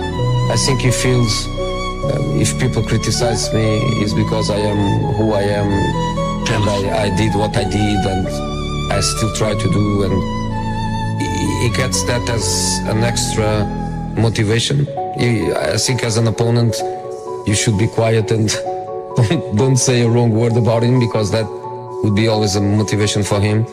I think he's the player that everybody knows he is, and mentally really very, very strong. Once again, as you say, it's Cristiano Ronaldo, and it's controversy once again. Why is it always the case with you? I don't know why. Maybe someone's don't like me, but because maybe I'm too good. It is what it is. The life it's completely difficult. We have obstacles in our lives, and I will keep running to fight against the people who don't believe me. And the life is a challenge, and I want to people that they're wrong. I'm there every morning. I do the same stuff. I'm probably the first ones to arrive and the last ones to go out. It's great. This is giving me motivation to still work hard and better in my job. But I have to say, to be in my shoes is not easy. But I'm not complaining. I just want to say that I'm feel happy. All this happened because of reason. The reason is I'm unbelievable inside the pitch. This is why the people have so much interest on me. Are you the best footballer in the world right now? I think so, yes. In my mind, I'm always the best. I don't care what the people are thinking, what they say. In my mind, not just this year, but always, I'm always the best. I'm always going to say that, because I think we have to thinking we are the best in our area. So in my area, I think I'm the best. Is there anything that Lionel Messi is better than you at? It's opinions. I respect the opinions. Maybe in your opinion, Messi is better than me, but in my mind, I'm better than him. So it's simple. Is that rivalry a good thing? For me, rival don't exist. The meaning of this word is not don't exist. Rivals is in a war. This is it. We have rivals. In football, no. It's just a game. I think the numbers, they say everything. I don't need to say, I'm a minister of football, I'm a legend. The numbers say everything. So this is I'm very comfortable. Cristiano Ronaldo, those two just keep pushing each other on, pushing the boundaries of greatness. Exactly, and would they have been able to, that's the question that I always ask myself, would they have been able to do this and keep this up, the relentlessness that they've shown without each other? If they was out on their own, no one else around, would they continue to have done this? That's the question. No, they probably do add to the motivation. Yeah, 100%. I think all the great sportsmen in the world have always had that someone else to feed off, and I think this is another great rivalry in football. They don't talk about it. There's a bit of a respect between them. They don't ever mention each other really, but they're just phenomenal to watch. And that people try and make comparisons of who's better, etc. Just enjoy them, man. How much has Lionel Messi pushed you to become a better player? I'm pushed to myself. I don't need other players to push myself. I just work since I was in sporting, so I push myself all the time to be the best. As I say many times, in my opinion, I'm the best because I think we have to think like that, not just in my job, but you have to think in your job you are the best reporter. And I'm thinking like that. If I'm not thinking like that, I'm not going to be stronger than I think I am. But you also love individual awards. They matter to you. It's part of my sacrifice, my obsession to win, to have success. You know, when I say success, it's I work for that. Talent is not enough. I dedicate myself so much that this is part of me. Records is part of me. I don't follow the records. The records follow me, which is different. Are you addicted to winning? Yes, I am. I'm addicted to the success. Because that's the thing that really drives you. Yes, I think so. And I think it's not something bad. I think it's good. It motivates me. If something don't motivate it, it's better, to stop. We shared this stage 15 years, me and him. I don't know if it's ever happened in football. The same two guys in the same stage all the time. So it's not easy, as you know. And of course, we have a good relationship. We have that battle the last 15 years, which is good. He pushed me and I push him as well. So it's good to be part of history of football. I'm there, and of course he's there as well. When I was at Manchester United, and you think, who was that person who had a massive impact on the club while they were there? And you can't look no further than Cristiano. And you talk about mindset. I don't know a stronger, more determined, obsessed player that I'd share the changing room with, because he was just phenomenal. Why we don't believe that we can do it better? You have to believe, you have to be positive to try to change the things. They only give up to the guys who is weak mentally. This is why I mentioned in the beginning, you here, you have to implant that in your mind that we are capable to change things. Well, my best works is dedication and hard work. To achieve this kind of things, you need to work hard and, be a great professional, be serious in your job. And this is what I try to do. Been a great debate over the last few years with him and Messi. But I think over the last 6 months, I think he's gone on to another level. I think he's out there on his own. The way he started the World Cup, the way he finished last season. How many times can we say it about him? His improvement, his attitude. And I think a lot of it is not natural ability for Ronaldo. As brilliant as he is, I think it's just sheer hard work, determination, desire, courage. He's got a lot of courage, wants to get in there, he's brave. I've said it before, the guy's a genius. This difference between making it because of talent and making it because of work ethic. You said to me you felt like an enormous percentage of your success has come from work ethic, and that there's sort of an unfair perception maybe of you of just being hyper talented, and that's where all the success comes from. To be honest, I think both have to work in the same time, because talent without work is nothing, and work without talent is nothing too. So I think the both mix up. And of course I have two.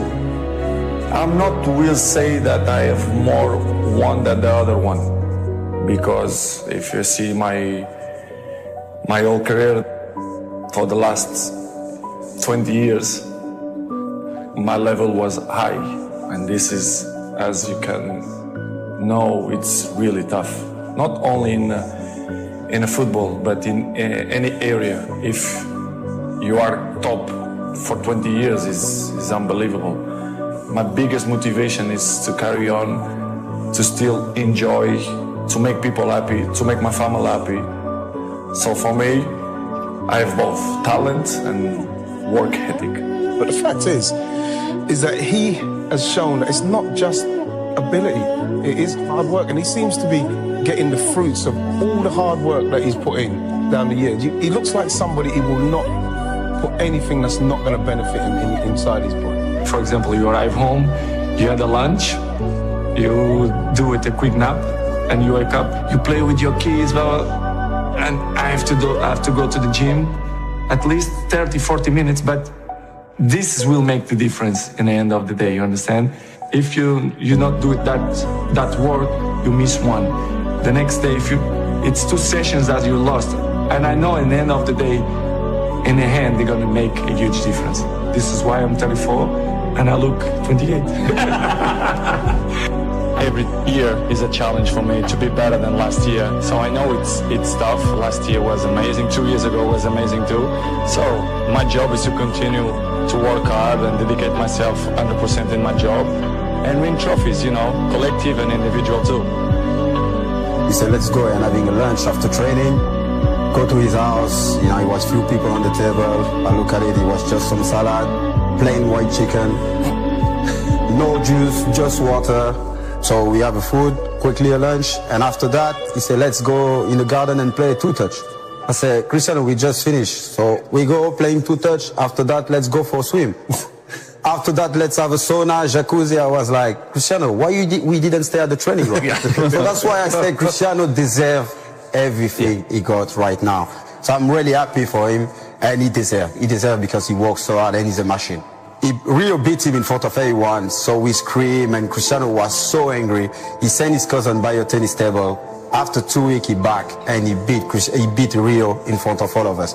So that's Cristiano Ronaldo. He don't want to lose any game. The discipline is the most difficult thing, not only in the sports, but in the life. I give you the map. You are willing to do that? Yeah. It's the main point, because everyone wants to be Cristiano. It's the consistency. If you start today, you're gonna have benefits in the future.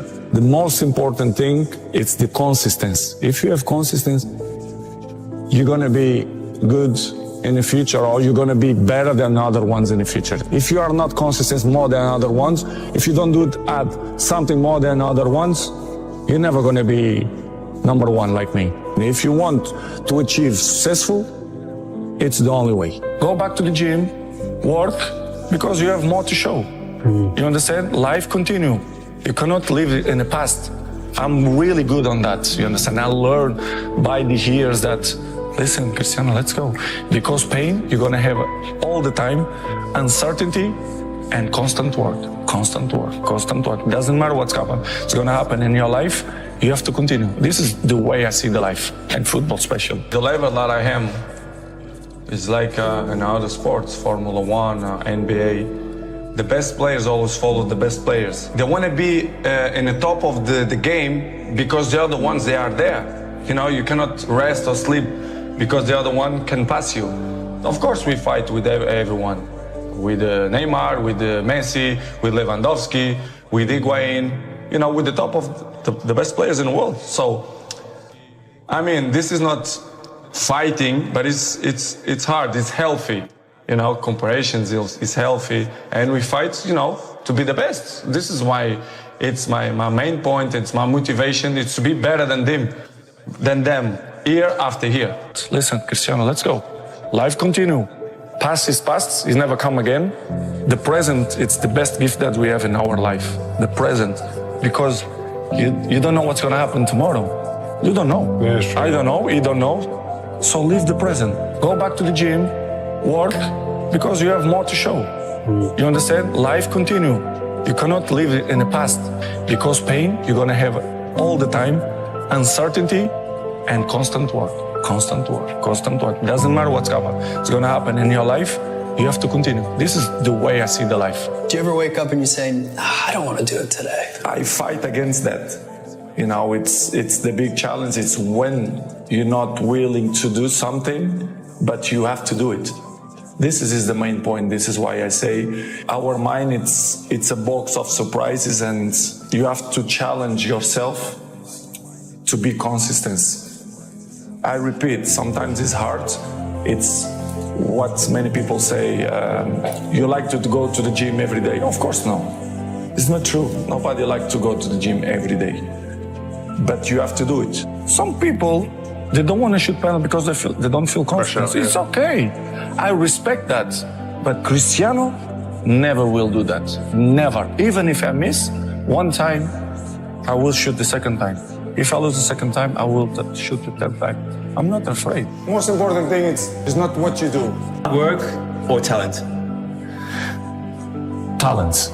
If you don't have talent, forget it. But of course, if you have talent and if you work hard, dedicate yourself, you will be much better. But of course, the talent is the main word. If you don't have talent, you can work whatever you want. You're never gonna be a great player. But I have to mention talent. How much do you pay for that? How much do you give for that? How much do you train for that? Well, it's dedication and hard work. This is my words, to dedicate myself 100% every time to be the position that I am today. It's not 1 year, it's 10 years, 12 years, to maintain my level. It's making me feel proud. As you mentioned, Instagram, Twitter, Facebook. The number one, of course, I feel proud for that. But for me, the most important, it's to maintain my level in the pitch, to play good, to score goals, to do assistance, to win trophies. And this is what I want to keep continuing to do it, because it's what I love to do it, is to play football and maintain my fans and my supporters happy. You have to dedicate yourself 100%. It doesn't mean how many hours you're training, but the way you're training, your dedication. You can have a training only 1 hour, but you give everything for that to achieve your goals. So this is what I try to do it in the trainings, in the games. Try to be better and better in my job. And for the last 7-8 years, I think I maintain my level in the same way. So this is make me feel proud, and I will continue to work hard to maintain that level. When you was in Manchester, I saw you knew you wasn't complete. What did you do? What was you doing when everybody go inside, finish training? What was you doing? I learn to be better and better, to be around the best players in the world. So, but if you make the two things, talent with work hard, you can be a huge player. And this is my head, and I think I'm in that role. How you make the balance? It's easy. When you work with the best team in the world, because I think my team, the guys who work... the best team in the world? In my opinion, yes. Yeah. They work hard like me, outside the football. Of course, business is something that I like it, and in the future, I can see myself in that position. But now, as you know, I have to focus more in the football because it's my